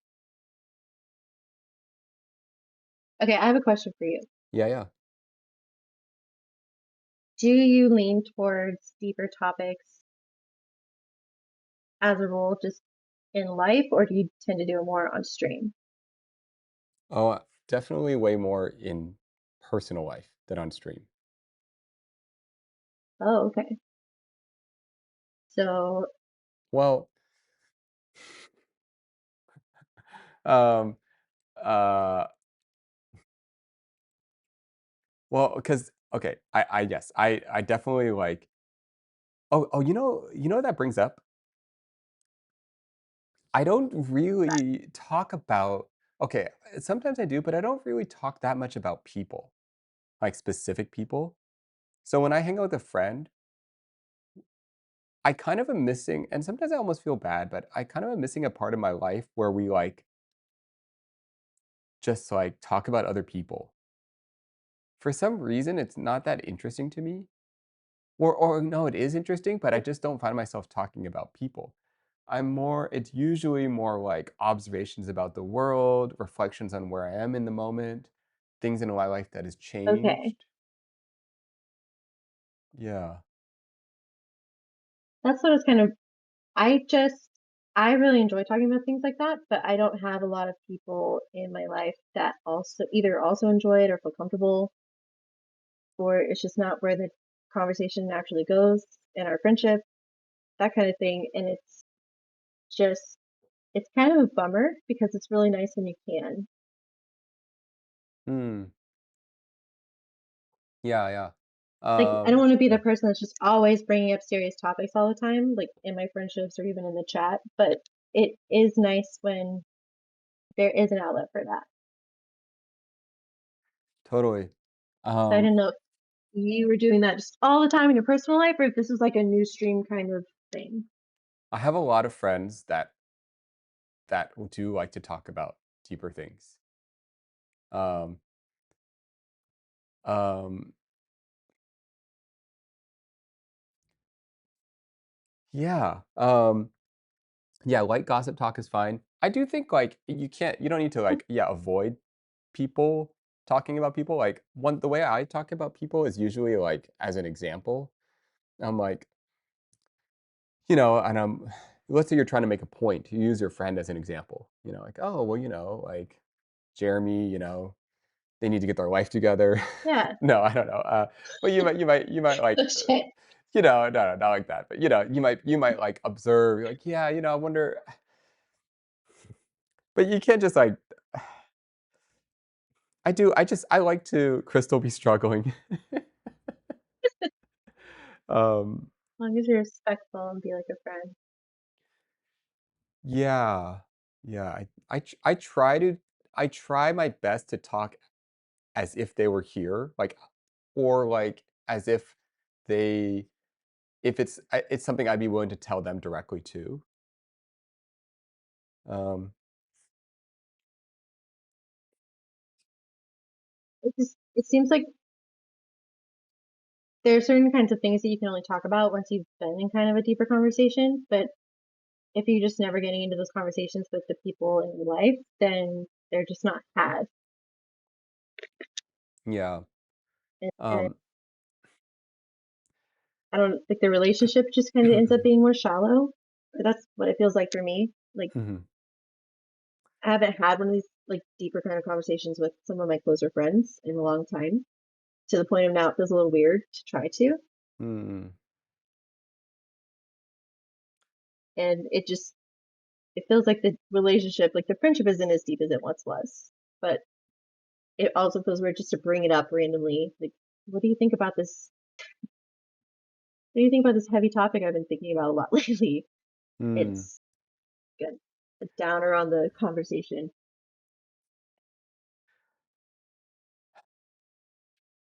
I know what you mean. Like, there's like sometimes you don't want to mess up the vibes, you know. If Right, everyone's like having a good time, or their idea of a good time, or maybe like a casual time, you kind of don't want to you don't want to change the energy. Um, right. do you find yourself hanging out more one on one? Like, what's your standard like friend hangout size? Mm, more one-on-one. Okay.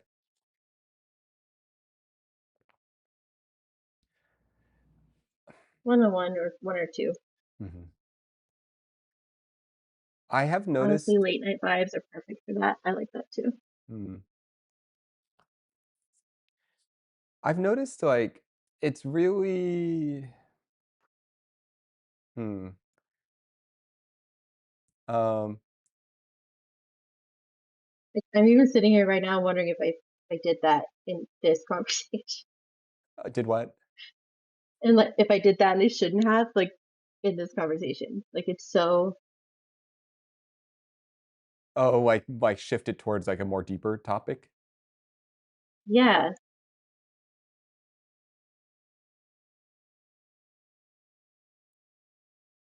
Um. I would. Well, I feel like inherently, I thought inherently, I think I was kind of hoping you would go that way in the Okay, conversation. well, that's good. Like, we could have talked about airplanes, and we could have talked about, um yeah, we could have talked about airplanes and kind of, like, gone into stories about, I don't know, anything. And Harvard. yeah, but I think,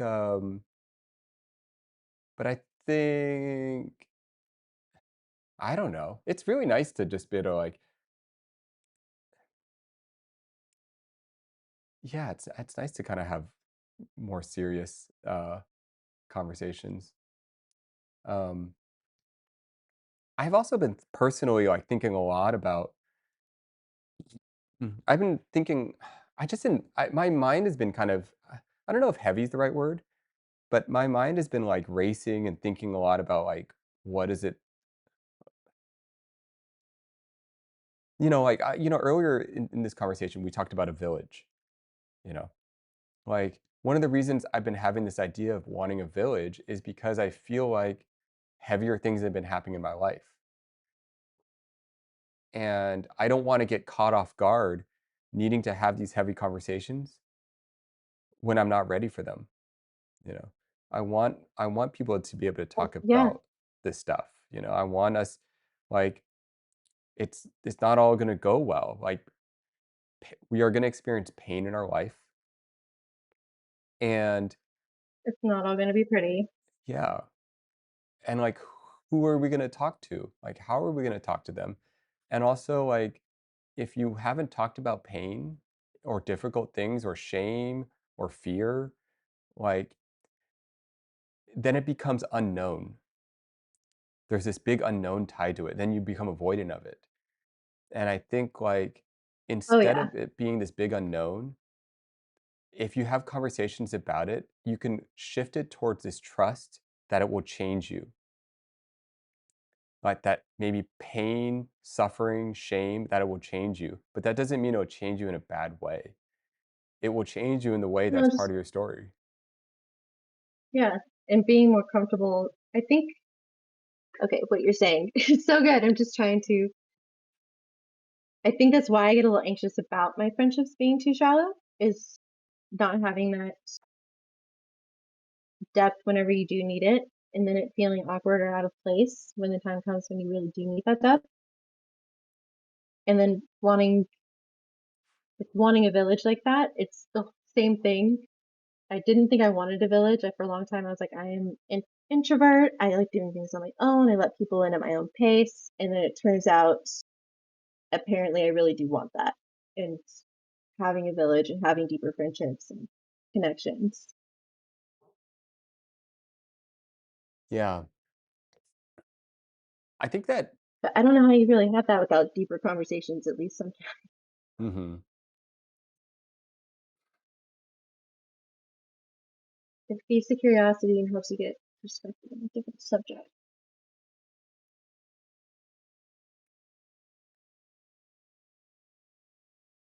I don't know.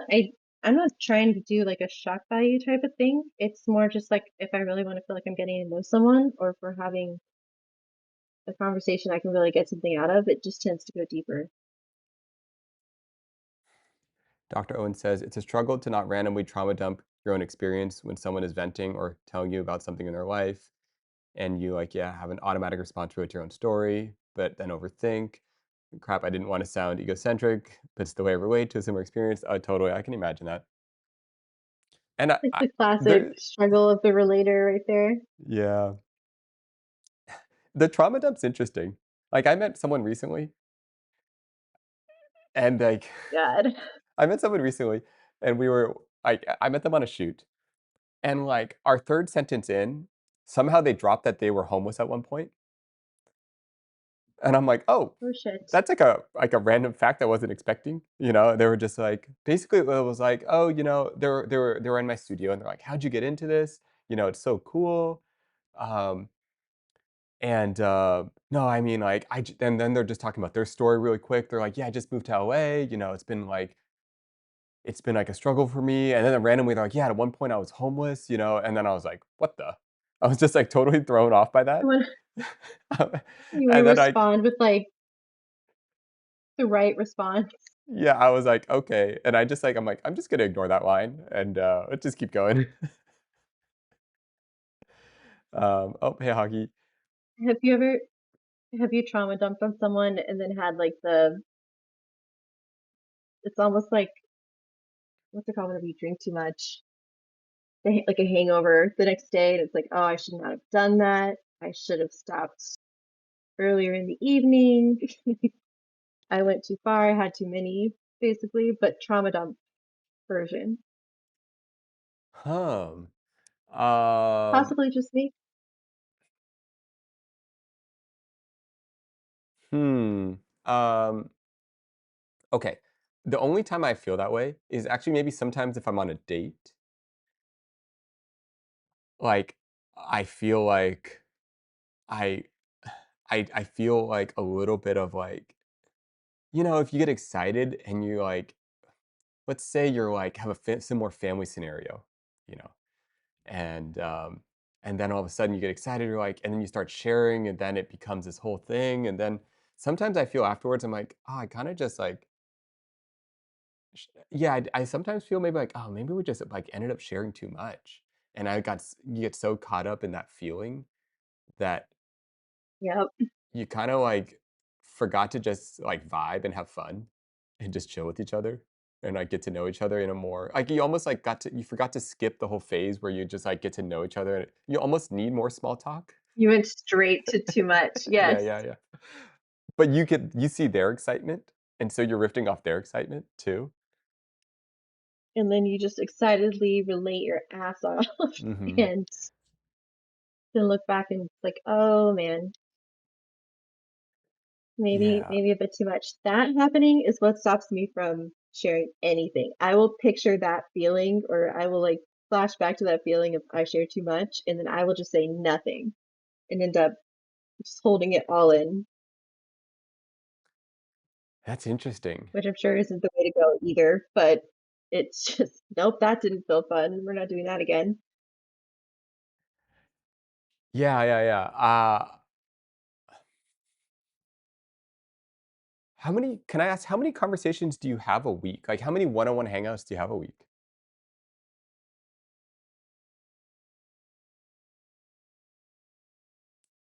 Being completely honest, Mhm. lately, not many. Been in a space of kind of isolated myself, and then here are the repercussions of your actions. So just have not been connecting with people a whole lot Hmm. recently. And that's just, yeah, that's just the truth of it. And that's Yeah, fine. yeah. Yeah, yeah, yeah. Yeah, we could jump more into that another time. That's really intriguing. Um, I guess the reason I brought that up um, is um, sometimes I sometimes I have like so many interactions. Like I've had ones where um, I'll hang out with someone all afternoon, right? And we'll just riff and we're talking about life, about everything. And then I'll have a dinner and I'll do the whole thing over again. And then someone will call me after dinner and I'll do it all over again. And then I'll have like a call with my Okay. dad super late at night. So I'll have like there are times that I've had like four of these type of conversations in one day. Um, So you're just like really in the headspace for that kind of conversation that day. yeah, and I guess I bring that up because there's what am I trying to say? Um, um, it's Like the flip side of that is there are days where you're just not in the headspace for this kind of conversations, or no? um, I forgot what I was going to say actually, to be honest. I thought I was going to make some sort of point about. I thought I was going to make some sort of point about how like um,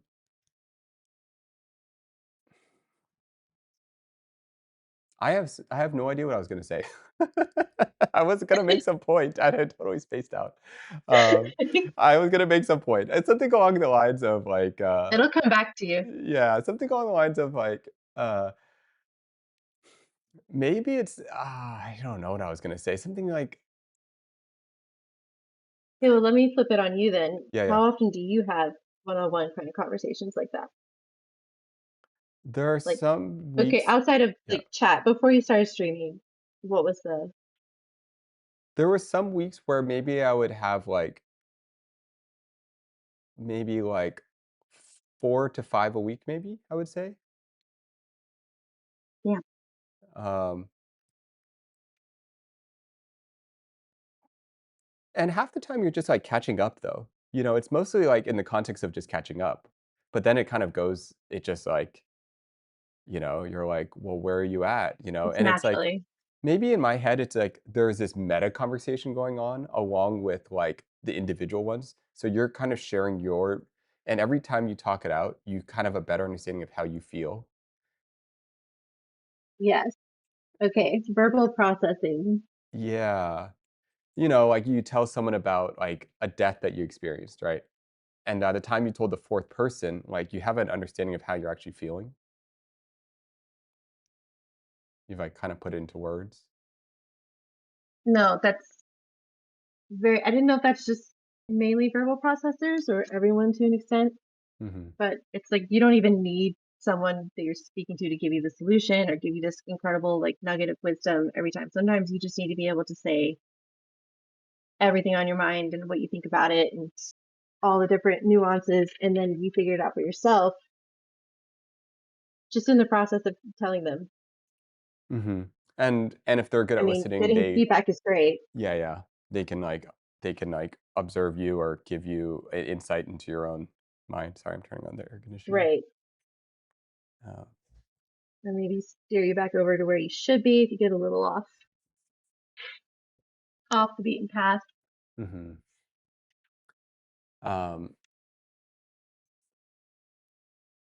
The older I yeah. get, I keep progressing through the stages of life. I'm having less conversations.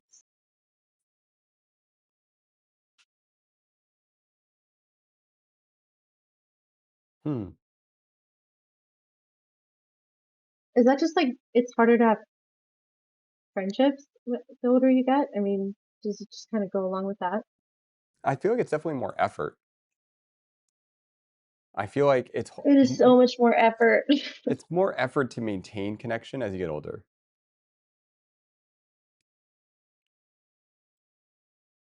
It's easy, It's like, when you're really younger. frustrating. Yes, you're in school together, you have jobs together, you have time to actually go and do things together. It just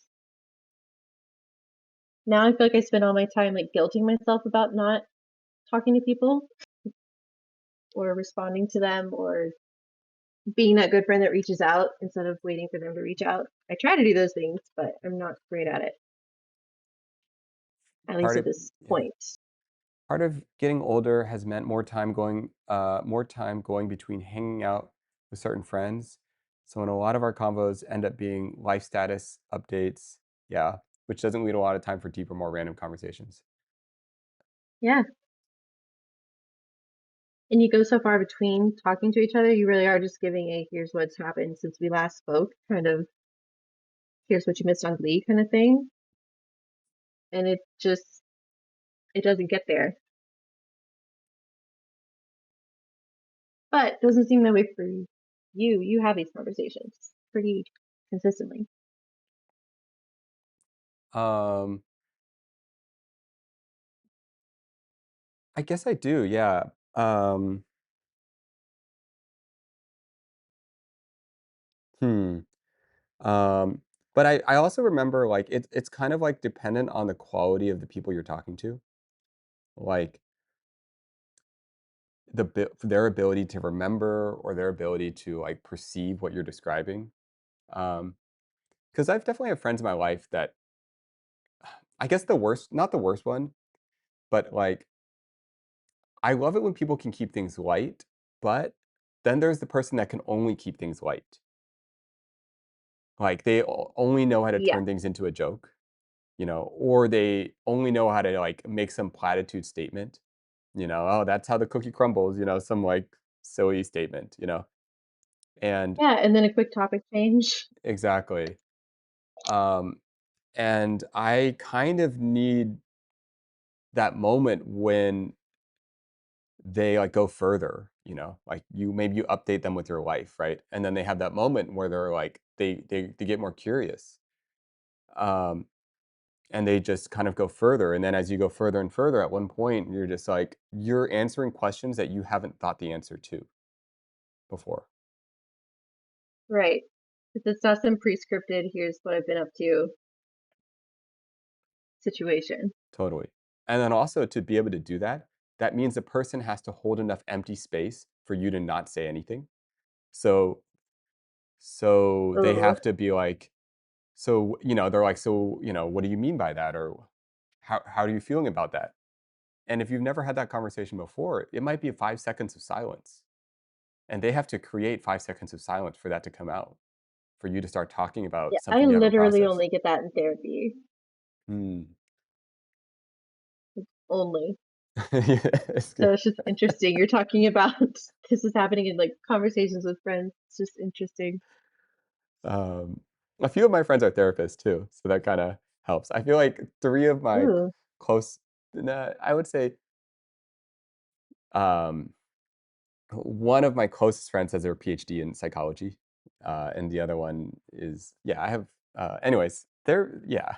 Uh, uh, that's tough. uh, Do you struggle like talking to them about things because you make it like it makes you feel like you're making them work, or do they separate that pretty well? um,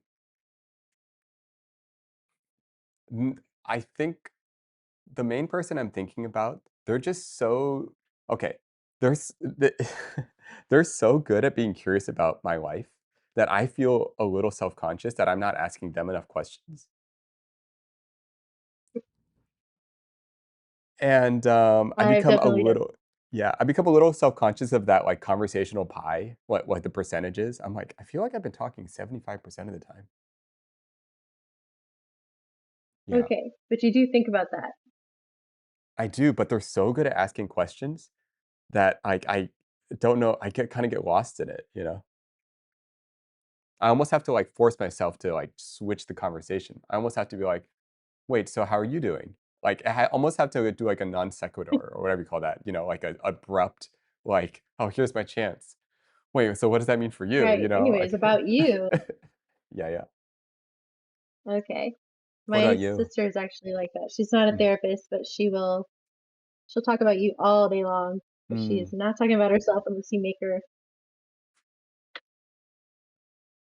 yeah. typical men not letting the women talk.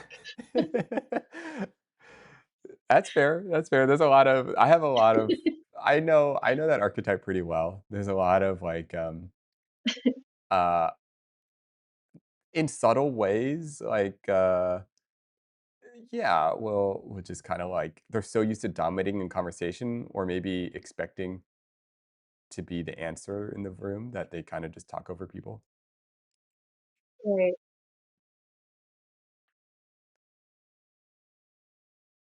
Yeah. I'm gonna keep asking you questions if you won't stop me. Um, Hopefully you're not getting bugged. no, no, whatever comes to mind. Also kind of just reading chat as well. Okay, Yeah. this friend group. Have you made any of these friends in the past, like, 5 years? Yes. Okay. How did you make that friends?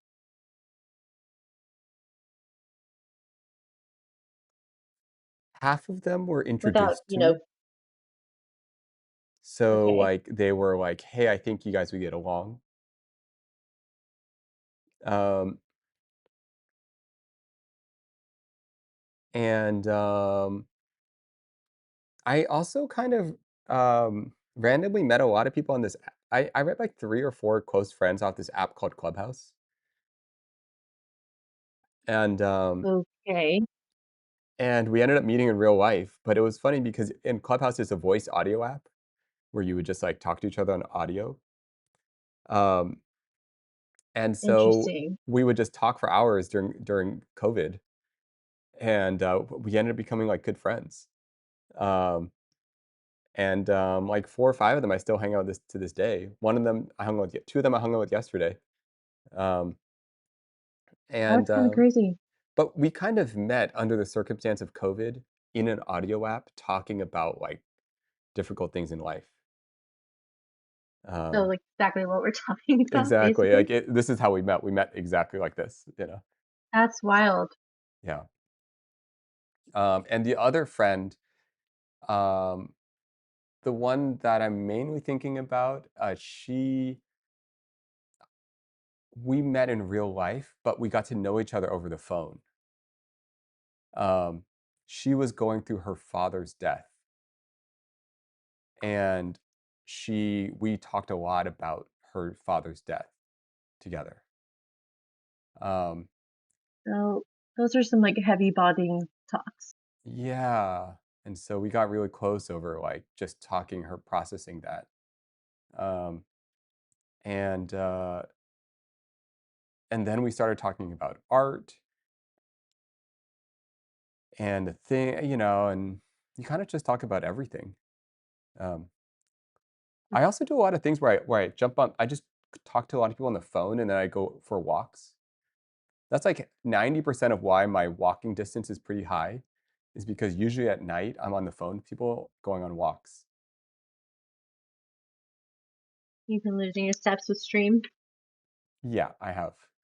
It's been bad.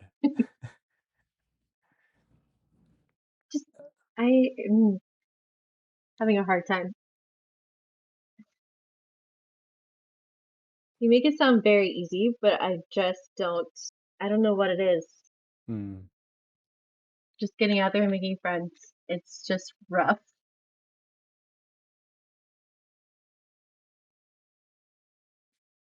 Apparently Clubhouse is going away. Yeah.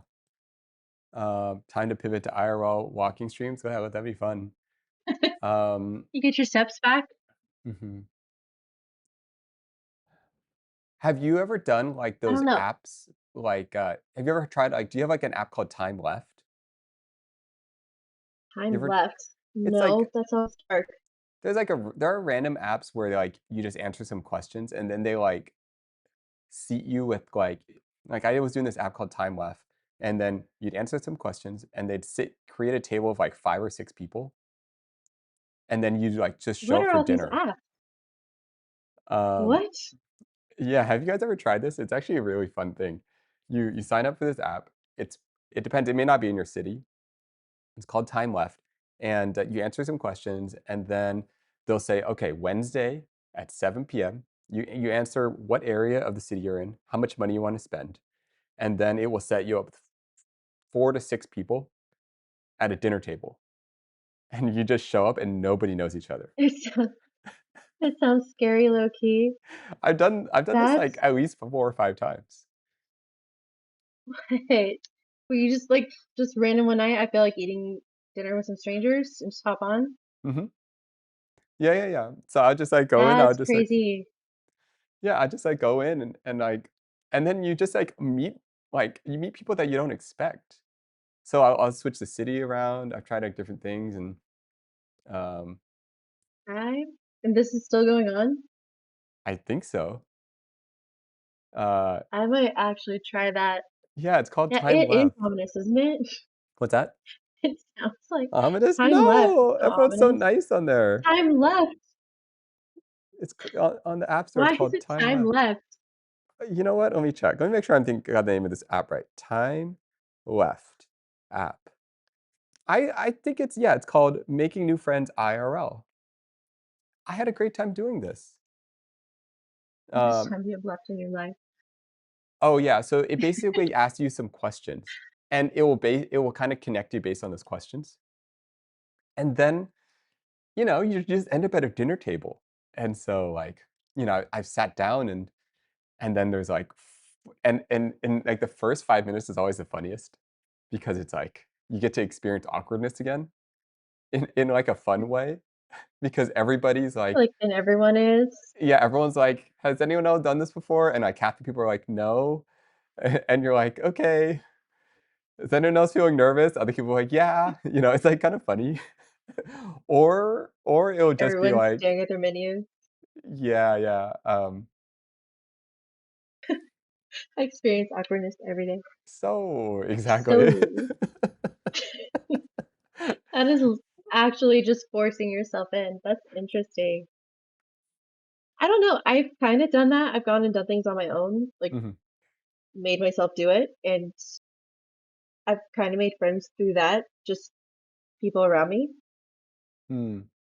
So I guess if you're all sitting at a table, it's just even easier than that. Like I'm trying to Yeah. think. I went to like a comedy show on my own. I ended up sitting next to this really awesome couple, and they were really funny. And we went out to dinner afterwards. Mm.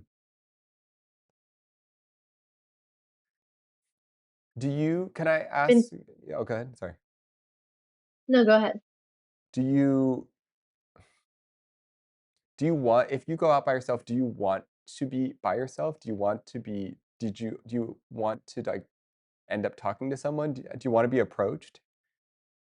Does it make sense? No, it does. I used to not. I really like to go to movies by myself and talk to no one, and I really like to go to like meals on my own and like listen to an audiobook and just have my meal. Uh-huh. Um, this is more therapy homework. Keep bringing therapy, but I'm putting myself in different situations to meet new people, basically. Mm. And I've done 2 or 3 of them so far. It's scary though. Like I've never gone to a concert before, and I went to a concert by myself, and it was yeah, like exposure therapy, pretty much. Yeah, yeah. It's you either sit there alone and you don't, enjoy it with anyone, or you try to kind of connect with the people next to you. And I fought back on it really hard, but then every time I've done it, that's exactly what happened. You meet the people next to you, relate, connect on some kind of way, and even if it's just for like that night or that concert or whatever, you make a little friend, and it's nice. Mhm.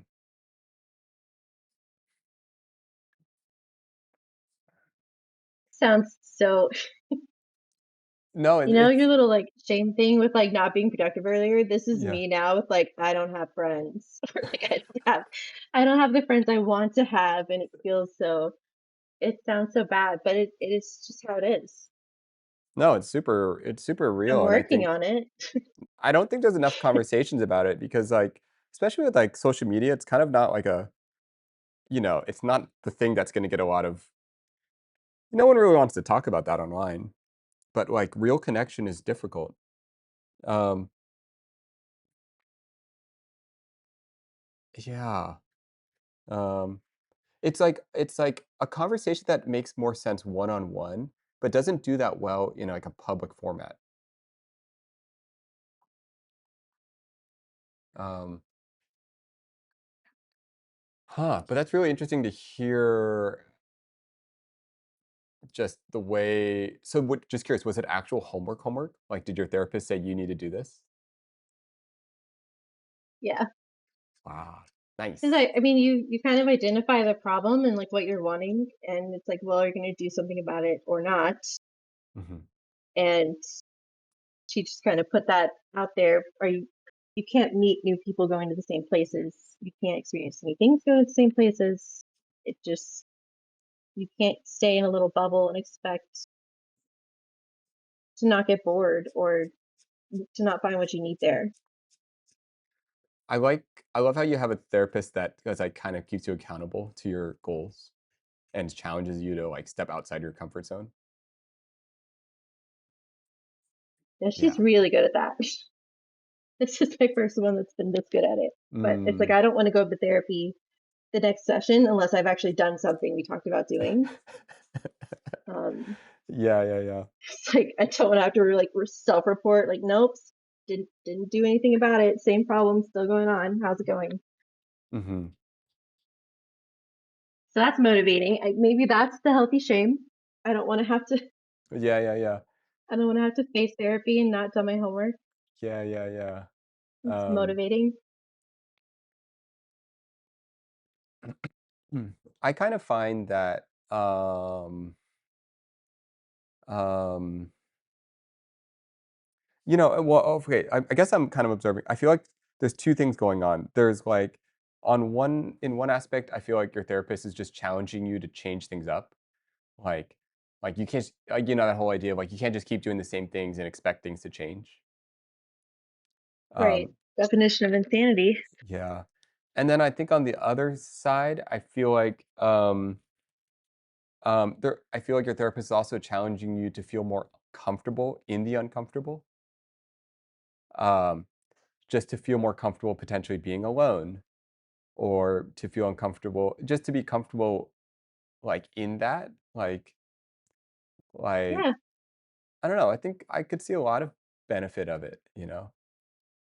Um, I think it's different if you're going out to see a movie by yourself because you just genuinely feel like seeing it by yourself and you want to enjoy your me time, mhm, which is kind of what it used to be for me. And then when it shifts over into you just want to spend all your me time at home or you're just not getting out of your box that way, it gets unhealthy.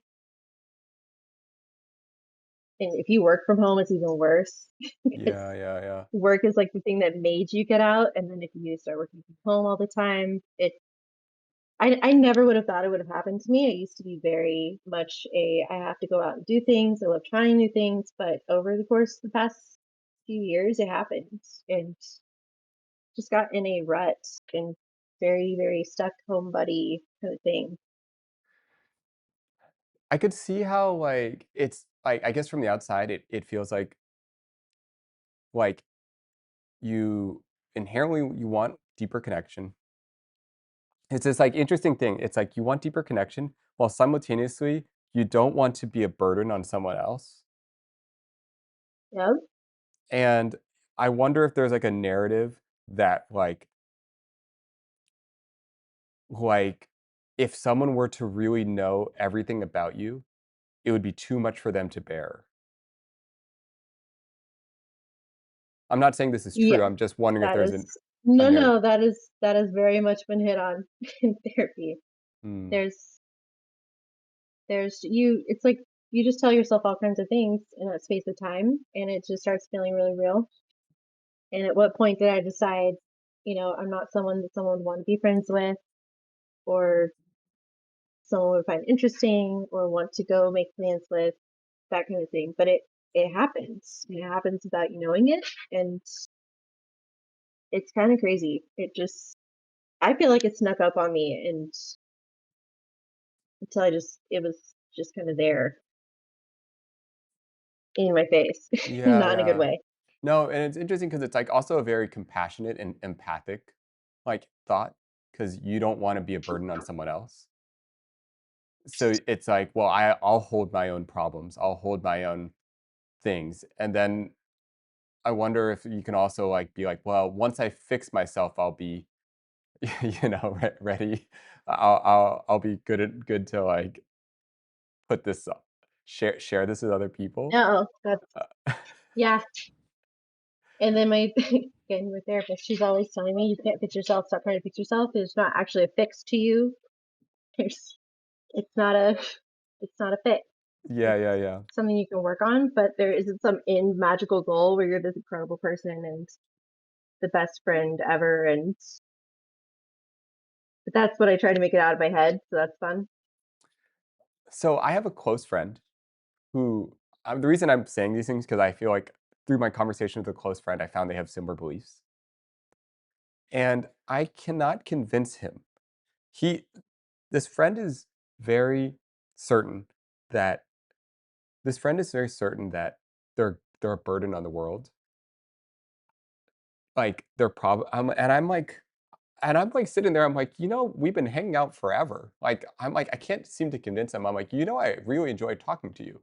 Like I'm trying to explain to them, I'm like, you're a great listener, you're super engaged, you're all I'm just like you got all these like great traits. And I'm like, and there's no level of dumping that will affect me. Like, But they're not having it. yeah, I'm like, don't worry, you're gonna be fine. Like, like I can't seem to convince them. I think they're slowly getting. It took many many years. They're slowly getting it. I'm like, you can tell me anything. It's all good. I'm not. And we at one God, point we had this conversation on equanimity. This idea of like what's how someone like I don't know. This like yeah, that was the idea. vocab word of the day. Yeah, this idea of equanimity where like someone else like there's like a stoicism or there's some sort of like hey, don't worry, whatever you say is not going to be a burden on me. Um and um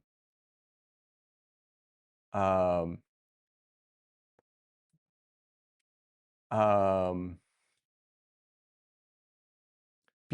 So because he sounds like yeah, he or she, I don't know. what's that? How so they sound like you're saying they feel like this they themselves, their existence in general is a burden on the world, or is it just more like friendships? Like being friends with them is a burden to you. I think both. Ouch. Yeah, they think both. I feel like inherently they have to believe every situation they're in, they can only be adding energy. They can't like take any energy away. It's just like a but I also think like they inherently believe the thoughts that they have, there's like darkness in their thoughts that they Okay. wouldn't ever That's want to like burden other people with. the too much thing. Yeah. Like if they let it all Yeah. out, it's too much. But I think okay, one of the things that I feel though, I am also like I guess I'm like you'll be I don't know if this is good or bad, but part of me is like you're going to be fine. Like I don't need to don't worry. Nothing you say is going to make me drop everything I'm doing to hold your hand. um I can see uh that going two ways. yeah, yeah, yeah. Can be very comforting or maybe less so. Yeah, yeah. And I totally have like dropped everything to help them. Um Right. um um um but hmm, I don't know.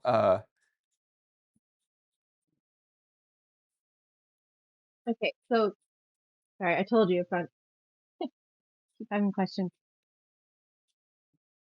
If you feel like how do you do this? if you feel like you're too much, have you even experienced that, or is that not a you thing? That I'm too much? Have I experienced it First of personally? all, yeah.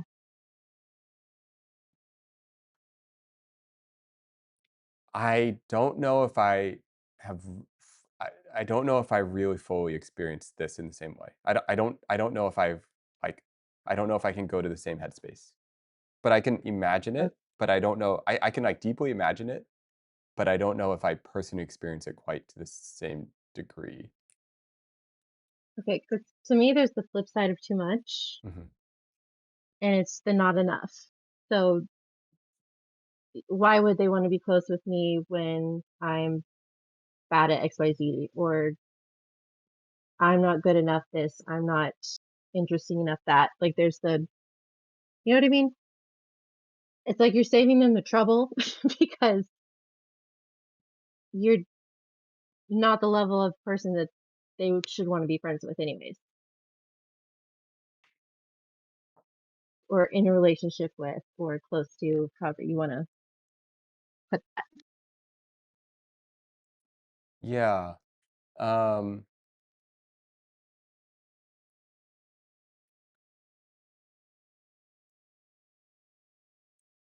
I Which can is, n I mean, yeah, uh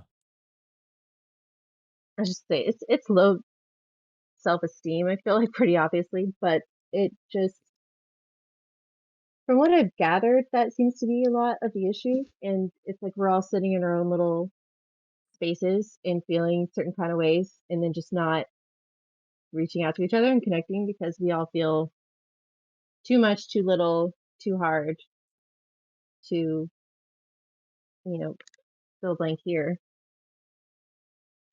Yeah, speaking of which, I'm gonna riff slightly off that.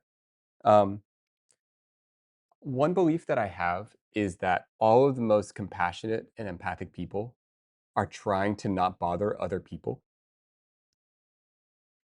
So, they kinda silo themselves in an attempt to not bother others. Um, but the people that don't have this feeling, that are happy to kinda insert themselves into everyone's life, I feel what happens is, then the ones that actually need okay. So if you have a friend that's overwhelmed, right? Yeah. Um, all of the most compassionate people that could help them kind of shy away from their life. They disappear because they don't wanna bother them more. And all the ones that don't care about that just don't Yeah. mind using their life more. So, it's almost like everyone silos themselves away, and the friends that you do need don't wanna bother you. And the friends that you don't need are too more than comfortable enough to bother you. Which Um, is okay. and you never wanna be Now that I see person. it. It's just such a sad cycle. And you don't wanna be that person. You're like, "Well, I don't wanna bother them. What if they're busy?" For example, my friend is going through their mother's death, and I didn't reach out to her at all. I Okay. Because I just assumed, like, "Oh, well, she's dealing with all these things. I don't wanna add one No? more text message to her, you know, for her to Did you have to feel respond guilty to." afterwards? Because I I did did. something very similar recently, and I felt guilty. Okay. Yeah, I did. I felt bad, and then, and then we ended up calling. She reached out, and, um, immediately I was like, "Hey, I'm so sorry I haven't reached out, I just didn't wanna add more things to your plate." Um, Which, okay, do you think it was truly, and this is more for, I don't think you actually did this, but sometimes I feel like I do that and I make the excuse of, like, no, I don't want to add more to their plate, and I'm just being really considerate right now, but it's like I'm just not comfortable, or I'm not in a space where I can be there for them, so I don't. there's that too. There's 100% that second part. Like, I don't know the words to Okay. say. I don't I d I don't I know don't if want to I'm make it present. worse. Yeah, I don't know if I'm present enough to, like, how do I support someone like that? Um, yeah, like, what I is it think that that's they need more to what I hear? was doing Yeah. What this was your past time. situation? A friend actually went through a miscarriage, Mm, and it just took me longer than it should have to reach out. Mhm. It's just, I just did not know what to say. Like, just had no idea.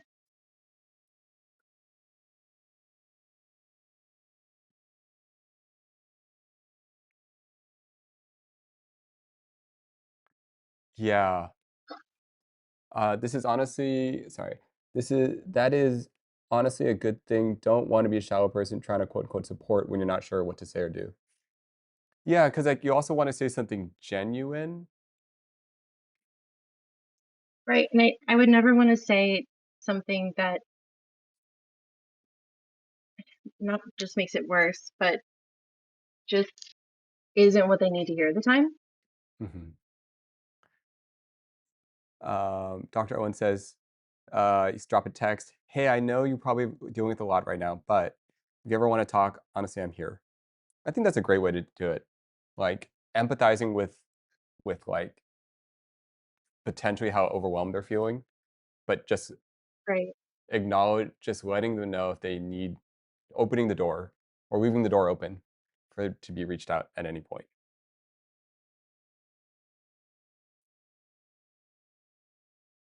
You guys feel called out since you're not alone.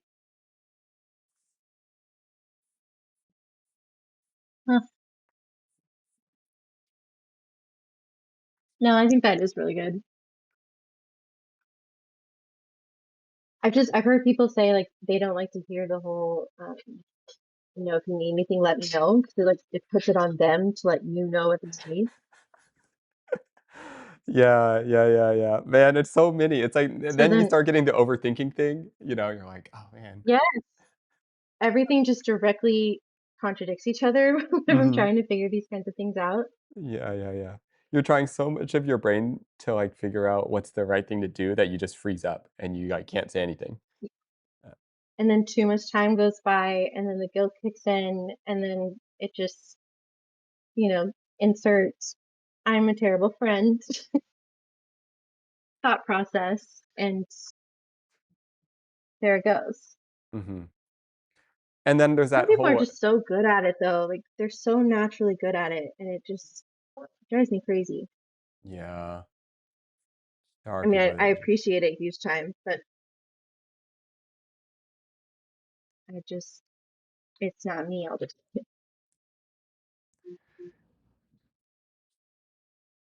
the one that I have okay, one second. Dr. Harper says, "Honestly, sometimes just say it, being like, 'This is something new for me.' If you just maybe want to go for a walk, clear your mind, I can also just visit and sit there with you." Mhm. Yeah, yeah, just expressing even that this is new. Um, I mean, that's kind of where I ended up. It was it was basically I haven't said anything because I didn't know what to say. This is so awful. I just literally don't know what to say to you. mhm. Yeah, yeah, yeah. And I'm so sorry. Like that's all I could come up with. Mhm. Finding the right thing to say, yeah, at any point, not easy. Um, Sometimes helping them process their own emotions is a good way to go, whether through asking them questions or making them verbalize their own emotions, like they're feeling a jumble of pain, grief. It's nice to know to have someone help make sense of it all. I just even not even just in like grief situations, sometimes you have someone in your life and they're dealing with something and I'm always like, do they want me to bring that up or do they want to talk about anything other than that? Like, do they want me to Totally. distract them from that? Exactly. You don't Am know if I they don't want to talk about it or they do. You don't know if am I they sensitive, acting like it's not happening? Or Mhm. Yeah, yeah, yeah. It's like there's a little bit of eggshells there where you're just not sure, like, where are they at? right. Like, But I feel um like if we were deeper friends, then there wouldn't be those eggshells and I wouldn't struggle that way. mhm, Because like with people like for you example that you have deeper friendships with, Do you struggle like that, or is it like you can just tell and you know? Yeah, yeah, 'Cause I feel like there I've had that in the past where I could tell. I have at least 3, 4, 5 friends that I don't know, I'm trying to think which ones, but it's like, I just don't care. I'm driving to your place right now. Like, I'll pick you up in 10. Okay. Um, I've had that friend and they were amazing. yeah, yeah. I had a friend like that recently, um, and, they described their situation, and I just started immediately driving to their place, mid-phone call. I didn't even let them finish the phone call. I'm just like, "I'm on my way." Like, No, that's uh awesome. Like, that's the whole wanting wanting the community or wanting the deeper friendships. I want to be that for someone. I just don't mhm. feel like I have that right now in my friendships. Like we don't get to the point where they're telling me that things are going through anymore, or Yeah, where I'm yeah, telling them. totally, and you don't wanna overstep, and then there's this whole, like, kinda stigma with trauma and overstepping and over-relating. Overstepping. Yeah, Dr. Owen Yes. was mentioning trying to quote unquote relate, Mhm. do you have you earned that, for example? That trust, Right. you know? Like with this friend I'm And it's thinking, even in friendships yeah, where we had it in the past, but if you yeah, haven't done it in so long, it feels like you have to re-earn it and you haven't. totally. Yeah, yeah, yeah. The friend I'm thinking, like, I'm there for them, like, there's no question about it, like, we have earned each other's trust many times over. I've been to the hospital with them multiple times. I picked them up from the hospital, like, it's don't worry, we've seen it all, I'm on my way, and I've earned this. It's like, yeah, that's actually an interesting thought. Yeah, like it's like a protector comes out almost. Like, Very family. yeah, you're like, it's like a really different headspace. You're like, I don't care whether or not you're ready. I'm on my way. I had someone do that for me and I got really mad in the Mhm. moment, Yeah, yeah, but yeah. I was really grateful afterwards. But I was not having it in the moment. And they did anyways. And it was more of a hindsight 2020 kind of thing. Mm, yeah, yeah. Um, This is it's fun. I like this topic. I don't know if I've ever talked about this particular thing. This like when you like I don't know, when you like there's a type of closeness where you're like, I don't care about your boundaries. I'm taking care of Yeah. you, Yeah. but it is I think a earned. lot of people get it in relationships. Hmm. Like that's like the most common, but it doesn't have to be.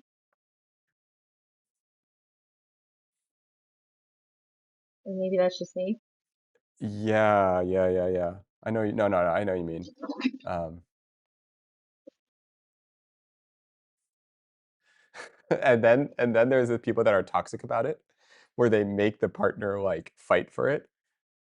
They're like, "I'm fine." They keep telling the partner, "I'm fine," and then they make the partner like what's an example of this? Like, I Literally kick the door down. yeah, yeah, yeah, exactly. Like, I feel like I had a friend where their partner would, like, they would put themselves in a dangerous scenario, like, they would get in an argument in the car, and then their partner would just, like, pout. They would, like, leave the car and, quote, unquote, "start walking home." Oh God. I was like, you The know drama is real. yeah, um, yeah, That feels very much like a young 20s kind of fight. yeah, yeah, yeah. "I'm gonna punish you by putting myself in harm." Yes. This makes total sense to everyone involved. Yeah, yeah. Oh God, I'm like flashing. Mm. You do things when you're, like 19 that you just would not do again. Mhm. I get it, I kinda get it, like, if I put myself in their headspace, I'm like, "You know what? I could see why that would be satisfying." I could see how you could get so angry and just be like, "You know what? I'm walking home." Slam the door, walk off into the rain, Like that. Oh my God.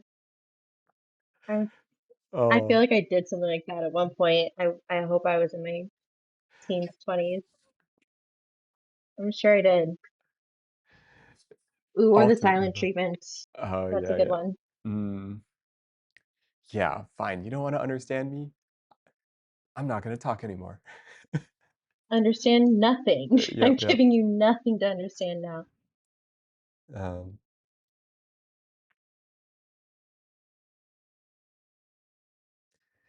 um, I'm so curious. Uh, wait, Dr. Owen, do we know what Dr. Owen does? Are they a doctor? Do we talk about this? Are they a therapist? I don't think I've seen it. Um, I had a friend who lost her mother. Not a doctor. Okay, okay.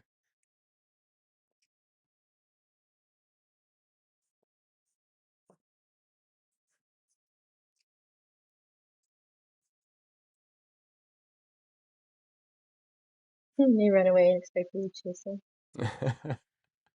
What would you do? Man, if someone did that to me, I might, if someone What'd you do?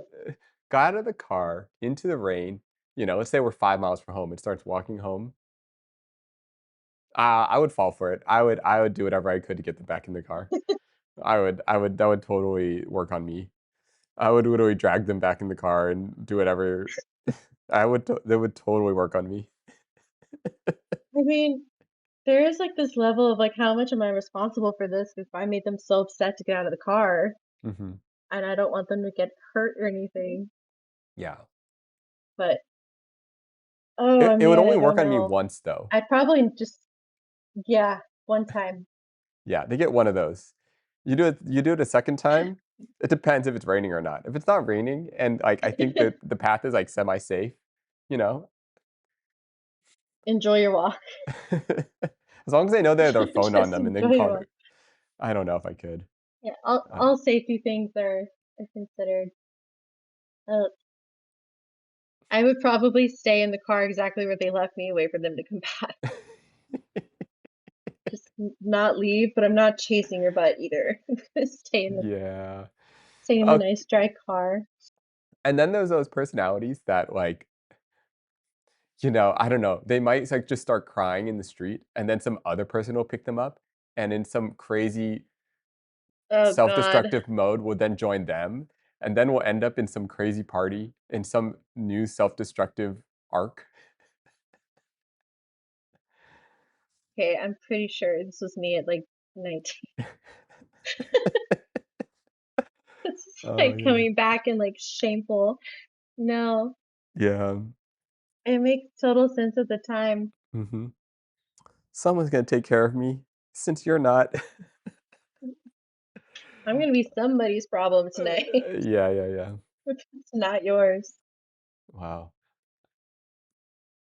Really, really, really happy to be not in that space anymore. I know. Still working on things, but thankfully not that. I feel like life gets Have too not. I wouldn't say too hard, but it's like you get older and you're just like, "Yeah, I can't pull that off," you know? Too Yeah, many too many difficult things in life. We don't got time for that. I'm just too tired for that, or I just yeah, I'd rather. There's so many other things I'd rather be doing than. I mean, this kind of goes back to the whole choosing to be single or not. If those are the options, there's just so many things I'd rather be doing Yeah. than the toxic or just super super unhealthy relationship option. Yeah, Emo now phase. now instead it's like, "Oh, I had to have a hard conversation." Oh. Have you ever had a It's mediator? not even Oh. that. Oh, it's that Ooh, a mediator? yeah, For what? for, like, a hard conversation?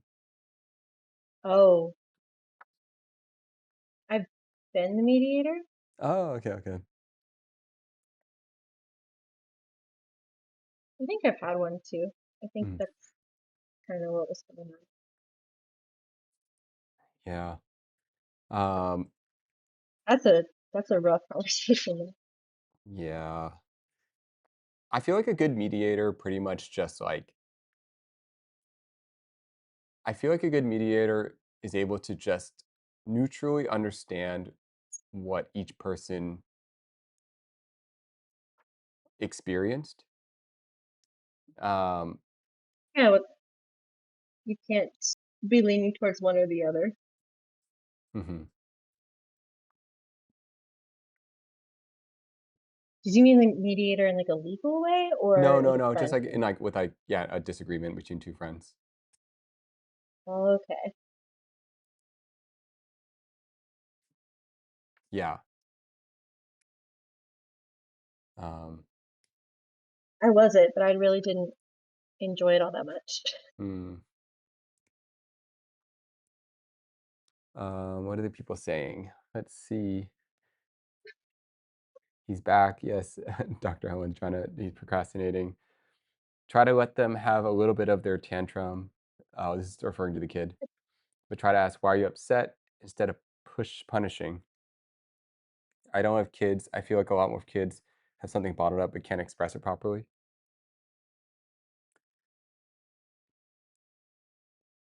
Yeah, I don't even know. Kids, that's a whole nother thing. Um, I have them and I still don't know. hmm,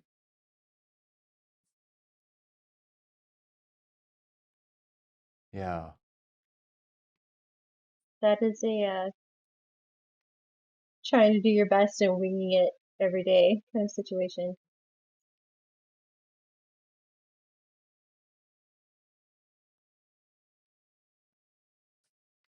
Yeah, I wonder. I I feel like it's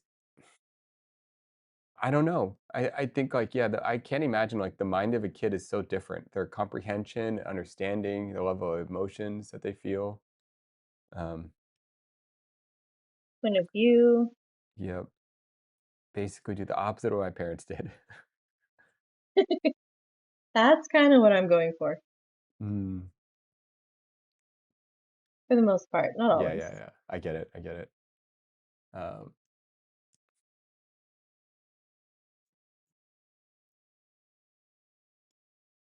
I will not do this to my own kid. Man, it sucks when you realize that though. yeah. Yeah, that like I sound like my mother moment Mm, in not a good way. yeah. That gets Um, brought up in therapy. how'd you end up with a therapist? How did I what? How did you have you always kind of had therapists throughout your life, or is it a more recent thing?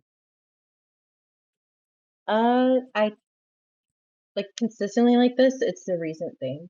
Mm, But I did try earlier on several times, just never found a good fit and really stuck with it. yeah, yeah. So this is the first time I'm getting to see more of, like the long term kind of helping it do. They were always more like in the moment, going through something, getting to talk to somebody about it kind of things. And this is like my therapist knows me really well. She can call me shit Yeah, yeah. and kind of really get into deeper stuff. And it's been pretty interesting. Not always fun, but interesting. Yeah, yeah. Hmm. Do you do therapy? Uh, not right now. Um, I do think if I were to start a therapist again, I would probably wanna find one that's a little bit more like I don't know how to say this, but, like, I wouldn't mind if they cut me off a little bit and just, like, kept me more accountable. Yeah. You know how, like, sometimes you feel like you can spend the whole session just explaining the problem to them or Yes. explaining what happened, and then you feel like it's 50 minutes, and you're like, "Okay, well, we'll finish up that story next Time's time." up. You know? And then you, like, maybe made a couple of realizations throughout the conversation, but for the most part, you're like, "Well, I just pretty much explained it to you." And I know, like, you were able to go And deep then it was into over. yeah, and part of me is like, can you just cut me off when you sense there's some BS going on, and can we just, like, go into that real quick? No, that's what I'm getting to do for the first time with this one. Is Mm, I'll start down something and she's like, "No, we don't need to go there. You don't need to go there. Let's get that's what back I to this." want. And it's I'm like, like "Oh shoot, okay." Like I was actually trying to not go there because that doesn't feel nice, but sure. yeah. Yeah, yeah, yeah. They Go just ahead I and can do your job then, I guess. yeah, yeah, yeah. No, that sounds great. Um, It also is my first time seeing one closer to my age and mm, just closer to my experiences. I'd yeah, always yeah. seen like much older therapists and Mhm. they had a lot of wisdom, but they couldn't relate. I And that see. was missing, I think. Yeah, yeah, yeah. I think that makes sense. Having someone that's not too far off from your shared experience. Right. Um, I kinda just want a really mean therapist. Random question for both you guys. Do you prefer male or female therapists? I prefer a female therapist, but I intuitively feel like a male therapist would be more helpful for me. You know why you prefer a female? It's actually I Does it feel make a you little bit of comfortable? I feel a little bit of safety that they, like, don't know my physiology. So, there's, like, a disconnect where I'm Interesting. like I feel like, well, versus I don't know, Oh, that's kind of not fair. I know, I know, I know, I know. Interesting. I think everyone has like preferences what they're more comfortable with, but I never thought of it that way. It's kind of like a little cheat code. Like you don't know me. Yeah, yeah, yeah, so there's always a Like, safety. you You're like can't know me. Huh. I should have been seeing male therapists. you know what I mean, though? It's like, I don't know. I feel like, I'm not sure what it is. What about you? Did you have a preference? It's always been female, but I would be open to seeing a male therapist. Just different point of view would be nice. It would be cool to go to like a couple, or like they don't have to be in a relationship, but like a duo. I feel like whenever I do something new, I kind of need, like, baby steps. Like, I don't do that well. Like, for example, like, I'm trying to get in better shape. I'm not trying to go to some CrossFit gym, and get yelled at. Like, I wanna go to Pay them someone, to do like it. yeah, like, nicer at first, just so I don't, like, get discouraged. Um, yeah. The baby step version of therapy then. Um, I don't even know what that is. It was always a big each time I did get myself to go to one, it was just this long process of getting myself to find one and call and try it out. mhm. Took months and months Yeah, each yeah. time. Yeah, I do wish that process was easier. Like, I don't know how this would work exactly, but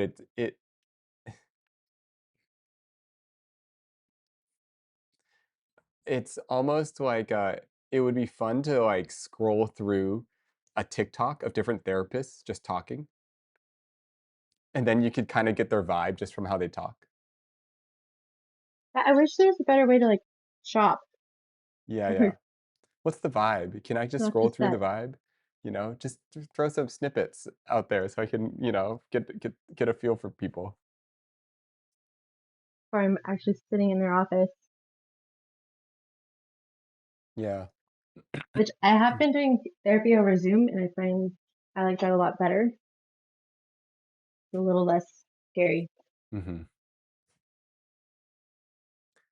Like, I almost feel like I could develop, like, a parasocial relationship with therapists that I see on TikTok or Instagram, where you feel like, I'm like, "Wow, this Okay. person would understand me so well," you know? And I'm like, Is that parasocial?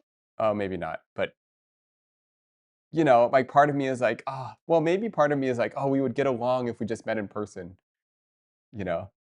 Yeah, there's one I've watched a lot of his uh content, and I fully convinced myself, I was like, man, if I could see him, I think he could fix all my problems. I think he's Mhm. that good.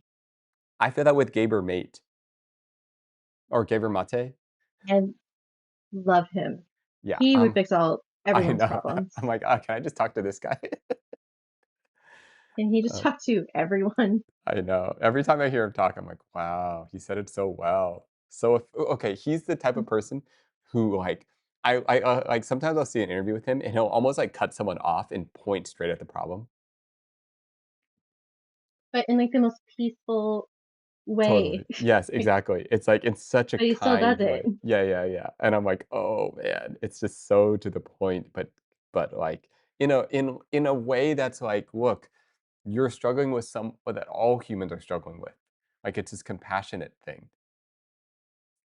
Dr. Gabermead, I think, yeah. He, he always finds the thing behind what they think it is. Mhm. Totally. By the way, just checking Like in, I thought how's I was your really, really angry. yeah, yeah, I'm just checking in, Oh, how's your sorry. energy level? Or I know, like, talking about heavy stuff is more mentally draining. Um, we can, like, take a break at any point too, you know? Um, I'm where are good you with at right now? whatever. This is your stream. I'm just so art. Oh, yeah, what happened to the art call? So art. Um, yeah, about the art. Oh, I am struggling with, like, being productive on stream. Um, have wait, how did you find this I'm stream, always by the way? wondering, what are you? Who, me? Yeah, Well, yeah, you're talking to me. yeah, yeah. Leslie. Oh, okay, okay. Was it was it just, like, our first stream together kinda thing or whatever those things were? I saw you playing. God, what is it called? Oh, Cobblemon? Minecraft. Oh, that's how you Pokemon? found us. Minecraft. There you go. Oh, interesting. And Yeah, yeah, then yeah. you were on Rust, and then you disappeared. I and, did. I know, I feel bad. I just couldn't do it. It was and too I went to confusing see for where me. you went. Rust is a Uh, lot. I honestly can't watch too much of it, even if uh, it's a streamer I really enjoy. I have a hard time watching a lot of it. yeah, yeah. Wait, have you ever tried streaming? No. No, no streaming. Cut back to radio call fierce. Yes, yes. I should try streaming because it scares me. It's probably what I would be told.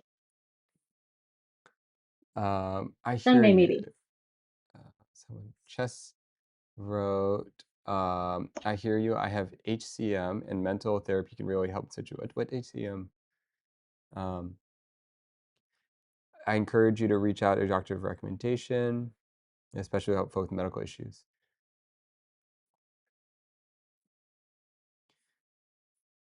Oh, I see. I followed you guys when you opened the coffee shop. Oh, fun. Yeah, me and my sister have done some like IRL streams before that as well.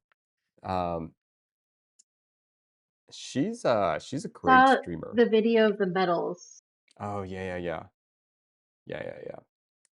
I really and I want to saw do a more medal of that. explode. I definitely want to like collab, and that's my like flow state kind of space, like actually making things. It seems like you have like the dream content space for that kind of thing. So kind of be ashamed not to. Yeah, that's what I feel like I need to get back into like what I'm good at. Like okay, I like making things. I like doing, you know, um your idea of chat was honestly so real and hilarious, especially as viewers being able to relate. Oh, is that when I was first yeah, when I first made a medal with my sister, I was sitting there being like, this is so weird, guys. um It is weird. yeah, and then Minecraft turned me into like a uh, who knows what, a blob. I gotta make sure I don't Blob. I fight that though. Okay, um, because I have a thought in my mind. Um, you What's the don't thought? want to you never wanna, like you don't really wanna lose your individuality. I don't know how to say this. Like, I genuinely do like baking things. I think, like I think I'm a little bit self-conscious of, like, how hard it is to make things and engage with chat simultaneously, and I think when I first started, my sister can engage with the chat, and I can make the thing. You weren't like So stressing over the other half of it. yeah, so I feel like I need to collab or co-stream with a streamer that can kind of, like, quote, unquote, "talk to the chat." That To helps me. me, it would be fun What's that? just just the stream, like the metal stream. That's what I go back to 'cause that's what I saw. But if you had someone come in and they just never like a lot of people don't get to make things ever. Yeah, They don't yeah. have the tools to make it. They don't know how to make it. They, you know what I mean? Mhm. You just have somebody come in and show them how to make something. It's that would be fun. Yeah, and it's fun to show someone like, I have Patty with me, but she knows how to do most of these things, you know? So, it's that the energy doesn't exist between us, um, but Yeah, that's what it having is. Like the someone like clueless my and the one who sister. knows. Yeah, yeah, my sister doesn't know anything, so it's kind of funny, and vice versa, like, I didn't know anything about Cobblemon, so it's kind of funny when one person, like, doesn't know anything. Right. Um, I think that's where like the fun part of it is. yeah. At least to me, that's what I enjoy. You should do a collab with a streamer you've met and teach them something, and they can talk to chat as well while you're in alone, like Blau, Drew, or Me Young. Yeah. Blau would be great. Um, Drew, does he live in LA? That could be fun. Me Young. Have you ever watched Me Young stream? I have. I like me young. I wanna hang out with Me Young because she's got that mysterious vibe where I'm like, I I was don't gonna say when I've watched it, you don't know what's gonna happen on her streams. So so that's I'm why it's fun like, to click. yeah, yeah, yeah. I get this mysterious vibe where I don't know what's going through her head. So, yeah. Um, um, yeah, she's pretty good at that. Um, have any of you guys had a therapist that's just straight up actually mean to you guys? Like where they've gone too far in the confronting? Has anyone had just like a really bad therapist that's just like totally just trying to trash you? Because that would be kind of funny. I mean, it wouldn't be funny, but I feel like I don't know. Could you go too far? Maybe you need that supportive therapist and instead you get the therapist that just roasts you.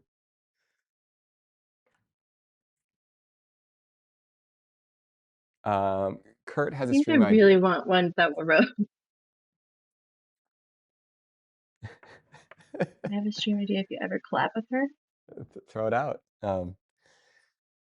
One of mine had me bring my mom to help me speak with her, and it became a crap on me show for 2 Oh hours. no. Wait, that's so funny. Oh no. Oh, no. You think they're on your side, and then they switch on you right as the mom shows up. Like nightmare. Like get me out of here. The closest thing a therapist I had was a high school teacher who told me to get over my stress and negative thoughts.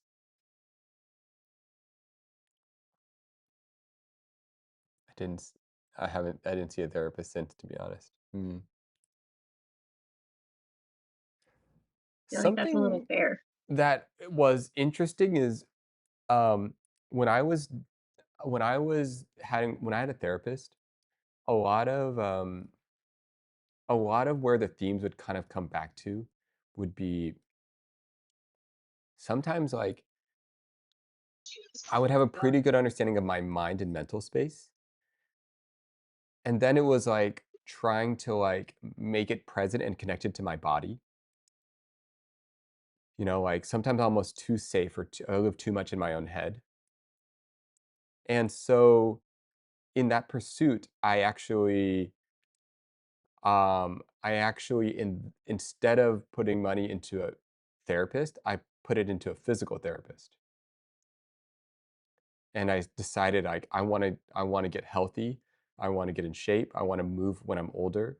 And I'm like, okay, since I'm so much in my head, why develop more of my head? Why don't I just like learn to get into my body more by having a physical therapist? And so that's kind of how what happened to me. So, And yeah, I think it worked out. did you see an actual physical therapist, Yeah, I'm or still did you seeing go to one. like the gym and have like a trainer? No, I saw a physical therapist and I told them my goal is to like move well when I'm 70 and like just have a better connection to my mind and body. I'm actually going to stream Huh, it too. I'll do a stream where you guys can like me and my physical therapist. You'll just like I'll just stream a session. Um, that would be that would be interesting. yeah.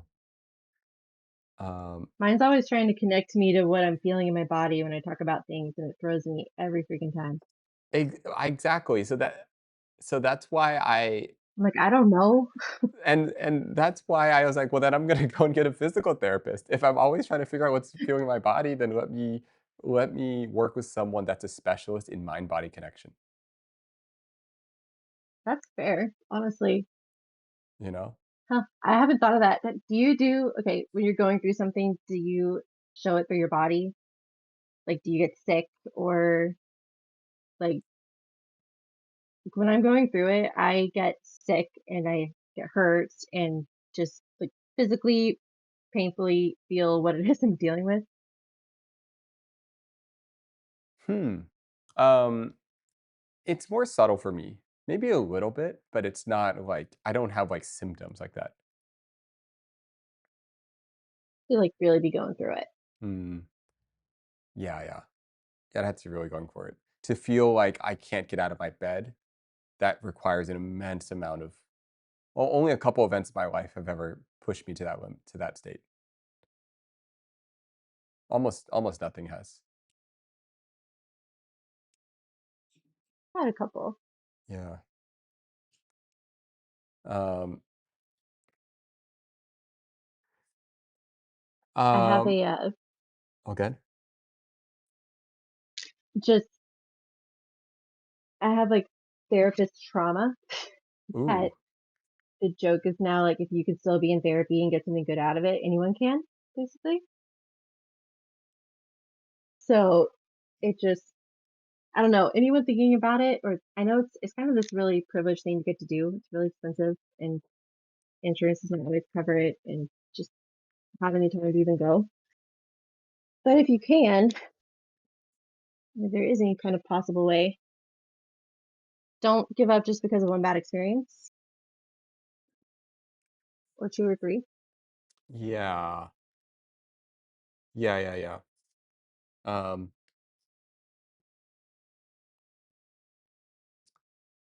yeah, finding the right fit is yeah.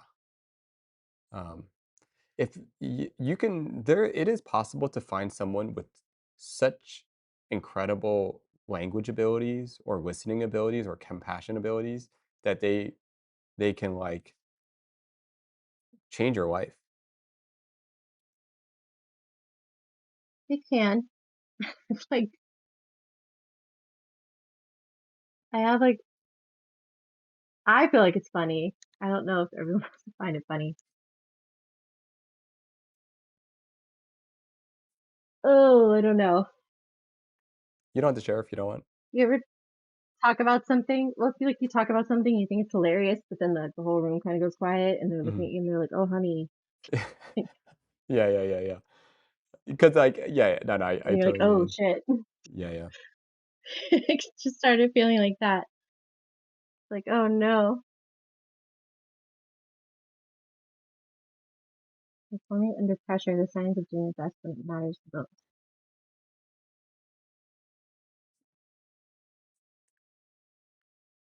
It is annoying that you said physical therapist because every single therapist I've ever seen has told me that exercise is like basically the thing that fix all my problems, mental health problems. It's like the best thing you can do for yourself. It's crazy, right? Because if And they you keep just don't saying want them that to be right. if they keep saying So that, annoying. then, why not swap to a physical therapist? It was just, I like, know. it was so logical to me. I'm like, "How come I keep hearing this? Okay, easy." And I think, like, literally, like, one of those sessions, I was like, "You know what? I think I'm good." And then I got a physical therapist, and it's been great. I No, don't I know if actually that's for started everyone. going to the gym at one point and it helps it was like the best my mental state had been in a long time and I was like, damn it. No. Yeah, because I think for some people, it's just, like, they're just too and this probably speaking for myself as well, I just, like, am too comfortable in my mind space, Like, it's like my safe place is, like, thinking. Maybe even what some people would say overthinking, you know? I just like to run thoughts in my mind all the time. Um, Part of what I like about streaming, this the more, like, chaotic stuff, is I love entering a state where I don't even have a choice to think. I just have to do. I Okay. didn't. So not thinking and doing, That what is that is exactly? like, if, like, I did this thing with my sister where we had to open a cafe in 4 hours and design a name and the logo and everything. There's so little time, Okay. you don't get to think about anything. There is no wondering So if you're this too is busy to overthink. yeah, there's no time. You have absolutely no time. You I just have like to it. make. You just have to create. Yeah, and that state I like. So I like scenarios in which, um scenarios in which, like, you just are like, "Go." Um, when's the doing happen exactly? That's what I'm laughing at. Who knows? No, no, no, you gotta, like, you come up with thing. I just wanna say watching your stream inspired me to consider streaming as well. Hmm, yeah. I streaming is, like, whatever you want it to be, I guess. But I will say, at least this is what people have told me. People have told me that there is a place in streaming that's very hard to get through. I have never experienced it, but in the beginning, it's hard to, like the discoverability on Twitch is very low, apparently. Um, and so trying to stream with no interaction is apparently very, very hard. Um, So like without collabs. or even just like with if there's no viewers, then there's nothing to respond to. So it's like I bet you would feel a little bit crazy. If you ever want to feel it, oh, I The should mental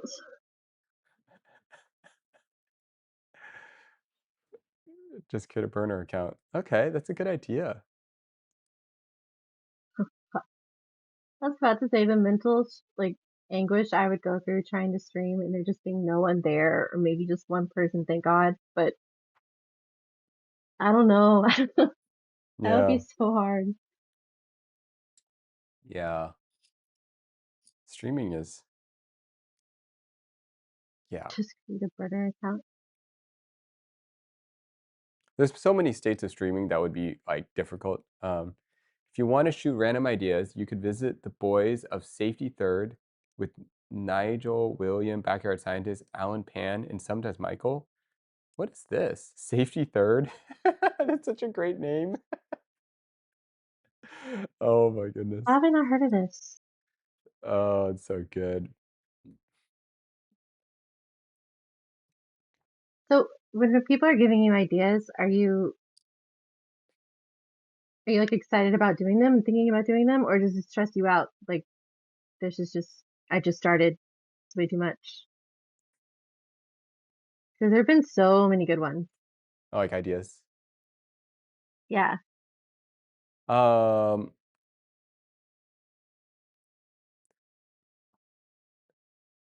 I do, I do how do I say this? I do, yeah, I do need to feel. I do need to move in. Uh, I do feel like I'm procrastinating on doing a lot of the things that I want to do. Um, I don't know why. Scary. It's like a lot of effort. Um, no one, no one really starts from zero though. At least you would tell a few friends. That's true. Oh yeah, Sample, you've done streaming.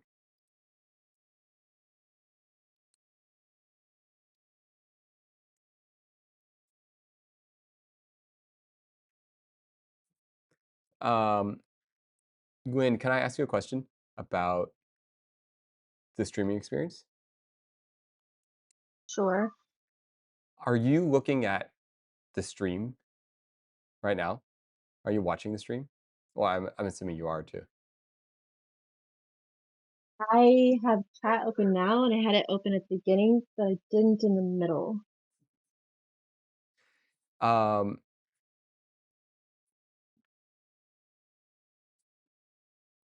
I guess I'm curious. Okay, I guess I have a couple of questions. Um, um,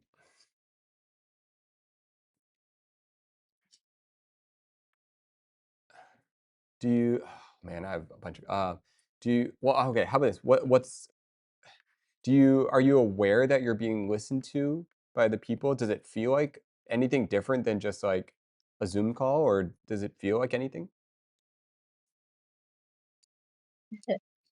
That's why I had to turn chat off in the middle. Mm-hmm. Like I was a little too aware. It was fun to read it, but I Mm, started getting really like nervous or like too aware of it. And then once I turned chat off, it was more like a Zoom call. I see. Yeah, yeah, yeah. But then I was missing out on chat, so I turned it back on. Yeah, yeah, yeah. One second, I gotta turn off this air conditioning. Constantly go between turning AC on and off. When perceive me perceiving you. That's the scary part.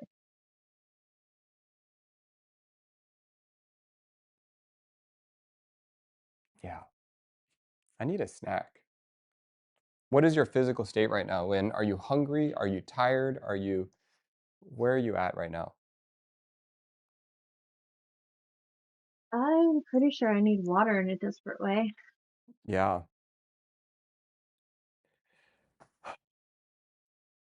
yeah. Oh, Brian says, hope you're having an awesome day. I've been working since beginning because of work. Oh, nice. Welcome, welcome. Um, good to see you. Um, you should definitely get water. Um, and we Is can this the also, awkward, you're not sure how to end the call thing? I am trying to feel into my own physical state. You know, like it's more like sometimes you go so far into something, you become dissociated with your body.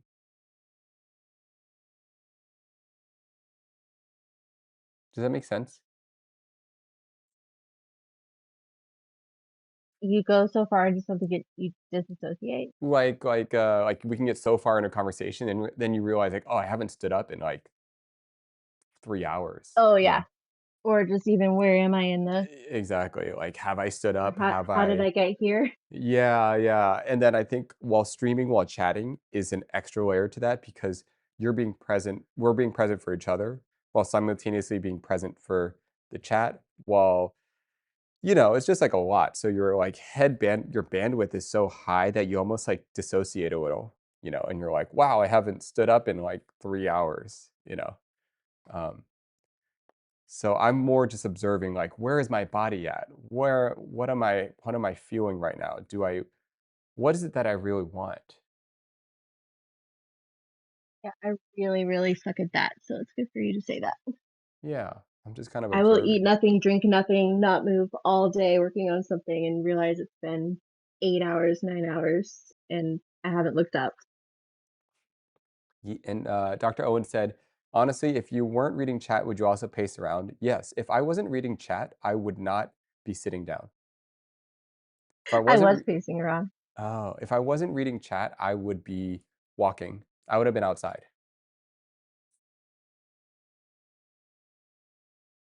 walking. Yeah. Half of it is like this feeling of sitting down. I need to like do this. Okay. I need to like move. I can't just keep sitting on my whole life. I feel that's half of what's wrong with me. Sorry. I'm just thinking out loud. I wish it bothered me as much as it bothers you. It should. It needs Um, to. I just get hyper focused and don't even realize I'm doing it until too late. Can you do a walking stream? I think so. Um, I think so. I'm buying a treadmill. Oh, okay. Yeah, it's not a bad idea. ADHD brain hitting hard. Yeah, yeah. Hmm. Yeah, maybe I'm just Maybe also like slightly, I wouldn't say tired, but for that like 4 o'clock afternoon energy, if that makes sense. Wait, what time is it for you right now? Oh yeah, it is 5:45. Oh, okay, okay. Nice. Um, okay. Why don't we take a break of some type?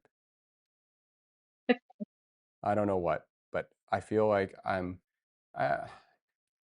I feel like I am spacing out a No, this is little. good. Central time. I knew it. I went too heavy. I What do you killed the mean? vibe. No, no, no. I'm kidding. What are I'm you talking kidding. about? I love this. Take This is your great. break. Um, yeah, just take a break. No, I love this No, kind of this was conversation. fun. Yeah, yeah. This was a personal victory for me because it was something I was scared to do and I did it. So I love it. I am feeling hella productive right now. Yeah. Do you guys have any? Did you have any last questions for chat or anything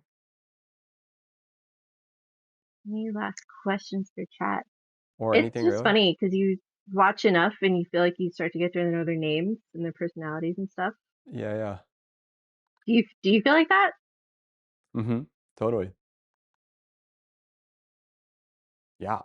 Ah, they're really nice. That's all I'll say. They are I very know. nice. Yeah, yeah. People are really nice. Um, But I appreciate coming on the what are you calling this? Your radio show? I don't know. Should it have like a name? Yeah, that'd be kind of fun. I I saw want. somebody say late night late with Nate or late night with Nate or something like that. And I like that one. I would love to have like the most optimal form. Okay, here's what's going through my head. Sorry, random side tangent. I would love to have the most optimal form of me being able to chat. I can only I feel like I'm at 50% capacity when I'm sitting down. Like every I literally cannot call someone and sit down. 100% of my calls, I'm either walking on my one wheel. I'm walking like my brain doesn't move if I'm sitting.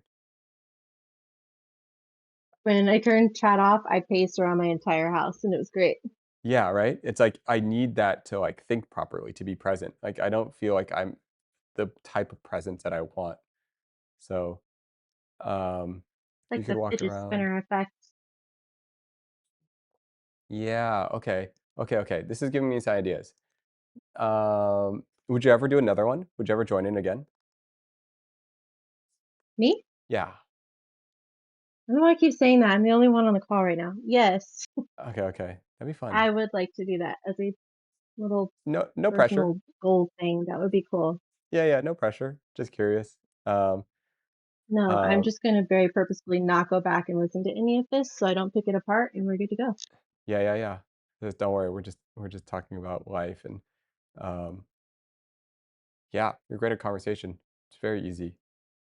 Um, I just wish I wish I was more focused or present. Man, I've become really aware, like you said, going back, I feel like I'm very aware that I suck at okay, how do I say this?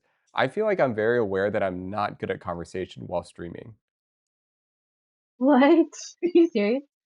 Yeah, it feels I, like, watch it, I'm Like, like, "I cannot find it." I like, "What's wrong with me?" Like, I hear it, I'm I'm like, "Oh, okay, what's wrong try with not to me?" just, like, invalidate that because I felt that, but it's just funny. I I would not get, like, think of how do you say this? The nervous person that I am would not just jump on a conversation with somebody if they were perceived to be bad at conversation. That is hell. If I thought I had to jump on here and carry it in any kind of way, that would have Mm. been a hell to the no Mm. kind of thing. It's just interesting hearing you say that. Our own perceptions of ourselves, it's they're just not right Yeah, half of it is that, majority like of the time. okay, conversations, Kurt was saying conversation without being recorded is better. Yeah. I think a lot of I think a lot like, for example, if you and I were not being recorded right now, even, like, there's, like, subtle things that could, like, be easier to flow with. You know, like, for Yeah, example, I feel that. maybe each of us could share, like, deeply personal things if we wanted to. Um, Or just, like, the double thinking of how it's gonna sound or yes. exactly. Like, if are we talking to each other? Are we talking to chat? Or I and half of it for me is, like, I just don't feel like m if I don't move my body, I can't think. It's like that whole, like, the shark needs to move to breathe, you know? Um, This is why you yeah. didn't choose a desk job. I have to move. I, like, have to move. Okay, I'm gonna figure this out. I am going to get a movement. I'm gonna walk around somehow. Okay, this is it's totally making me realize this because I wanna be more present and I wanna, like yeah, IRL streaming. Yeah. Or I could just yeah, anyways. Okay, this is super helpful. Um, You have a huge warehouse, do you not? no, it's tiny. Is it tiny? It looks Yeah. huge in the metal making videos. Yeah. I say you probably have internet in that whole thing. You can walk around it, and That's that can be like a baby step into IRL. yeah, yeah, yeah, that's You're not true. actually Um, walking your neighborhood. yeah. Um By the way, Nate, I'm going to be a speaker at the brunch for work on Wednesday about my work experience with the disability. Ooh. Is it just curious, is it something that will be online or is it just going to be at the just going to be at a brunch? Just I'm guessing it's just going to be for your work. Um Huge to us and tiny for him. Mhm. I guess so. No, it's not small, but it just thinking about like oh yeah, Brian, good luck and wishing you the best as well. Um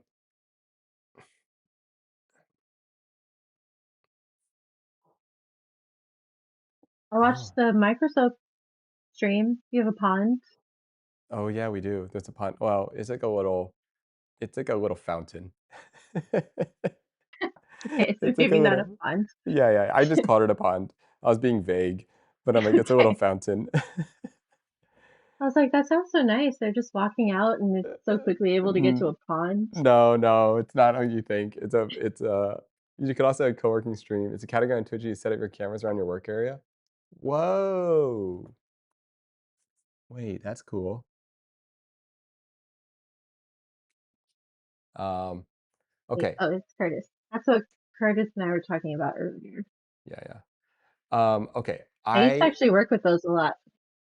The co-working streams? Mhm. Yeah, yeah. Um, okay. So I'm also okay, I have to go to the bathroom as well. Um, so Oh, let's see. you go. Let's see. I'm probably gonna take it over. Okay, okay. So I think I'm just gonna take a break from the stream. So maybe we can both sign off at the same time, and I I can will just sign off and no, no, no. I'm just gonna take a break, and then oh, I don't know. It's like the temperature's off. I'm just out of it.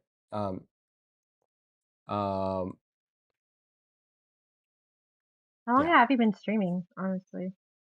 I feel like I've Oh been shoot. streaming a long time today. Yeah, maybe that's it. 6 I'm just hours. like, yeah, yeah, 6 hours of streaming. Um, okay. Why don't we call it? Um, I need food. I'm just I out of had it. fun. Thank y'all Yes. chat. Okay. That Yeah. was a good time. Lynn, thank you for joining. I'll see you in the chat, and then I'm gonna try to figure out what I need to have uh more of these Discord hangs. Sounds good. All right. Thanks again, Thank and come visit more.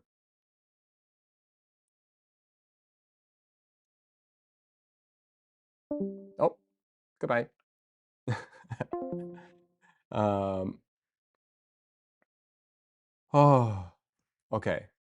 Lynn, that was awesome. Um. Yeah, that's not easy to do. She was driving through a tunnel. It's not easy to like to just jump on a stream, um, and so disorienting. That's like the first feeling is like it. I feel like the first thing you experience while talking on stream is like the normal flow they're used to being able to do, where you can just say anything and everything in private, is gone. Um, and you have to like figure out how to be yourself. You just it's a difficult scenario. Anyways, I really do need to go to the bathroom, and I really am a little out of it. So I am going to take a break um, and chill. And I don't know what I'm gonna do. That was wild. Yeah, Lynn, it was interesting, right? It's like surreal, and then once you get off the chat, the phone, it's like you jump back into your body, and you're like, "Oh my goodness, my body needs water. I've been sitting in this weird position this whole time." You just like, "Oh, that was crazy." It's like your brain like isn't supposed to handle this. You know what I mean? It's crazy. Um, yeah, Lynn, I really enjoy our conversations. Um, I I think it's just fun to go deep into things, like, um, figure out your dinner plans. The president of the company asked me to represent the company on Wednesday. That's awesome. Dinner ready? I feel like you just ate lunch. I did. I do feel like I just ate lunch. Okay, for real. I actually do need to go to the bathroom. Okay. Okay, guys. I'm gonna call it. Lynn, thank you so much for the conversation. Uh, I know, uh, I know in the moment it feels like just having a conversation, but like when you're done, the weight of it all, uh, it's a lot. So yeah, thanks again. Thanks for saying yes to that. Flip, thanks for hanging out this whole time, and AKA Seven and Brian. Um, Dr. Owen, thanks for all your insight, and you've been procrastinating for 4 hours, so we're gonna stop, and now you can actually get your work done. Sample, um, also great to hear your insights into things, and Kurt, and uh, Iceland as well. Well, I mean, there's a lot of people. July in Spanish, and Connor, and oh my goodness. Actually, now that I think about it, a lot of you guys like it's great when you guys are like talking, like adding things into the chat while we're talking. Um, it's just really nice. Um, um, yeah, Lynn, that was awesome. Thank you for joining that, and I will see you guys. Time to take a break.